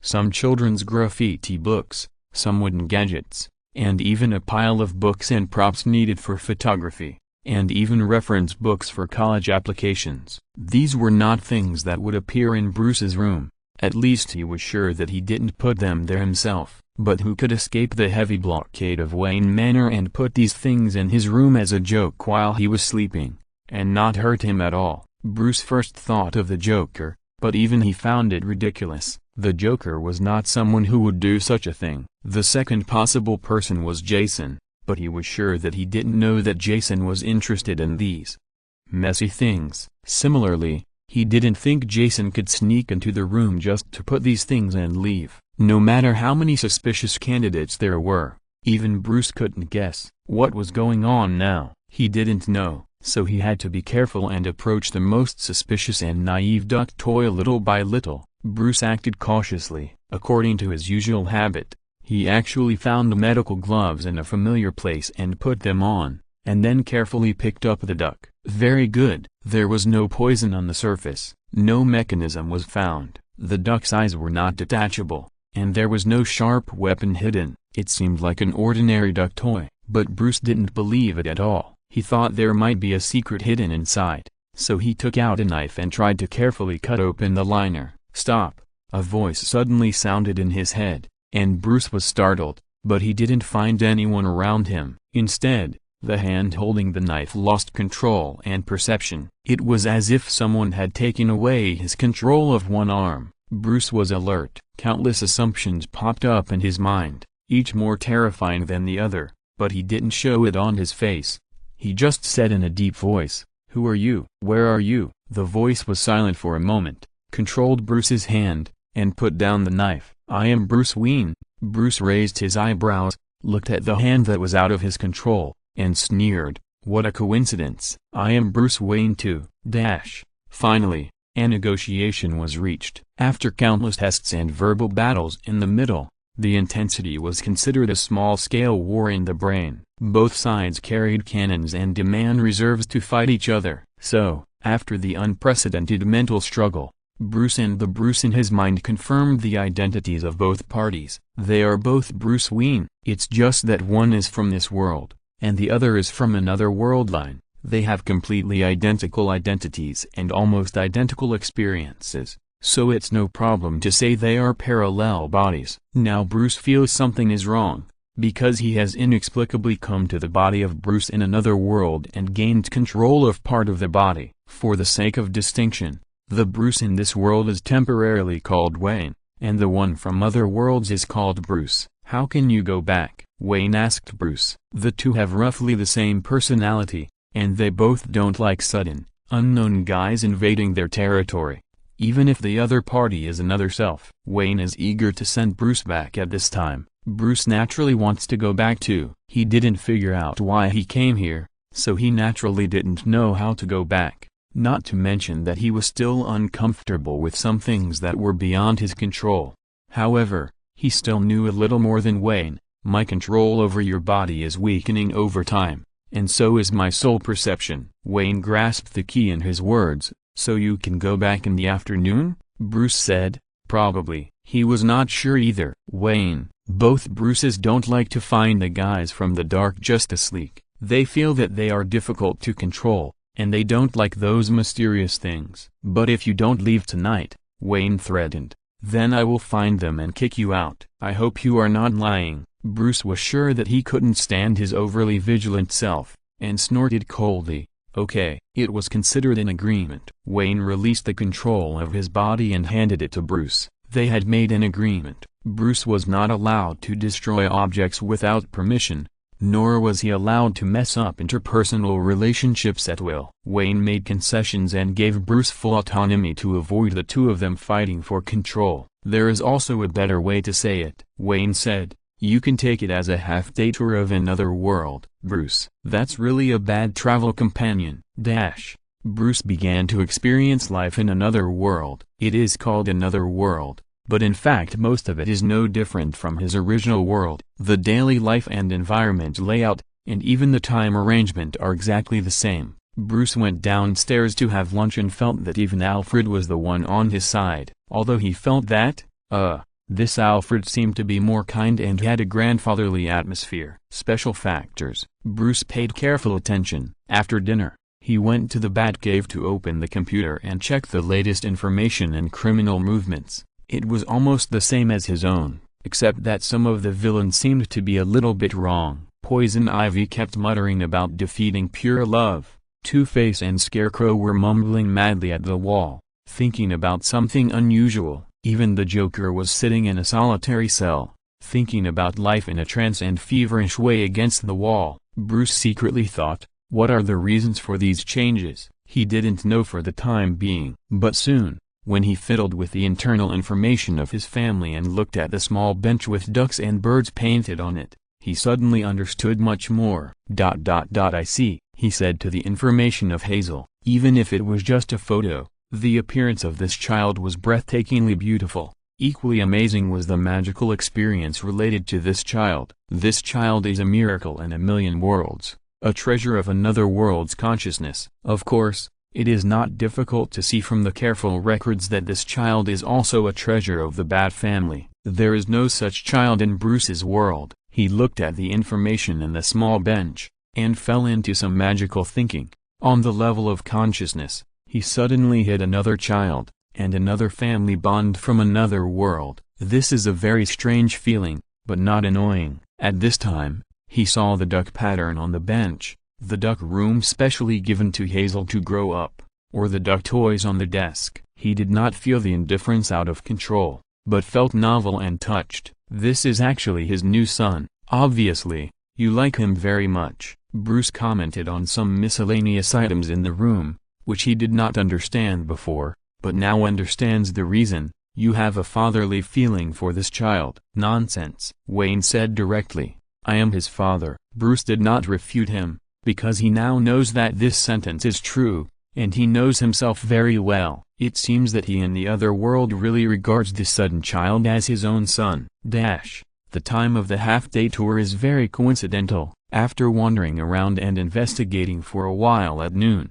they had to prepare for the bi-weekly family dinner in the afternoon. Actually, it couldn't be called a dinner, even if they could afford it. In fact, it was just a gathering of those who knew each other, chatting and having dinner. But for the Bat family, this was already a rare and cherished reunion moment. After all, they were all adults, and most of the Bat Cubs not only had to manage their real lives and dual identities as vigilantes, but also had to fight a set of back-and-forth combo punches with the annoying old Bat, so they naturally went home less often. Even Tim went out to venture out, leaving Batman under the name of the new Red Robin, and occasionally working online to handle Wayne Enterprises' affairs. And Damian successfully became the new generation of Robin. This made the little brat very happy, and felt that he was one step closer to his dream. Even if the little brat still needed to go to school and tutor at the same time, this good news was nothing to him. Let him invest all his time in school in Gotham. However, no matter what, when it was time for the bi-weekly gathering, all the Batboys had to put aside their work or finish their work in advance and sit at the large table in the Wayne Manor restaurant. When will Heather come back? Damian was the first to arrive, and he kept muttering while sitting at the dining table. Tim came back second and also sat at the dining table, saying in disapproval, "You're so noisy, huh?" Damian was not to be outdone. "Come and have a fight?" "Tim, little brat, do you think I'm afraid of you?" "Damian, TSK, we haven't eaten yet, come on." The two of them were eager to fight, giving Bruce a familiar feeling. Tim and Damian on his side were the same, and even quarreled more fiercely. Bruce was now in Wayne's body. He handed over the control to Wayne, letting Wayne enjoy his own family gathering, while he shrank in his body and watched silently. Wayne sat at the dining table, watching calmly, without saying anything or moving. It was not until the door was pushed open again that he raised his eyes and smiled slightly. "Why is your smile so disgusting?"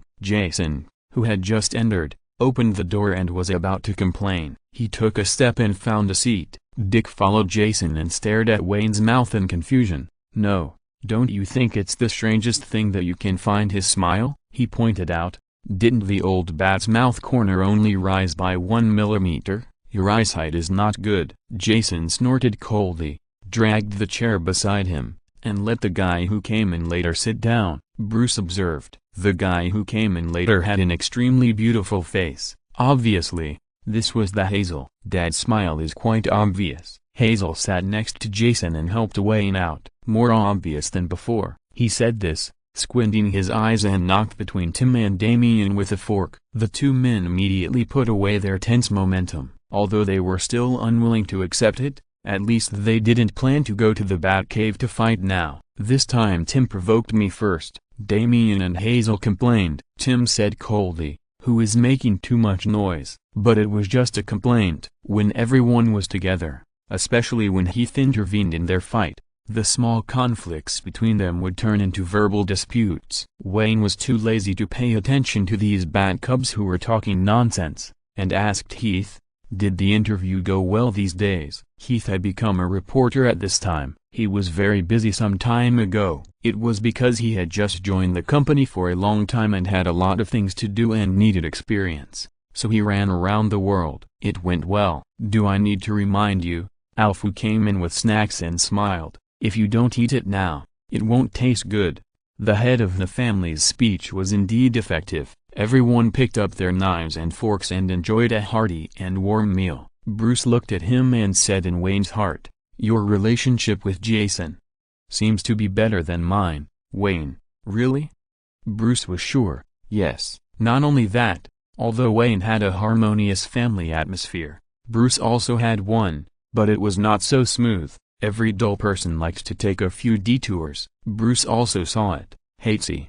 This child is the key to our difference," Bruce commented. "This child is very good. He is kind-hearted, strong and hard-working, and good at expressing himself. Such a child is lovable wherever he goes." "Dad," as he was speaking, Hatesy forked a piece of food that Wayne liked and put it on Wayne's plate. "Eat this." Wayne said. "Okay." Hatesy whispered, "Are you not in such a good mood today?" He keenly noticed that Wayne was a little anxious because of Bruce's appearance. Wayne looked gentle and stuffed a piece on Hatesy's plate. "It's not a big deal." "Nothing," Hatesy still said. "You should take care of yourself." Wayne nodded. "Okay. It's really like raising a son." Compared with Bruce's group of taciturn people, the language ability and attentiveness are very different. "This is a completely sweet and lovely son," Bruce said. "It seems that you are quite used to being a father." Wayne, "Really, are you envious?"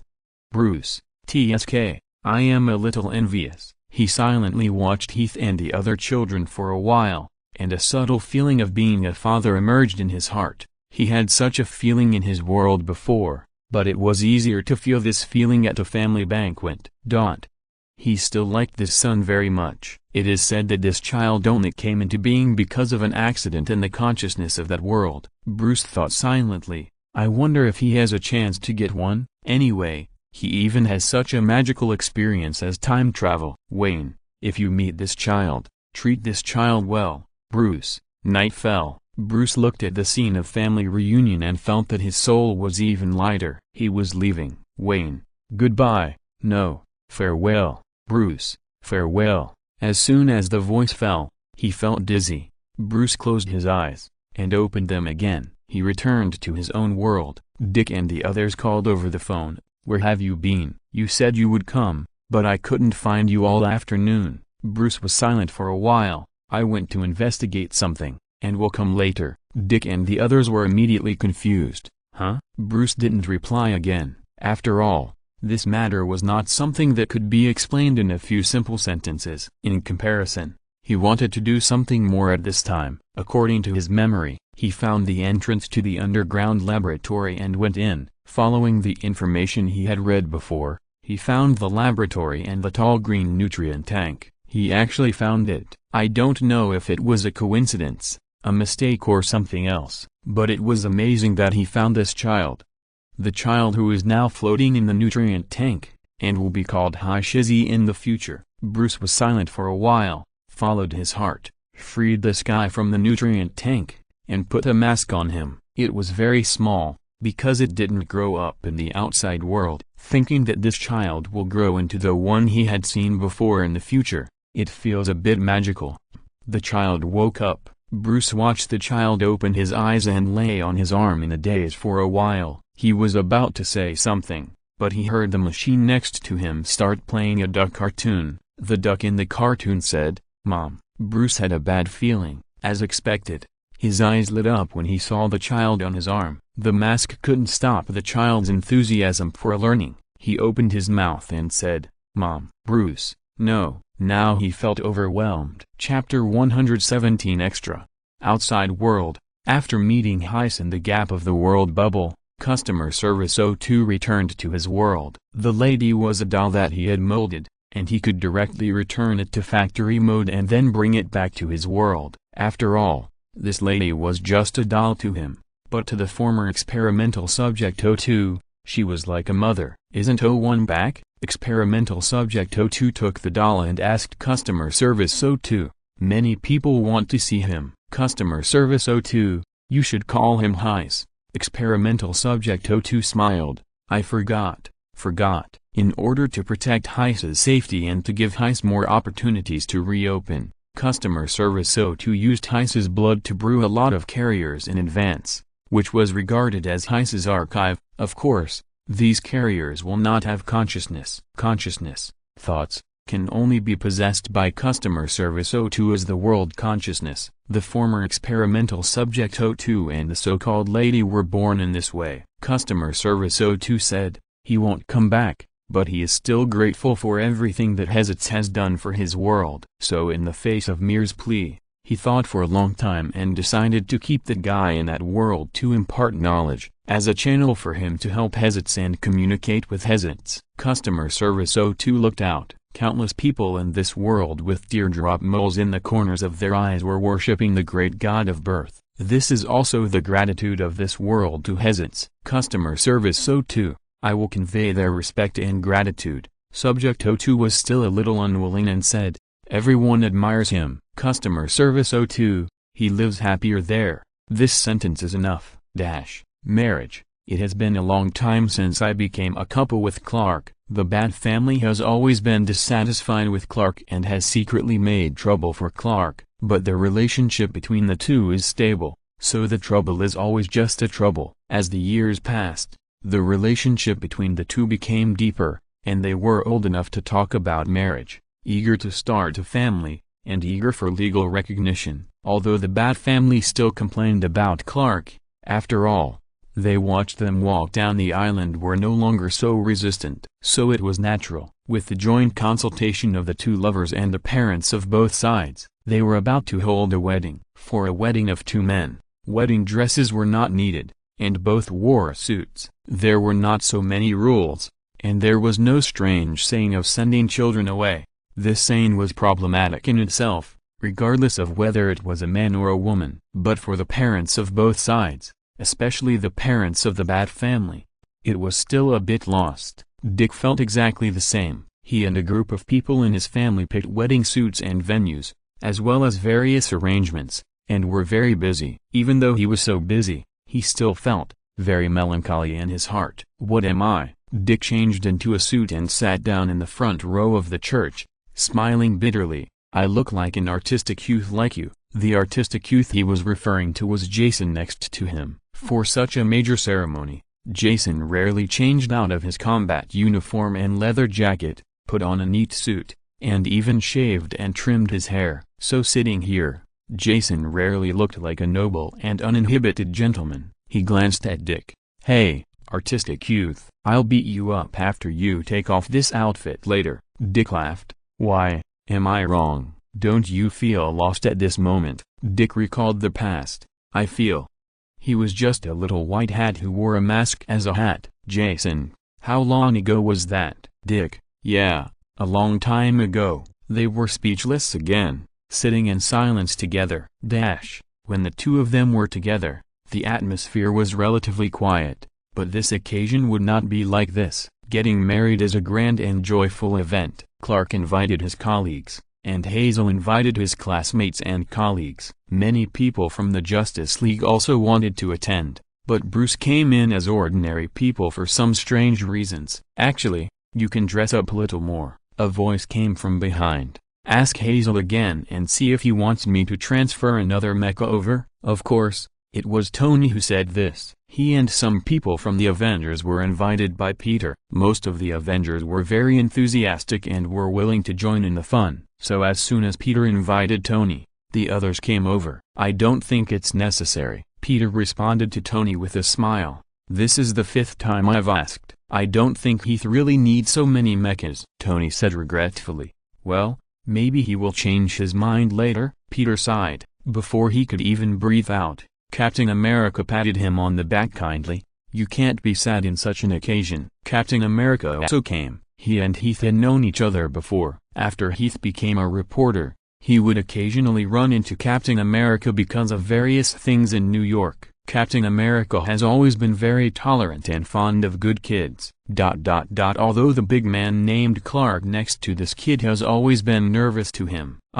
Captain America thought very easily. This is probably the taste of modern people, and he, an old man, is a bit outdated. But no matter how outdated it is, the joyful scene has to come. It is also a happy thing to see a child grow up and get married. I know, Captain. Peter patted his back and scratched his head. I just think too much. It can also be said to be melancholy. At this time, his thoughts were subtly connected with the two brothers in front. Peter has gradually accepted the fact that these two friends are in love, and he doesn't think it's strange that they are going to get married. But, thinking that friends of so many years are actually together in the end, he still feels very subtle. Just like the night some time ago, he received a message from Clark in the middle of the night. Clark, Hazel agreed to my proposal. Clark, I'm so excited, Peter. I dream about this day.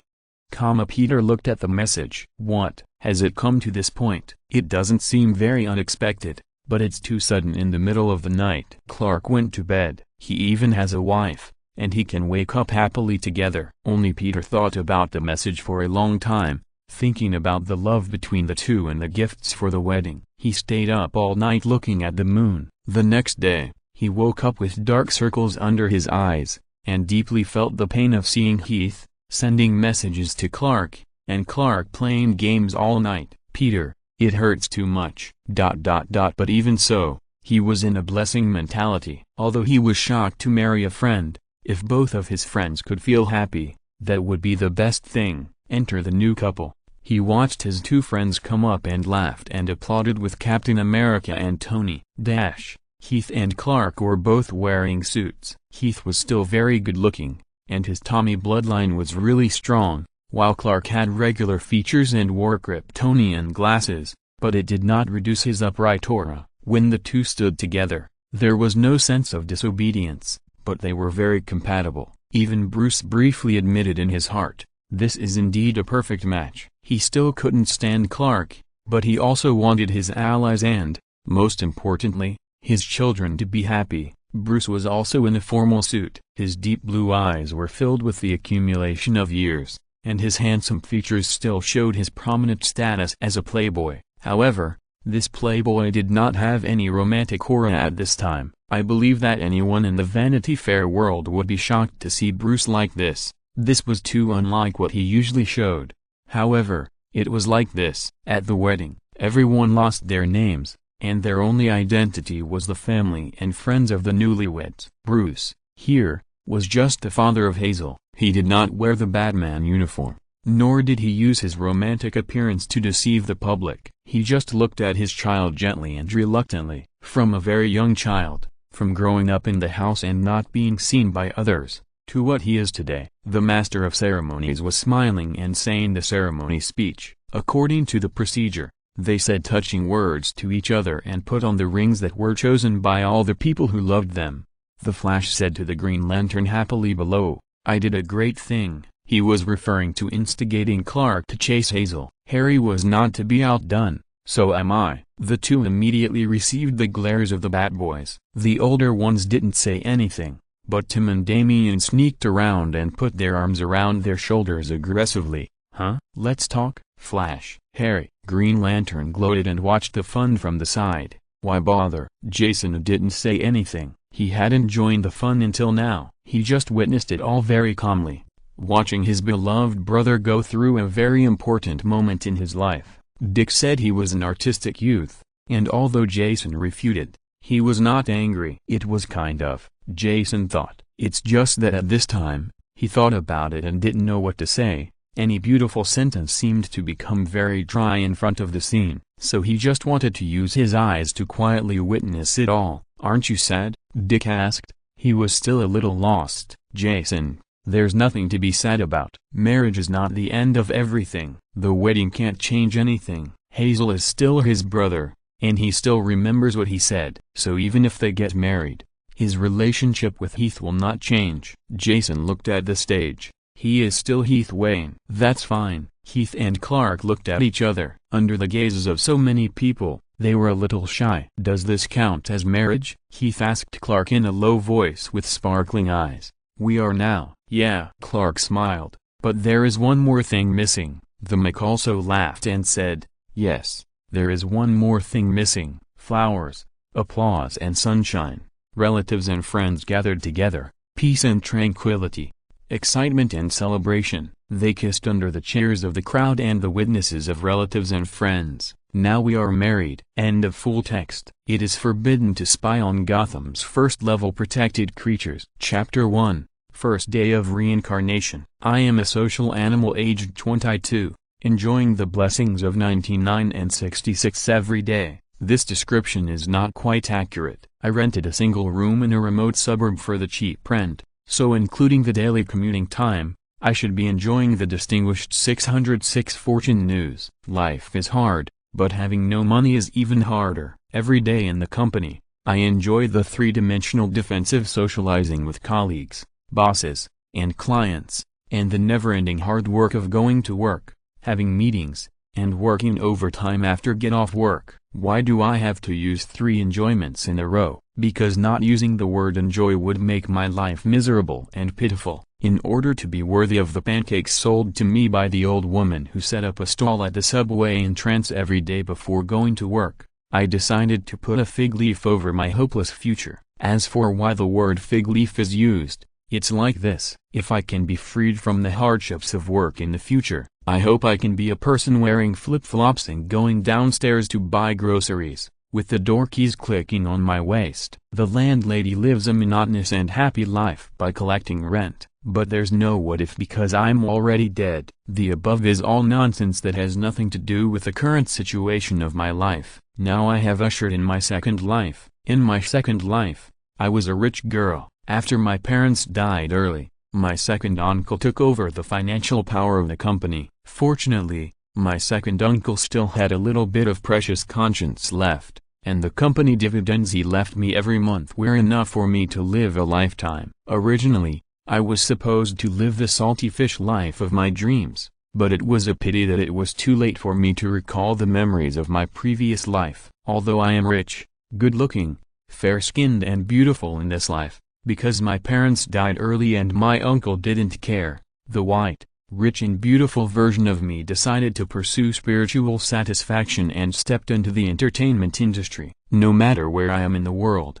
I obviously don't have any acting talent. I encountered a career failure as expected. With her acting skills, just staying quietly on the screen and being a vase is worthy of the director's painstaking efforts. After I regained my memories of my previous life, I immediately decided to give up my dream of pursuing the entertainment industry and go home to be a peaceful, beautiful loser, completely ruined. It's not because I have any objections to my hard work, it's just that based on my clear understanding of myself, I really don't have the talent to stand in the spotlight. At the same time, there is another reason why I choose to lie down. The world I live in is not the ultimate materialist world in my previous life. Mai's hometown is called Gotham. There are 4 major families in Gotham, the leader of which is the Wayne family. In my hometown, on average, an innocent bank is robbed every week. Bombs capable of detonating a district are distributed on a monthly basis,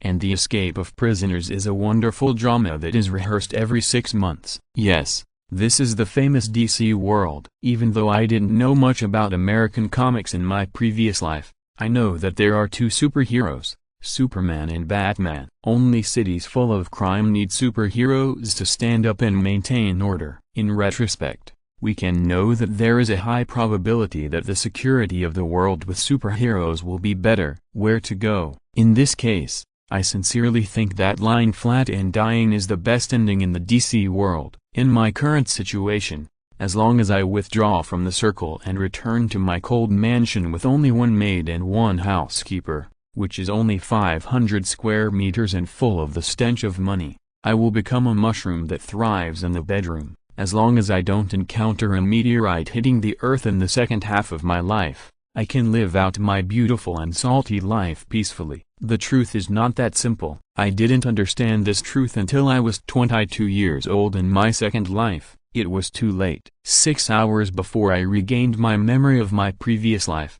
I agreed to the confession of a man I met for the first time and had a boyfriend whom I had known for no more than 12 hours. Not only that, after we confirmed our relationship, we had a night of passion and sex in a 5-star hotel in the city center. Now I am resting on my boyfriend's thick chest, thinking about the direction of my life from now on. In fact, it is not a bad thing to suddenly have a boyfriend. Although I have 2 lifetimes of memories, I am still the social beast in my previous life and the white and rich girl in this life. Men who admire Mai must also share my aesthetic point. Good food and sex, young and beautiful wolf dogs are one of the secrets for a rich woman to stay happy. I am very willing to maintain a happy relationship with a beautiful woman with 10-pack abs. The only problem is, my breast pillow boyfriend is named Bruce Wayne, a famous Gotham babe. Also Batman. Alas, just when I was thinking about how to say euphemistically,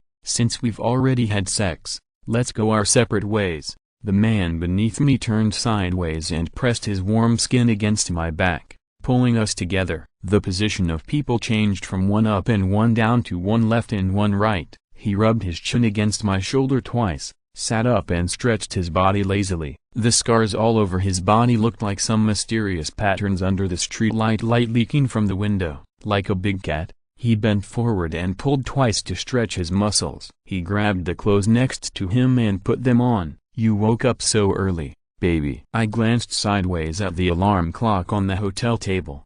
It was now 12 o'clock in the evening, exactly 6 hours since we met, and exactly 1 hour since we had finished exploring the mysteries of life. And I spent 15 minutes in bed thinking about the philosophy of life. "Are you leaving?" I asked. Usually we call this kind of ruthless man a scumbag. The famous Gotham baby was putting on his pants. In the half-light and half-darkness, I could only see his blurry outline. His sugary chuckle was more obvious than usual. "Forgive me, my butler told me that if I don't go back to the manor to sleep tonight, he will resign in anger." His reason was very clear. It's nonsense, but the tone and timbre are completely sincere. If my limited knowledge of American comics in my previous life hadn't told me that Batman is a two-faced person wearing a mask of personality, I would definitely have been fooled by him. I would like to call him the master of deception. What if I don't forgive you? I was still thinking about how to break up peacefully with this master of fooling around. The master raised his hand and turned on the wall lamp beside the bed. The gentle light shone on him from top to bottom,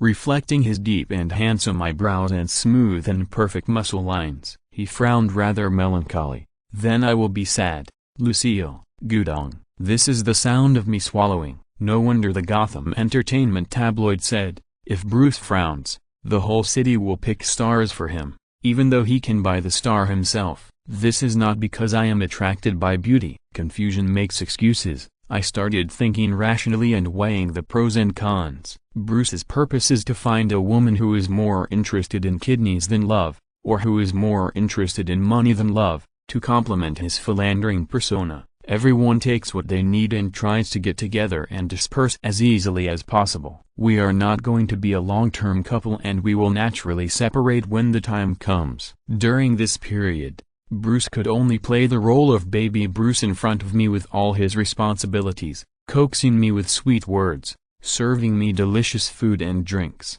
making money as soon as I curled my lips, and preparing to sing love words as soon as my tears fell. By then I will not only have money to spend, but also a chest pillow. Where can I find a more satisfying love experience card than this? If you put it in a custom store, it will charge at least $100 per hour. As for feelings, this matter cannot be taken seriously. Everyone knows that Batman represents bitterness and hatred, and never speaks human words. Why would I trade sweet baby Brucky for a big sullen bat? It's not a good deal. After thinking it through, I sat up in bed with satisfaction, grabbed the neatly dressed man by the collar, and pressed a kiss on his chin. Then I forgive you, I said generously. Who told you to be a little beauty? Bruce seemed to be surprised, and was stunned for a short time. After a while, he put on a lazy smile again. For your consideration, I must invite you to be my female companion tomorrow night. I understand. It's time for my tool girlfriend to come out and support the show. The mayor's daughter's engagement party tomorrow night? He stretched out his hand to tuck the hair on my cheek behind my ear, and looked at me intently with his blue eyes, as if I was the only one in his eyes. Yes, I chose a dress and matching jewelry for you. I hope you will appreciate it and give the stylist I booked a chance to become famous. Look, he must be eating the art of speaking 3 times a day. Just because of these words, I will be there tomorrow night. Of course, I said with a smile. Remember not to be late. If you are late, send me a message in advance and I will enter the venue with you. This way, when others ask why you are late, I can push the ball to you. After saying that, I patted the chest muscles that felt good. Slow down and don't send me away. Bruce glanced meaningfully at the hand I put on his chest, and I rubbed it without blushing and heartbeat. Also, don't you want to leave? If you don't, I will understand that you plan to stay here overnight and make your butler angry and resign. Bruce didn't want to ruin the butler's reputation anymore, so he took a step back skillfully and exited the scope of my harassment. Well,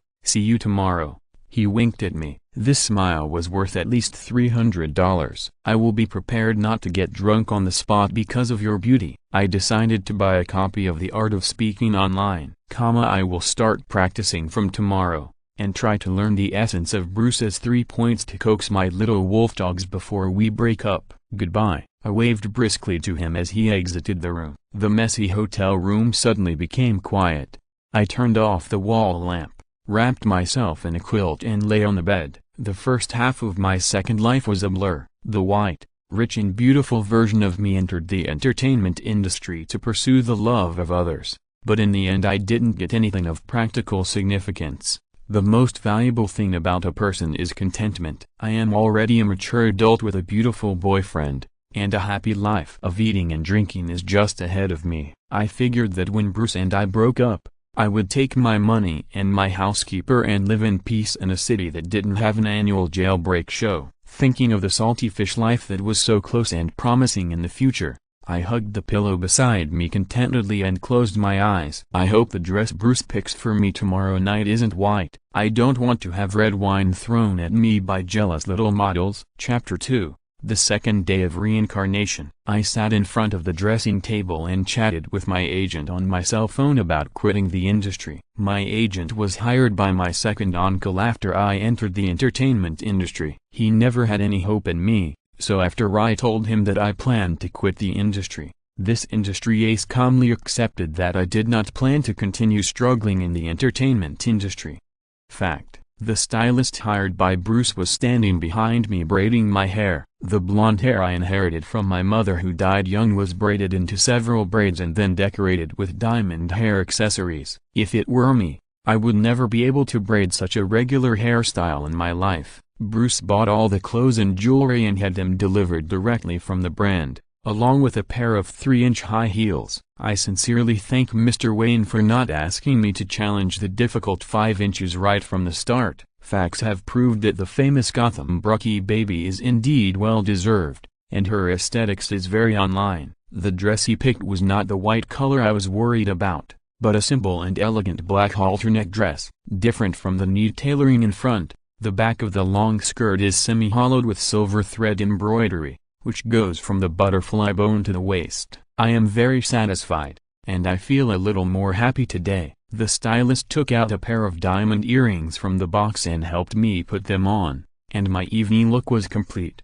With an hour left until dinner, I turned around in the mirror, admiring my beauty with pleasure, and sent Bruce a text message. I assume there will be a gentleman who will take me to the mayor's daughter's engagement party. How about trying the tiramisu there? After sending the message, I switched pages, sat on a chair and played a mobile game to kill time. As expected, it took half an hour for Bruce to find time to reply to my message. Sorry, honey, I just woke up. To be honest, the explanation he gave was perfunctory, but he gave a rescue plan in the next second. Give me 20 minutes, and I will show up in front of you with the sports car you like. How about an Aston Martin? I sighed from the bottom of my heart again. It's great to have money. Then I'll keep looking forward to it as you wish. Although being late is one of the necessary conditions for Brookie's trip, fortunately, he takes his promise seriously and shows up on time 20 minutes later. The sapphire blue Aston Martin stopped in front of me and lowered the window,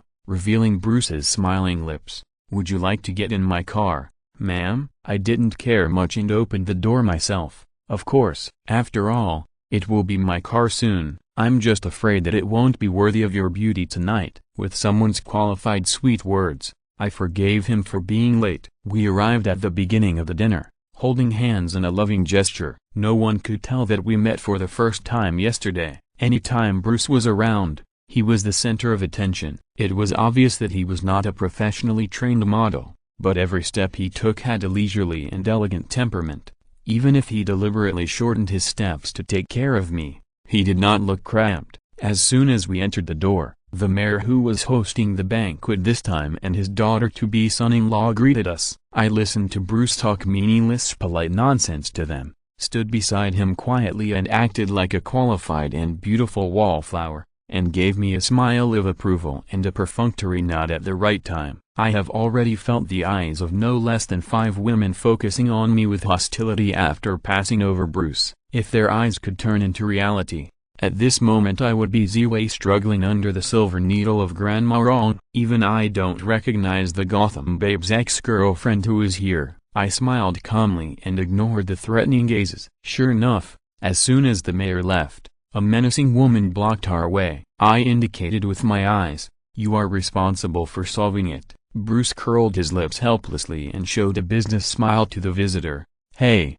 Linda, you look good." He mentioned the name Linda, and I got an impression. Linda was the cover girl of last month's fashion magazine and was also Bruce's girlfriend last month. By the way, I am the cover girl this month, not because of my strong business ability, but purely because of my appearance and money. The lady Linda in front of me looked sad and a little bit flattering. "I sent you a message, why didn't you reply?" It sounded like there was a lot of inside information, and I was immediately interested, so much so that I stepped on the soles of my high heels. "I don't even feel tired anymore." Bruce put on his standard face that only coaxes women. "We ended it a month ago, Linda. If you were getting along with me as a friendly friend, I would be happy to listen to your troubles, but more than that, I'm afraid I can't do anything about it. Listen, listen, what a textbook level of ex-girlfriend's public relations skills. In just 2 sentences, the image of a ruthless and romantic Lothario was vividly displayed in front of the audience. Mr. Wayne is worthy of being a Gotham acting master. Miss Linda's expression of tears made me feel pity,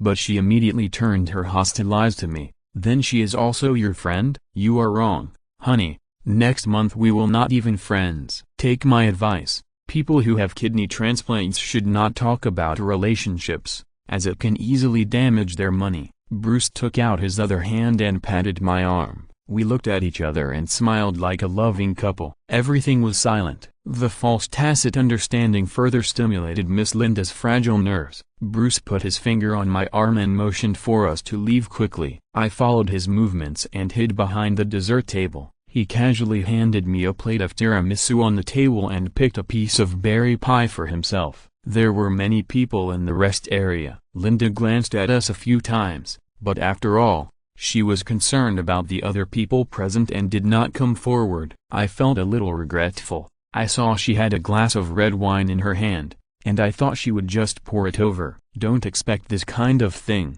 I know you are watching the show, and I will hold a grudge, Bruce said lightly. He glanced at me and said in a complaining tone, "It's very rude to talk about your ex in front of your current partner, so I won't talk to you about our gossip." Just hearing this sentence, you should think that we are really in love. I gave a shy smile, trying to be cute. "You're welcome. When my ex-boyfriend comes to trouble you, I will speak for you." He gave a fake smile and added a cherry to my plate. I can understand why he likes to be late to these types of dinners, because it's really boring. A group of rich kids who couldn't speak more than 3 sentences a year got together to talk to each other about business, and by the way, they secretly showed off their expensive haute couture dresses and antique sports cars. The only thing worth looking forward to in the whole place is the dessert table where you can have your own meals. Unfortunately, you can't eat too much, otherwise your belly will bulge in the dress. I don't know if it's because I've recovered my memories of my previous life,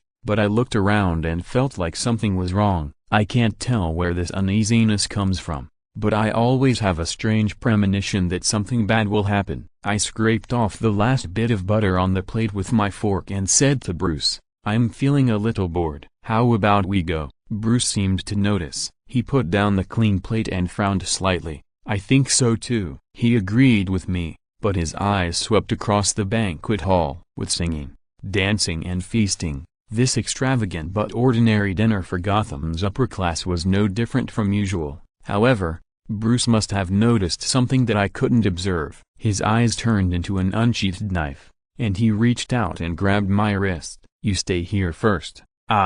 Before he could finish his words, something suddenly happened. The darkness swept across the splendid hall, and the frightened scream swallowed up the remaining half of his words. The momentary loss of vision made my heart skip a beat, and my heart began to beat wildly in my chest. Fortunately, the strong hand was still on my wrist, and an arm weakly hugged my shoulder, half clasping me in his arms, forming a protective posture. The sound of stacked footsteps was hidden in the unbearable chaos, and now I realized that something was wrong. I couldn't control myself, so I grabbed Bruce's sleeve and tried to gain a sense of security from the person closest to me. "Terrorist attack?" Bruce's voice was solemn. He did not answer me directly. "Don't say anything. Don't look at them. Wait for rescue." After saying that, he put his palm on my shoulder and helped me hide against the wall. I vaguely heard a sound similar to typing on a keyboard. "Why is there a keyboard here?" Before Bruce could let go, the lights came on again, and everyone present stared blankly at the people blocking the hall door like geese being strangled. The first thing that caught our eyes was the gun. Before the screams came to mind again, the leader raised his arms and fired 3 shots at the ceiling. The 3 dull gunshots cut off the frightened cries in the throats of the people. "Quiet," he announced. "All squat down with your heads in your hands. Don't try to make small moves." The movements of everyone present have never been so uniform, like wheat being harvested in autumn, falling down in unison. The leader showed a disdainful yet satisfied smile. He waved and his men brought a tin box and placed it in front of him. He stepped on the iron box and grinned like a shark. Gotham residents, you should be familiar with this thing. As soon as he said it, I immediately understood the iron box he stepped on, which contained a bomb. Not only me, but everyone present understood this, and their faces turned pale. Some timid ladies immediately covered their mouths and did not dare to speak. The leader glanced around with satisfaction and directed his men to herd us together as much as possible, like a group of gorgeously dressed lambs waiting to be slaughtered. He randomly selected one of us and said, "Give me your cell phone." The chosen lucky man turned pale, and tremblingly handed the cell phone to his subordinates, and then to the leader. He made a phone call. "Gotham Police Department? Oh, I suggest you don't act rashly, otherwise I won't guarantee the life and death of these rich people." He grinned dangerously. "Go and ask for reinforcements, go and ask for help. Flying Mouse, tell him we're here for him. His target is Batman." I tried my best not to look at Bruce's face. So that's it. That's where my bad premonition came from. I actually forgot that Gotham is such a city that has nothing to do with harmony and friendship. The question is, now that the real Batman is squatting next to me with his head in his arms, where can we find another Batman to fulfill the leader's little wish? Go to Amazon and buy one online for him to have delivered. Chapter 3, The Third Day of Reincarnation. Time passed by, and Bruce couldn't move because the people guarding us had weapons in their hands. Batman, who was asked to come to the scene by name by our captors, was mingling among the trembling lambs, pretending to be an innocent little lamb. This kind of behavior of riding a donkey to find a donkey left me speechless, and even the fear in my heart disappeared for a while. I quickly glanced at the hall under the cover of my hands. The main entrance was guarded, and the man with the bomb on his back was guarding the side door, completely blocking us in the hall. I couldn't help but look at Bruce, who was tightening his lips and thinking in his cobalt blue eyes. He caught my gaze immediately and mouthed to me, "Are you scared?" My heart was still beating hard, and my feet squatting on the ground couldn't stop trembling slightly. The moment Bruce looked towards me, I unexpectedly felt a sense of relief. This peace of mind is not based on our relationship as a couple, but on my 2 lifetimes of knowledge. I know he is Batman, and I know he will try to save us. He is a wall between us and danger, and a beacon of safety in a turbulent night. I reluctantly raised the corner of my mouth. "I'm waiting for a hero to save us, a group of beauties." Bruce nodded reassuringly, and in the next second, something happened. Several heavy objects smashed through the floor-to-ceiling windows of the hall and rolled in. The moment they hit the ground, large amounts of gray smoke exploded, quickly filling the entire hall. I couldn't see my fingers. There was only thick gray in my field of vision, and I couldn't even see the blurry outline further away. Just when the hostages were ready to take advantage of the chaos and escape, a scream broke the calm surface. Those who were closer, including me, could see a shadow with pointed ears moving in the mist. Wait, if that shadow is Batman, who is Bruce? It was impossible for him to change clothes in just a few seconds and take off his suit and put on the armor. The person he was fighting with wasn't so stupid that he couldn't tell the difference between a suit and armor. For a short while, I began to suspect that everything about my previous life was just a dream. I just arranged an identity for my new boyfriend in the dream, a well-known superhero to satisfy my pathetic needs. Vanity. But I quickly broke away from this endless philosophical thinking, and the detail that reminded me of returning to reality was that Bruce, who was originally close to me, disappeared. After thinking for a moment, I understood his ruse. My location was on the west side of the hall, and the smoke, and bomb attack was on the east side of the hall. I saw the shadow of Batman, which proved that he entered the hall from the west side and started the rescue operation. Most people would think that this was just a little trick played by vigilantes, but in fact what this little trick was trying to cover up was the action of Batman number 2 sending the equipment to Bruce after entering the hall. The sound of typing on the keyboard that I heard at the beginning of the kidnapping was Bruce's signal to tell his helpers to be ready. In the vast gray fog, Bruce had room for maneuver. He had the time and space to change his uniform, and at the same time he had an excuse to disappear from my side. Because of the cover of smoke, fog, and bombs, many hostages became turbulent and looked for opportunities to escape. Bruce could use this reason to explain his disappearance. There are two things that are not perfect about the plan. First, he will be called a coward, so he probably won't care. Second, two Batmans cannot be present at the same time. Otherwise, if Batman's movement trajectory does not match up, people will notice that there is Batman's insider in the crowd. The second Batman who takes over Bruce will take off his conspicuous hood and cape. He does not need to face the enemy, so he does not need to wear a tight-fitting uniform except for the necessary armor. This also means that he can squat in a corner and pretend to be a kidnapped member by picking off those things. Of all the people in the hall, the extra person after the gray fog is Batman's helper. The sound of fists colliding with flesh was extremely dull, covering up all of the small commotions in the gray mist. A corner of the cloak passed over my shoulders, and I suddenly felt fear while I was immersed in speculation. Out of my sight, Bruce's fists were hitting the faces, heads, chests and abdomens of the prisoners again and again. It is not difficult to come up with a plan that has a probability of success, and the most oppressive thing about Batman is that he can increase the success rate of the plan to a terrifying level that is infinitely close to 1. Whether it is equipment, information or his own various abilities, they all serve this one. Just thinking about such an opponent makes one's scalp numb. In the chaos, we witness a struggle with only sounds. The gray mist poured out from the window, broken by the smoke, fog, bomb and Batman number 2, gradually becoming thinner and lighter. We looked at each other in a field of vision that gradually became clearer. Many people were no longer where they were before. The terrorists without exception fell to the ground and lost the ability to move. I turned around and looked, and sure enough I couldn't find Bruce. After the people who looked at each other confirmed that they were safe, they began to stir uneasily. Someone found that the side door that had been blocked had been opened at some point. People wanted to try to escape through this gap, but they were afraid that it would be more dangerous outside, so they could only stand there without embarrassment and wait for the police to come. I realized another thing. The person who was guarding the side door was the leading gangster with a bomb in his hand. According to the traces at the scene, he should have taken the bomb and left through the side door as soon as the smoke bomb was thrown in. He created a private space for dialogue between himself and Batman, and we were just tools he used to achieve his goals. Then what is the bomb for? He neither set off the bomb as soon as Batman entered, nor did he time the bomb to escape. Could it be that he was carrying such a high-risk item around just to meet Batman? Which breed of fan is this? Fortunately, the Gotham Police Department is very good at finishing off Batman. It didn't take long for the police to open the door and take us out one by one. Fortunately,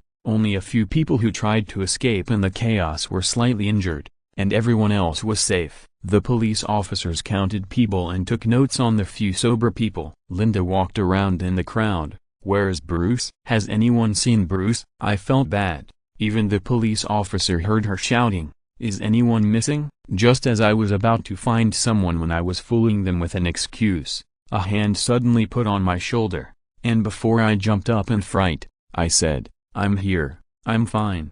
I tilted my head, and Bruce also turned to look at me. "I finally found you," so I ran out in the chaos, but I didn't know how to get back. His specially styled hair was messy and hanging on his eyebrows. There were a few bruises on his forehead and chin, and his suit was even worse. It was as wrinkled as if it had just been pulled out of the washing machine. "Then I got beaten up by those bastards," Baby Brucky said aggrievedly. Even though I knew he was playing me, I still felt so pitiful for the aggrieved little baby. I poked the corners of his swollen mouth with my hand. "You'd better apply some medicine when you go home." "You're right." Bruce wiped the corners of his mouth. "I'm too tired. I want to go home and rest now." Police Station Commissioner Gordon walked towards us, holding a recording pen in his hand. "I'm sorry to have to keep you here, because it will be too troublesome to summon you later. I hope you can finish the record before leaving." Bruce's his feet were already raised.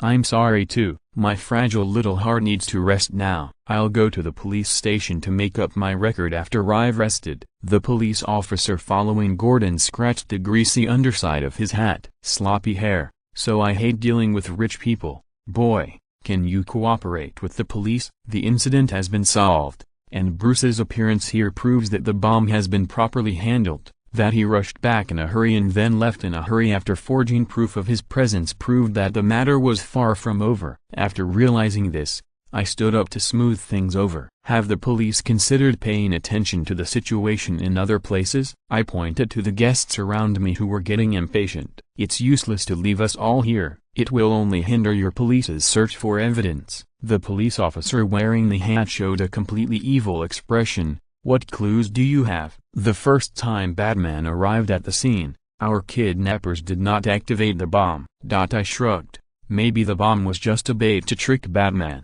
This bomb did not play any role other than deterrence in this kidnapping, but it created such a big battle. Ended hastily. This gave me a guess. Maybe this is the meaning given to it by the mastermind behind the scenes, tying a bomb to a group of wealthy people at the top of Gotham, so that Batman and the police have to be busy with it. When both the vigilantes and the police have no time to focus on other places, they can take this opportunity to do something big. As for what they really want to do, I don't know. There is only a vague direction. It was necessary to divert the attention of the police to prove that what they were originally about to do was a major event that was difficult to conceal, and it would take at least half an hour to commit the crime. The location of the dinner party is on Lower City Island, where the rich gather, which is the southernmost part of Gotham. Maybe they planned to go a little further and operate in the Augsburg district in the northern part of the upper city. The Westward Bridge, Star Labs and no less than 5 large and small factories are all there. Gordon and the police officer in front of him also realized this. The policeman cursed and lit a cigar. To be honest, he looked much more ruthless than the leader who held us hostage. I knew I was going to be very busy tonight. He waved on Gordon's behalf. Okay, there's no place for you here. Go home and take a shower. We'll notify you to take notes in a few days when we're free. Gordon choked up and nodded apologetically to us.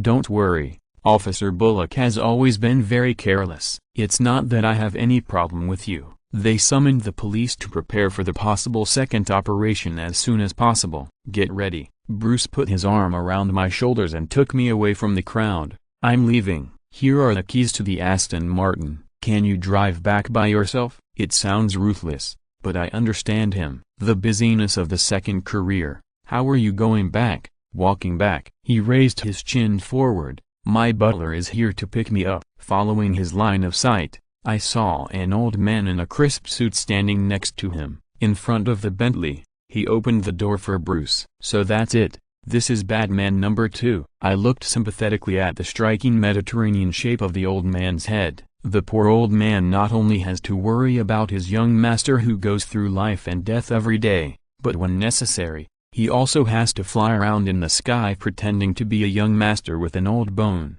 No wonder his hair fell out so fast. It was all because of his worries. I know that there is a brand of hair growth that is particularly effective, I said to Bruce, who was about to leave. Do you need me to introduce it to you? Bruce turned his head, his face full of confusion. Huh? Chapter 4, The Fourth Day of Reincarnation. After the farce at the mayor's daughter's engagement party, I hid at home for a full week. I swear, if NBC works hard enough to produce a few more good new dramas, I can go a month without stepping out of my little villa. While I was holed up in my house consuming tons of potato chips and flavored milk drinks, the Gotham Police Department and Bruce were busy outside. Zinction Laboratory was invaded. Fortunately, they returned to defense in time and did not cause much damage. Such worrying news only occupies a column the size of a tofu cube in the morning newspaper. The news headlines were replaced by the mayor's daughter's engagement party,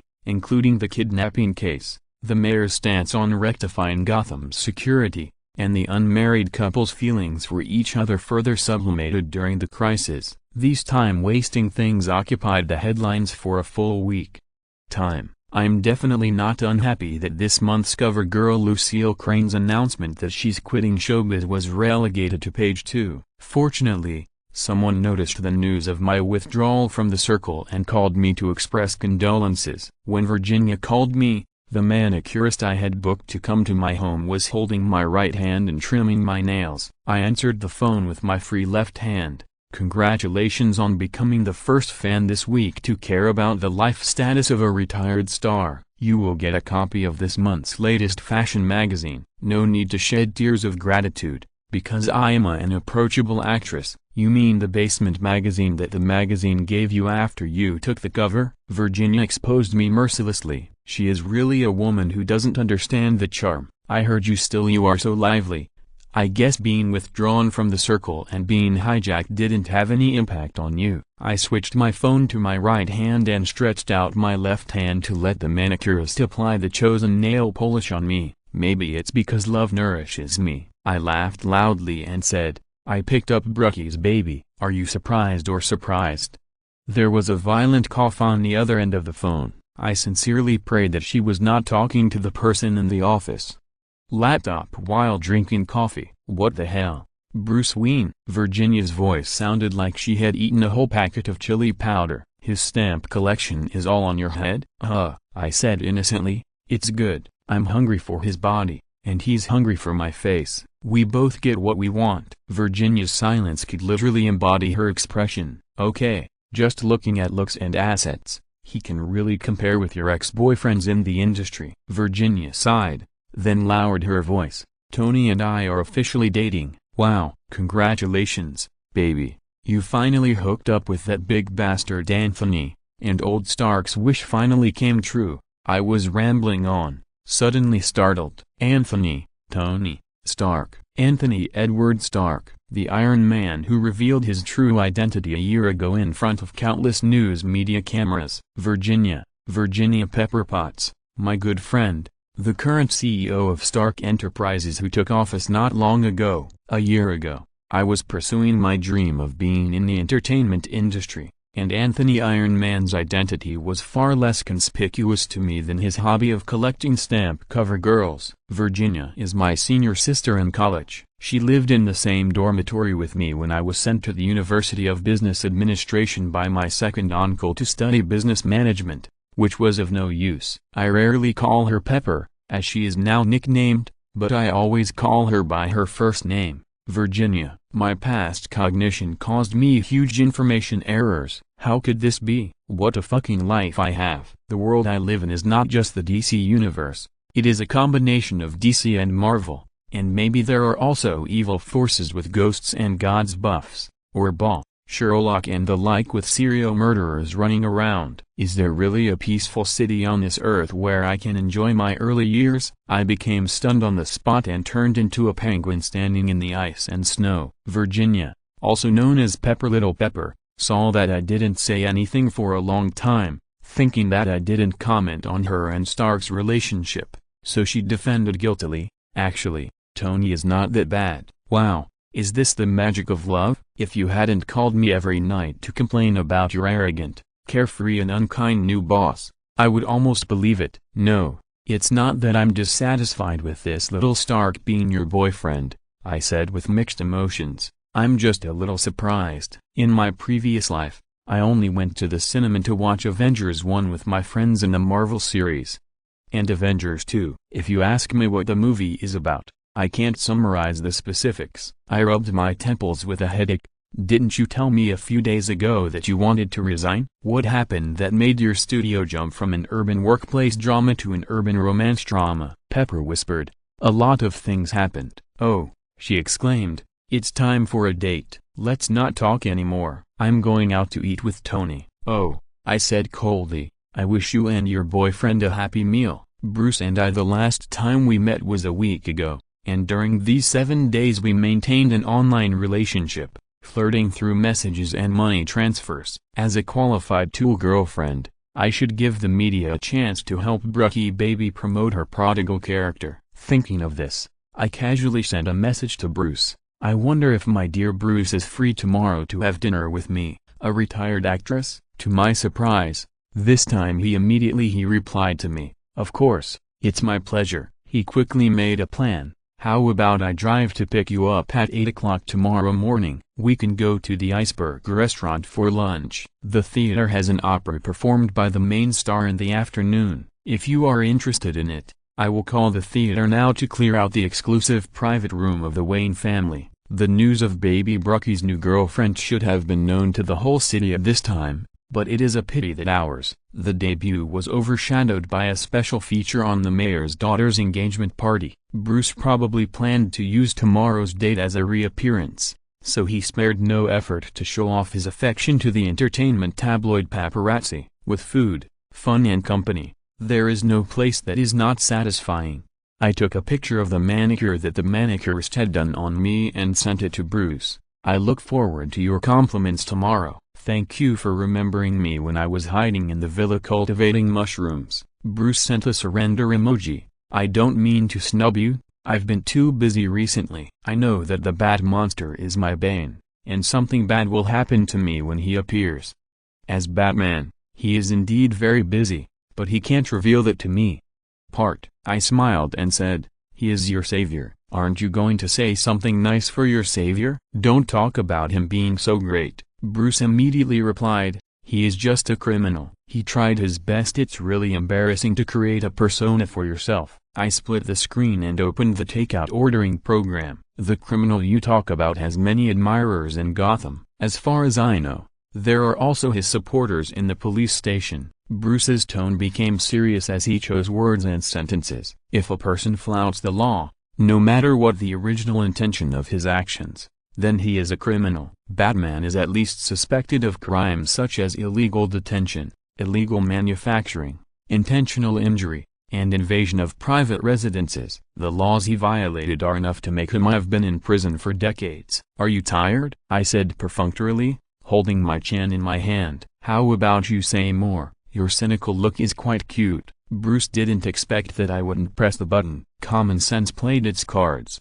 and I waited for half a minute before he even thought of the content of his reply. The trick worked, and I changed the subject lightly. I ordered you a glass of lemonade. It will be delivered within 15 minutes. Remember to open the door for the delivery boy. Bruce's thinking paused briefly. Why did you order lemonade for me? I see you are thirsty. I hope your butler will allow you to drink outside drinks. I didn't tell him that I ordered a raw coconut latte, a large glass with ice. Are you really going to go out at 8 o'clock tomorrow morning? Are you a social worker who clocks in on time? I don't know where Bruce got the courage. Maybe it was the concealer produced by Wayne Enterprises that gave him inexplicable confidence. Their concealer every actress in the industry has one, which is especially useful for covering dark circles under the eyes. It doesn't matter, Bruce said confidently, and started his bombardment of sweet words again. As long as I'm with you,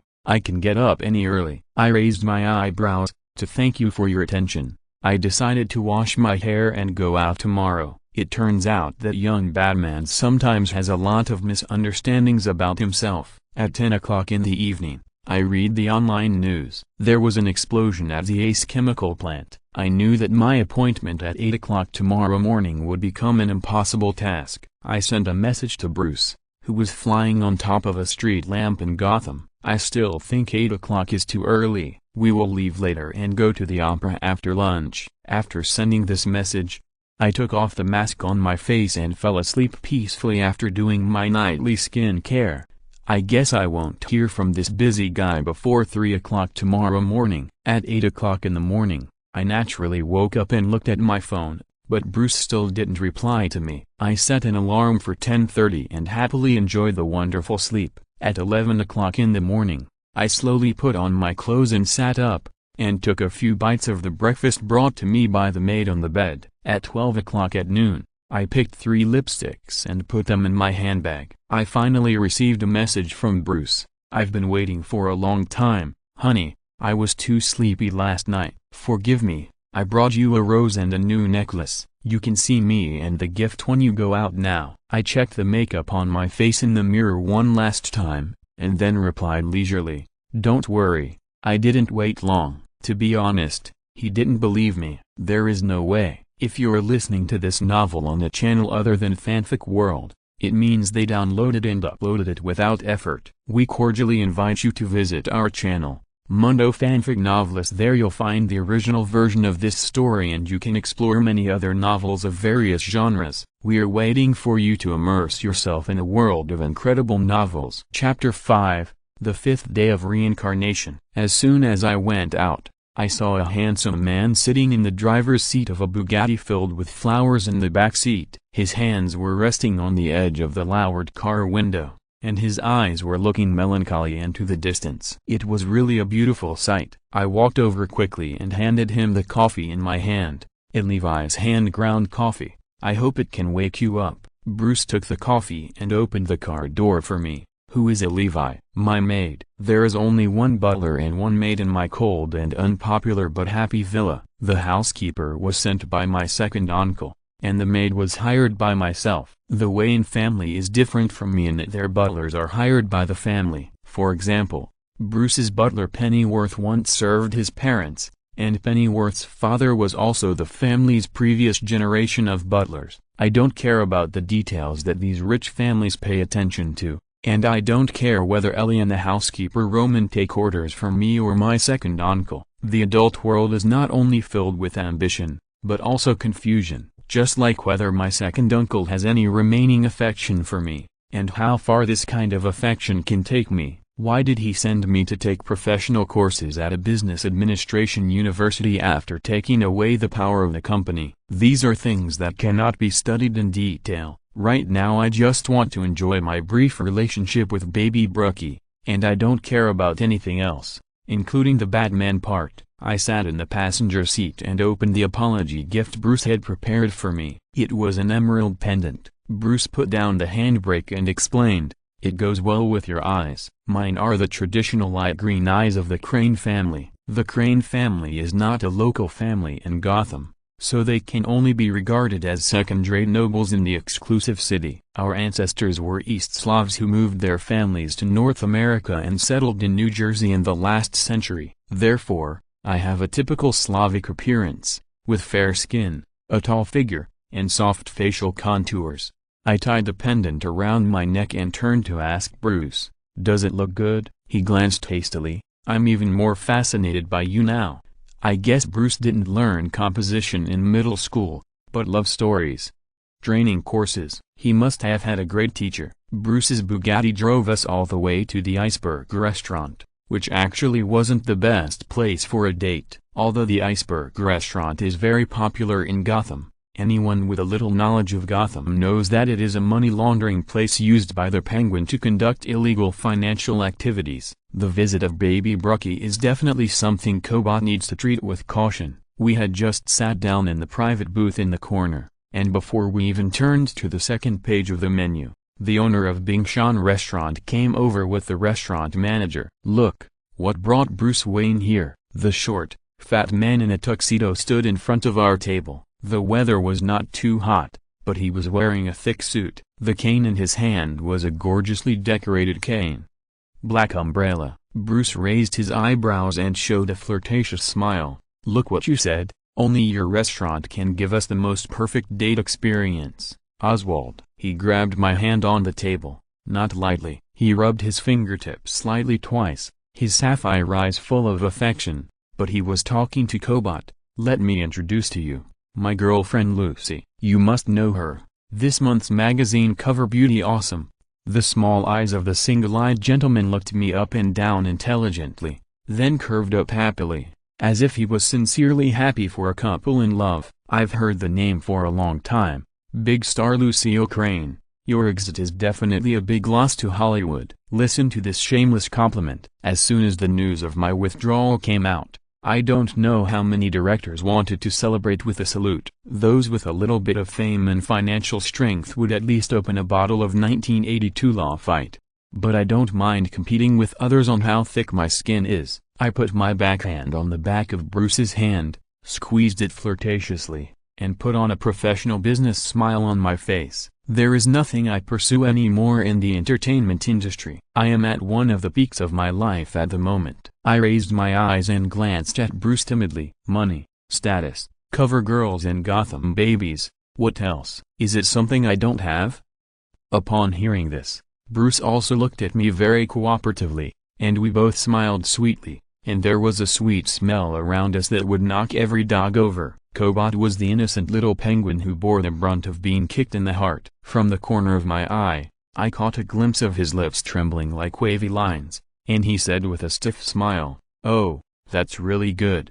Be true to yourself so you won't deceive others. I wish you happiness, haha." He clapped his hands. "This bottle of 1997 Romanée-Conti is my gift to you," he laughed dryly. "Cheers to your happiness." Bruce's moved expression was as if Coblet was his alien half-brother. "Oh, thank you for your blessing, Lucille, and I will definitely send the invitations to the Iceberg restaurant on the day we get married." The little penguin shook twice, then held his breath and smiled. "Thank you for your kindness, Brucey. If you have any needs, just tell the waiters here and they will satisfy you." He didn't dare to stay any longer and left muttering or cursing. I held my chin up and looked at Bruce, who looked sly, and praised me sincerely. "Hollywood's biggest loss in the past century is that you don't enter the film industry." Bruce poured Romanée-Conti into the decanter and confessed seriously, "I tell the truth." What a beautiful liar. I pushed the menu in front of him and said,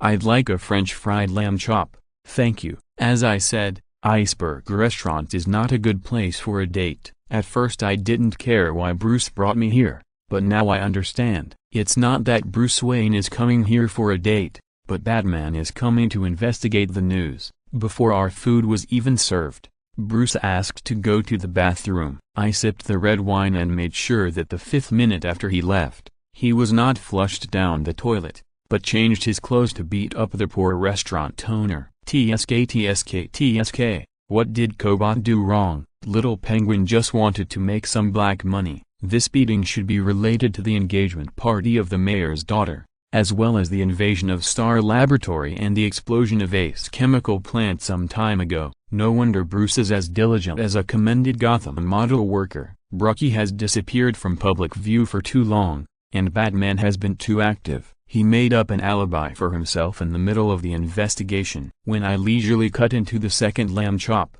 Bruce finally came back. He was still wearing a suit and a handsome look, and it was completely impossible to tell that he had just taken the time to beat up someone. He sat in front of me and unbuttoned 2 shirt buttons on his chest. "Am I late? If you are a few minutes late, I will eat the cheese-baked lobster you ordered," I threatened with a smile. "It's a pity that you bumped into the crime scene." Then I got here in time. Bruce moved the cheese-baked lobster to the side where I couldn't reach without leaving a trace. Trying to change the subject, I saw a pretty good restaurant outside. "The crepe stall. Do you want some crepes?" I accepted the bait as he wished. "I will remember to save my stomach." The crepe recommended by Bruce tastes very good, with fresh strawberries and sweet cream. I suspect that every one of his girlfriends was brought in to take care of the boss's business. The total number of crepes ordered by his ex-girlfriends could fill a menu. I ordered the strawberry cheese cream one, and he got himself the sea salt caramel one. The two of us sat in the car eating crepes until Bruce got a text. His expression changed instantly, and when he turned to look at me, he put on an apologetic smile. "Baby, I'm temporarily busy, so I'm afraid I can't accompany you this afternoon." I glanced at him, and he drew a black card from his wallet. "Give me the card.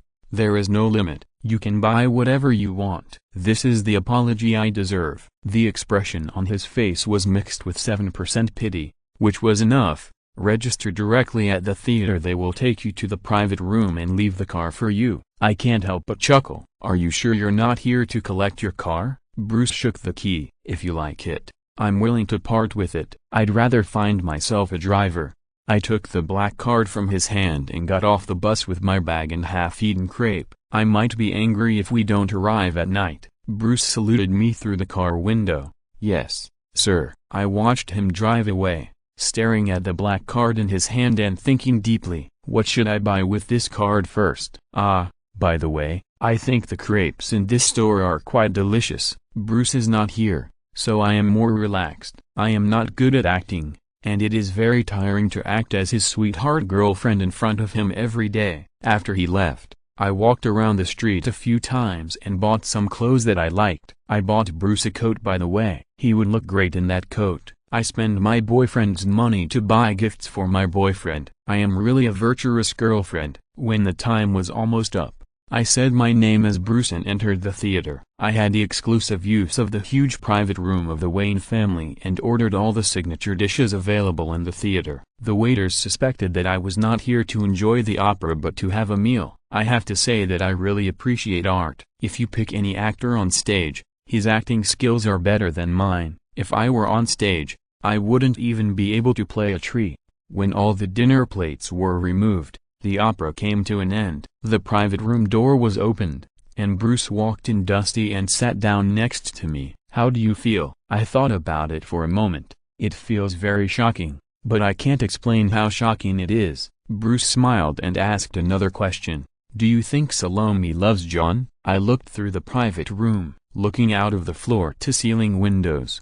The actress on the stage, wearing 7 veils, was spinning and dancing in the center of the stage. A beam of light fell from the ceiling, her eyes were filled with water, and the red gauze swept over her long curly hair, her white and tender neck, her exquisite waist, and her love and desire. The scene sublimates in a swirling dance, reaching climax when Salome kisses the dead man's head. I thought about it and said, she may not love John, she just loves freedom. I felt sorry for the ending of the story. If she is willing to stay in the palace and be a stable princess, maybe she won't die. But all the men in front of her are coveting her, so where can she escape? Bruce's blue eyes flashed with vitality. She can't escape. She is destined to fall in love with John. It's her insignificant little resistance, he chanted, his voice like a bow pulling across the strings of a cello, low and sweet. The 7 veils of dream, reason, passion, bliss, courage, compassion and gnosis have faded. All she had left was this excessive love. This love finally swallowed up John and Salome. I looked into his eyes, and there was a deep lake in those intoxicating blue eyes. Only occasionally does a touching lake light leak out. I don't know if he's talking about Salome and John, or him and Gotham. I must admit that at that moment I was briefly tempted by the light of the lake and almost took an irreversible step and fell into the trick of the lake spirit. Money and appearance are not all the reasons why a person is addicted. Let's be honest, Baby Brucky is not a good boyfriend when it comes to romance. If he hadn't been so generous, he would have been considered perfunctory. But there are still people who are fascinated by him like moths to a flame. People who have come in contact with him always remember him. He hides so many secrets, tempting you to uncover his 7 veils layer by layer until you reach the final truth. The thunderous applause at the curtain call brought me back to my senses. I blinked and changed to a relaxed posture and leaned on the back of the sofa. Here, thank you for your black card. Only then did Bruce remember to read the consumption text message from the bank. He swiped the screen of his phone and stopped with his finger. Did you buy a whole season of clothes? I raised my hand. Unpredictable smile. No. All new bags? No. What is that? Bruce implored. Tell me. I'm too curious. I bought that crepe shop. I rolled my eyes. To commemorate our first date. That's not the reason. It's just so that I don't have to spend money to buy crepes from them in the future. I also used Bruce's black card to advance a large amount of money to the store owner to help him open a takeout line. This way he can help me deliver fresh grapes to my little villa at any time in the future. None of this is what Bruce needs to know. He has plenty of money anyway, right? Chapter 6. The 6th Day of Reincarnation. Within 3 days I found out what had been keeping Mr. Wayne busy for a full week. The Gotham Gazette that was handed to my desk today had a whole column reporting on the news that the mayor's son-in-law was suspected of stealing alien technology and selling arms. The Gotham Star Laboratory branch is responsible for the research and development of weapons. It turns out that this is the reason why they have been fighting guerrilla warfare with Batman during this time. Unsurprisingly, the news of Baby Brucky announcing her new relationship was suppressed on the second page. I don't expect to be in the headlines again in my life. As long as there are fresh crepes to eat, life is good. I took a bite of the crepe that had just arrived and turned the newspaper to page 3. In the 3rd section, I was not surprised to see the cheap boyfriend's handsome face that is worth thousands of dollars. Bruce and Wayne Enterprises shareholders fell out at yesterday's shareholder meeting. The reason is that the Gotham Charity Federation, headed by the mayor's son-in-law, was used by the mayor's son-in-law to launder money for his evil business. Batman pulled out the carrots and brought out the mud. and arrested a group of Charity Federation executives. The Gotham Charity Association is currently in an embarrassing situation with no money, no power, and no one. Bruce obtained the title of honorary president of the Charity Federation from the mayor through a large capital injection, and wanted to bring this top charity organization in Gotham back to life through cooperation between Wayne Enterprises and the Gotham Charity Federation. The company's shareholders have strong opinions. One of the reasons is that Wayne Enterprises has its own charitable foundation, and external cooperation is unnecessary. The second reason is even simpler. They don't want to invest money. The fact that the company is rich does not mean that Bruce himself is rich. Especially this kind of overt business activity cannot be fooled by him asking a few people to help hide it. I stared at the newspaper and thought about it for a moment, then called Bruce. The phone rang for half a minute before someone reluctantly answered it. At 10:28 in the morning, a low, hoarse male voice came into my ears with a sticky, swaying voice. "This is Bruce Wayne, the Gotham baby who was quarreling with the crowd at the shareholders meeting yesterday. Sounded like he was about to lose consciousness and suffocate to death in a silk pillow any second." I asked sympathetically, "What's 1 + 1? Bruce grunted blankly. "What?" "It was my fault. I should have thought he would never stay down for more than 3 hours. So I made a long story short. Does the Gotham Charity Association still need people to inject funds? I also want to get an honorary president dank dang." Although I always swipe Bruce's card to buy snacks, clothes and favorite snack bars, on average every 3 days I have to accept a gift from him. But I am indeed a rich woman with a small amount of assets. I get monthly company dividends, and before I quit the industry, being a celebrity was very profitable. Bruce stopped feeling sleepy immediately. "How much can you give?" I asked tidily, leaning on the table with my chin on my head, tapping my fingers on the table. "Then what are you willing to thank me for, Bruce?" "How about a movie?" Bruce asked. I wonder if his brain is filled with necessary and unnecessary knowledge. Otherwise it cannot explain why Batman can remember the movie schedule of the past 3 days, Harry Potter and the Deathly Hallows, The Dragon Tattoo Girls and 3 Idiots. Of course I chose the fourth option. I want to watch Rapunzel. Kung Fu Panda 2 inches will also work. Pepper and Tony are also going to the movies, but in Malibu. They bought tickets for Harry Potter and the Deathly Hallows. At Pepper's insistence, they didn't go on a date like 2 moldy fungi squatting in Tony's beachside mansion. Instead, they chose a high-end theater, private venue, as always, the arrogant rich man style. I thought a tech nerd like him wouldn't like a story about 3 kids saving the world with sticks and nonsense. Pepper's face zoomed in the video, and she used the front-facing camera to look at the makeup on her face.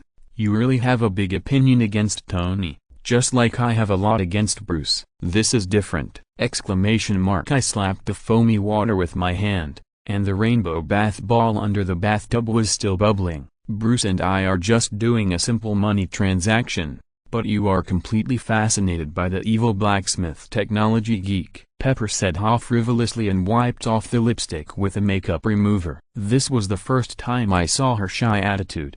If Stark dared to play tricks on her, even if he was Iron Man, I would wear 5-inch high heels to step on his feet. Before I could plan how to bypass the high-tech security equipment of Stark Enterprises, Pepper said sharply, "This is your 3rd date with Wayne. How are you going to explain it?" "This is normal." I defended myself. I helped him solve his difficulties, and then he invited me to watch a movie. Only young men who do not follow the rules of the world will be thrown into the desert of Afghanistan to forge iron. Take out half of your savings so far, and exchange a movie ticket for less than $20. Pepper snorted and sneered at my excuse. I was really wronged. Couldn't I just give a little love and do good deeds to Gotham? "Don't say you plan to do good things for Gotham." Pepper seemed to use magic to get into my mind, read my thoughts and then ran out. "There are many ways to do good things for Gotham. There is no need to save one." "A hopeless charity," she thought for a moment. "No, that's not a charity. It's a money laundering organization." "You've become mean," I accused hypocritically. "Little Stark must have turned someone into a virus was passed on to you." Pepper ignored my fake sadness, sprayed perfume behind her ears, and reached out to block the camera. "It's time. I'm going to enjoy a good night.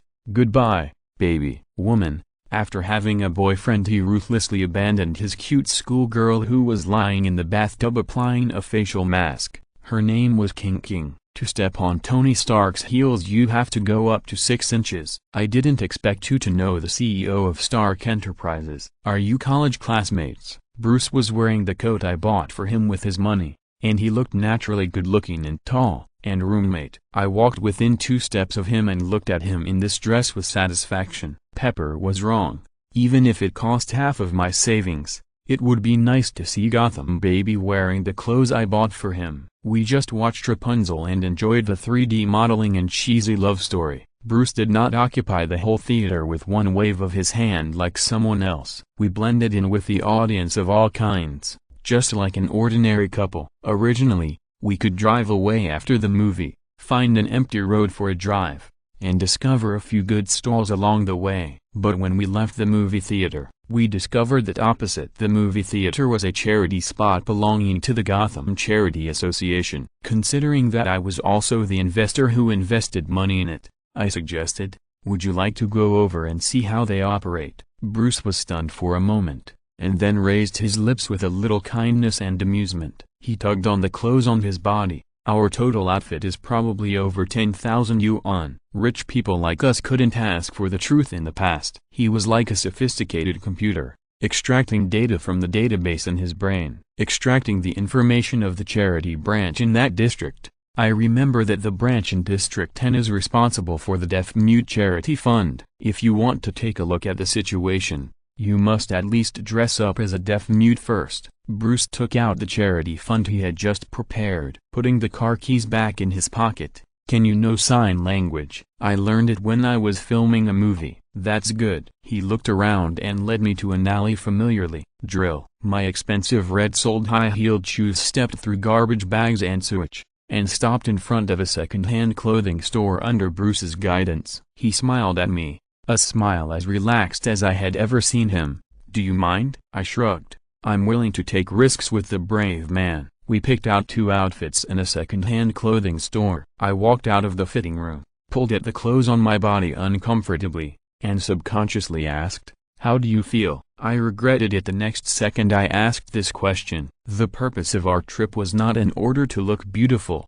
Whether it looks good or not has no practical significance. But Bruce held his chin solemnly and frowned as he answered me. "I'm not qualified. I still feel like a glamorous star. ... I just thought you were complimenting my beauty." I thanked you politely. Then we returned to the car. Bruce bought a bag of cosmetics and started teaching special effects makeup step by step. I think that although my makeup skills are not that outstanding, they are at least enough for daily life. Bruce's proficiency makes me think a lot about what strange knowledge he usually learns. The hand covered with scars skillfully slapped and applied makeup and powder on his face, and even the movement of shaking off the remaining powder was neat and crisp. I was stunned and slowly put down the air mattress in my hand. "I don't deserve makeup. I don't deserve this air mattress." After applying powder, Bruce spread his hair and rubbed some lotion into his hands to mess it up and make it oily. The Gotham baby sitting in the driver's seat disappeared, replaced by a certain passerby who could be seen everywhere on the street. Passerby tilted his head towards me. "What's wrong?" "If I haven't quit," I said seriously, "I will hire you as my makeup artist at a high salary of 5 cents a day." The famous Gotham slang tie. Bruce frowned. Immediately, he observed the makeup on my face with dissatisfaction. "It's so beautiful, I need to change it." "Why can't a beautiful mute marry an ordinary-looking deaf man?" I accused. "You are prejudiced." Bruce stared without saying anything. After staring at me for a long time, I looked back confidently. He found a light brown eyeliner among the cosmetics and suddenly came closer. My eyes widened and I saw him lowering his gaze intently, and the tip of his eyeliner touched the bridge of my nose several times quickly and steadily. "After you have freckles, you won't be able to recognize you." Bruce stepped back and adjusted his expression to look honest and honest. "Okay, pretty little mute, let's go to the Gotham Charity Federation's Disability Benefits Application Office with your deaf husband." Chapter 7, The Seventh Day of Reincarnation. Bruce and I sat across from the staff at the district charity point, staring sincerely at the bright bald head emerging from the small mountain bag of documents. That head looks back at us with a critical and disdainful look. I understand him. After all, our personal image looks a bit shabby now, especially Bruce, but I can still be related to King Xiu. I looked at the bald head, then at Bruce, and pretended to sign a few words. Bruce used his exquisite acting skills to vividly demonstrate for us how a tongue-tied person speaks. He tried to smooth his tongue and said, "First, sir, our subsidy." The bald man rummaged through the pile of documents with a graceful attitude, and found the identity document Bruce had temporarily prepared for us at the location at hand. To be honest, Bruce is very efficient. He flirted several times before saying calmly, "I'm afraid you are not eligible to apply for subsidies." I was responsible for acting as a vase translator, translating the words of the bald person in charge back to Bruce in sign language. Bruce could hold up the show all by himself. He is really a low-key actor. The face covered with foundation and contoured face had an ugly and frightened expression. "Why, sir, Lulu and I have seen it, many times. We clearly meet the application conditions." Bald head shaving. He shaved his nails. From the outside, it's true, he flicked away the nail stains, and I stepped back without leaving a trace. But, he changed the subject. "You should know the recent situation of our charity federation. I think everyone does not know it. There are people in more need than you who are waiting for us to release charity funds. In your situation, the priority here is very low." I made a few gestures. Bruce lowered his eyebrows at the right time and his lips trembled. "But my wife and I are both disabled. We don't have jobs. I never have, and Lulu just lost her job a few days ago." His acting skills are enough to make every director I meet ecstatic. "Are we really not eligible for the application?" The bald man yawned. "It's not that I won't help you, brother. I am also helpless. Let me show you a clear path." The bald man pulled out a crumpled piece of paper from the pile of documents and handed it to us. "The charity center in District 11 next door may have some leftover food. You can try your luck there." I took the piece of paper and flattened it. The charity center in District 11 is responsible for is subsidies for street children in the neighborhood. They are so poor that they are in desperate need of food. It is better to buy a lottery ticket and hope to win if you expect the charity center in District 11 to have money. Bruce and I, two older street children in our 20s, applied for the subsidy there, which was very reasonable. I noticed that Bruce's hands were clenched into fists under the table, and his attitude of kicking the ball from the charity spot clearly angered him. According to normal logic, this is the moment for the domineering president to reveal his true identity and show his power. But I was also unhappy. So I took a step ahead of Bruce and said lazily, "If the charity center in District 11 uses the same reason to fool us back, where are you going to kick us?" Under the surprised gaze of the bald head, I said slowly, "Take off your inferior leather gloves." This was specially chosen to cover the manicure I had done on my hands a few days ago. I threw the leather gloves lightly on the bald table, crossed my legs and changed into a comfortable sitting position, tapped the French manicure with the smile line on the table, and slapped it casually a few times. "You'd better think carefully before you deal with me. I invested $500 million in this project, and the most annoying thing is to see my money go down the drain." The bald man's eyes widened, and he stuttered unconsciously, This, you know my name?" I asked with a smile. "Do you know the Crane family?" I considerately smoothed the sleeves of the man next to me. "In other words, do you know who my boyfriend is and how much money he invested? Do you know Wayne? The power of a fox and a tiger can bring confidence and happiness to people." From the corner of my eye, I saw Bruce quietly curling his lips and touching his nose. My nails clicked on the table faster and faster. Suddenly, I stopped, put on a kind expression, and said considerately, "I know it's useless to embarrass a little person like you, who doesn't want to be a good person, right?" I leaned back, I clasped my hands and leaned back relaxedly on the swivel chair. "If you don't want to be a good person, you can also be a smart person. A smart person will know who his boss is and who can feed him." I smiled slightly and said, "Now it's a time of shortage of manpower. If you are willing to tell me who gave the order to no longer provide subsidies, I can keep this job for you. It seems that easy jobs like this are not easy to find. He jilling, beads of sweat rolled down his bald head, and the muscles on his face twisted like worms. I said nothing, just stared at him with a smile. Finally, he muttered the name. Bald Superior is a big fish that Batman missed. It's understandable that Batman is only responsible for matters related to money laundering, and the bugs in the Charity Federation haven't bothered him yet. Oh, correction. Now it's right under his nose. Let us observe half a second of silence for Mr. Big Fish. Bruce and I stood outside the Charity Federation. Bruce said nothing, looking down at his old second-hand sneakers in deep thought, as if these shoes would lead the fashion trend of Gotham in the next 3 years. I didn't say I would leave my current job to him. I shook off the leather gloves on my hands innocently. Looking at the warehouse is also work. The bald man would not be thrown into the warehouse by me, except for his yin and yang attitude. The 10th District Charity Point still needs him as a tool-man. One good thing about Wallgrass is that when you are strong enough, it will become a convenient tool in your hand. I comforted Bruce and said, at least we caught a big fish. The Charity Federation is very short of manpower right now, but we don't need people who work undercover to control the funds we invest, Bruce said hesitantly. The key is that there is no manpower. Charity, there will always be half of the executives sent to eat prison specialties by Batman,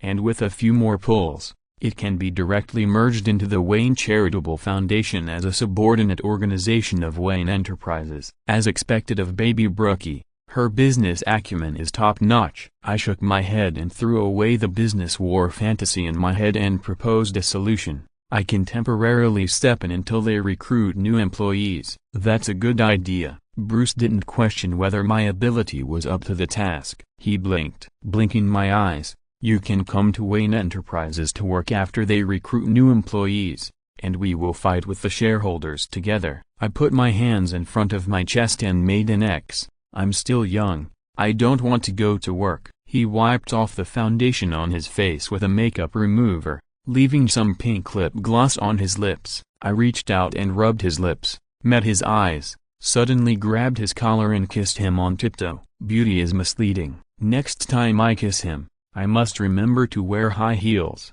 otherwise I will be at a disadvantage. I wiped off the lip gloss stained on his lips and patted the side of his face frivolously. But if you make me happy, I can also be your assistant and lie in the office while you approve documents. Playing games on the couch. This is a nonsense phrase used to coax a boyfriend with 10-pack ABS. It was impossible to go to work, and I could only work part-time occasionally to make ends meet. When I came to work, many people in the Charity Federation had opinions. However, none of them are as rich as me and my boyfriend, so these opinions were ruthlessly suppressed by me. Pepper didn't believe what I said, and her attitude was very pessimistic, as if I was going to be arrested by the big devil Brucey in the next second and taken to the office to approve documents for 3 days. Stark's former personal assistant, experienced in working for her boyfriend, chattered on the phone. In the beginning, you will just be his personal assistant, taking care of work matters for him.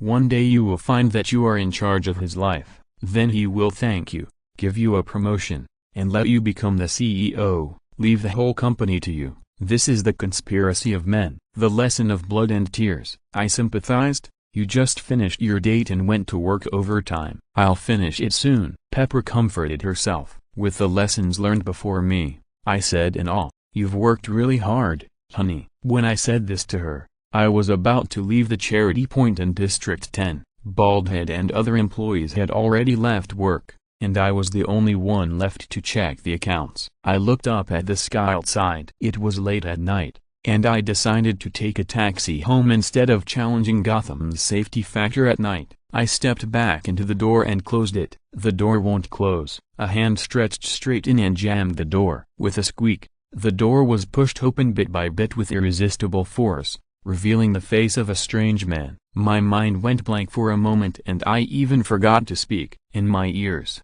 Pepper was unaware of my current situation and was still complaining to himself. Tony always comes up with a sudden idea and only gives a general policy. You have to adjust the rest of the details yourself. I subconsciously opened my mouth. I opened my mouth, but not even a word came out. A terrible force knocked the phone out of my hand, and the sharp flying knife nailed the still creaking machine to the wall.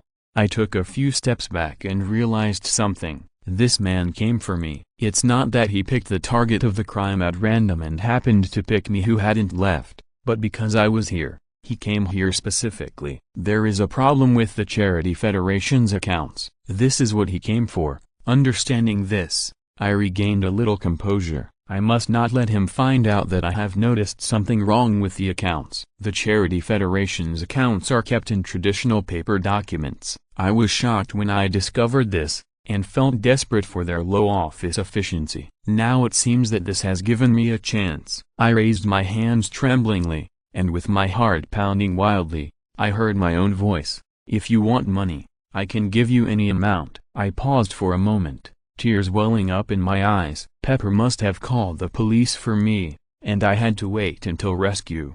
I took a deep breath and said, if the contraceptive condom is in my handbag. The man's indescribably disgusting look was like a steel knife scraping off the flesh from my body, as if the person standing in front of him was someone else, a human equal to him, but a fish jumping on the chopping board. He took a step forward, and I couldn't help but take a step back. The high heels slipped and almost twisted my ankle. My teeth were chattering. You can have whatever you want. 3 meters behind me is the data room, which can be locked. I definitely can't compete with him in terms of explosive power, but if he takes a few steps forward, I can push down the bookshelf to stop him from taking a few steps and buy myself time to enter the data room. I gritted my teeth and put my hand on the first button on my chest. I was so nervous that I clasped my fingers for a long time before undoing the first button. The man thought I had given up my struggle, and instead of resorting to violence, he pushed me into a corner as if he were taking a leisurely stroll. Closer,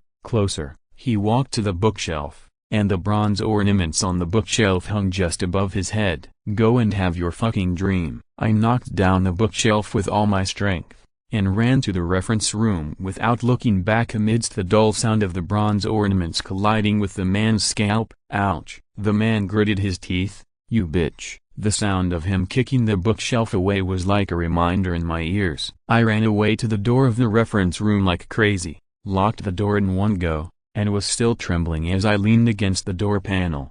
Get out. The man kicked the door in a rage, causing the door panel to shake violently. I swear, when I escape this disaster, I will replace all the doors in Charity Point with anti-theft and safe doors. He fiddled with the door lock a few times and cursed several times when he found out that I had locked the door. Then there was the sound of gunfire, and the bullet seemed to have penetrated my heart, and the accumulated courage flowed away along the hole. I felt a chill in my heart. How could I protect myself from an angry man with a gun? The door lock was broken by the man with one shot. I could only use my own body weight to press the door panel and exert all my strength while the man kept kicking the door. Huge noise, screams. The strength on the door panel suddenly disappeared.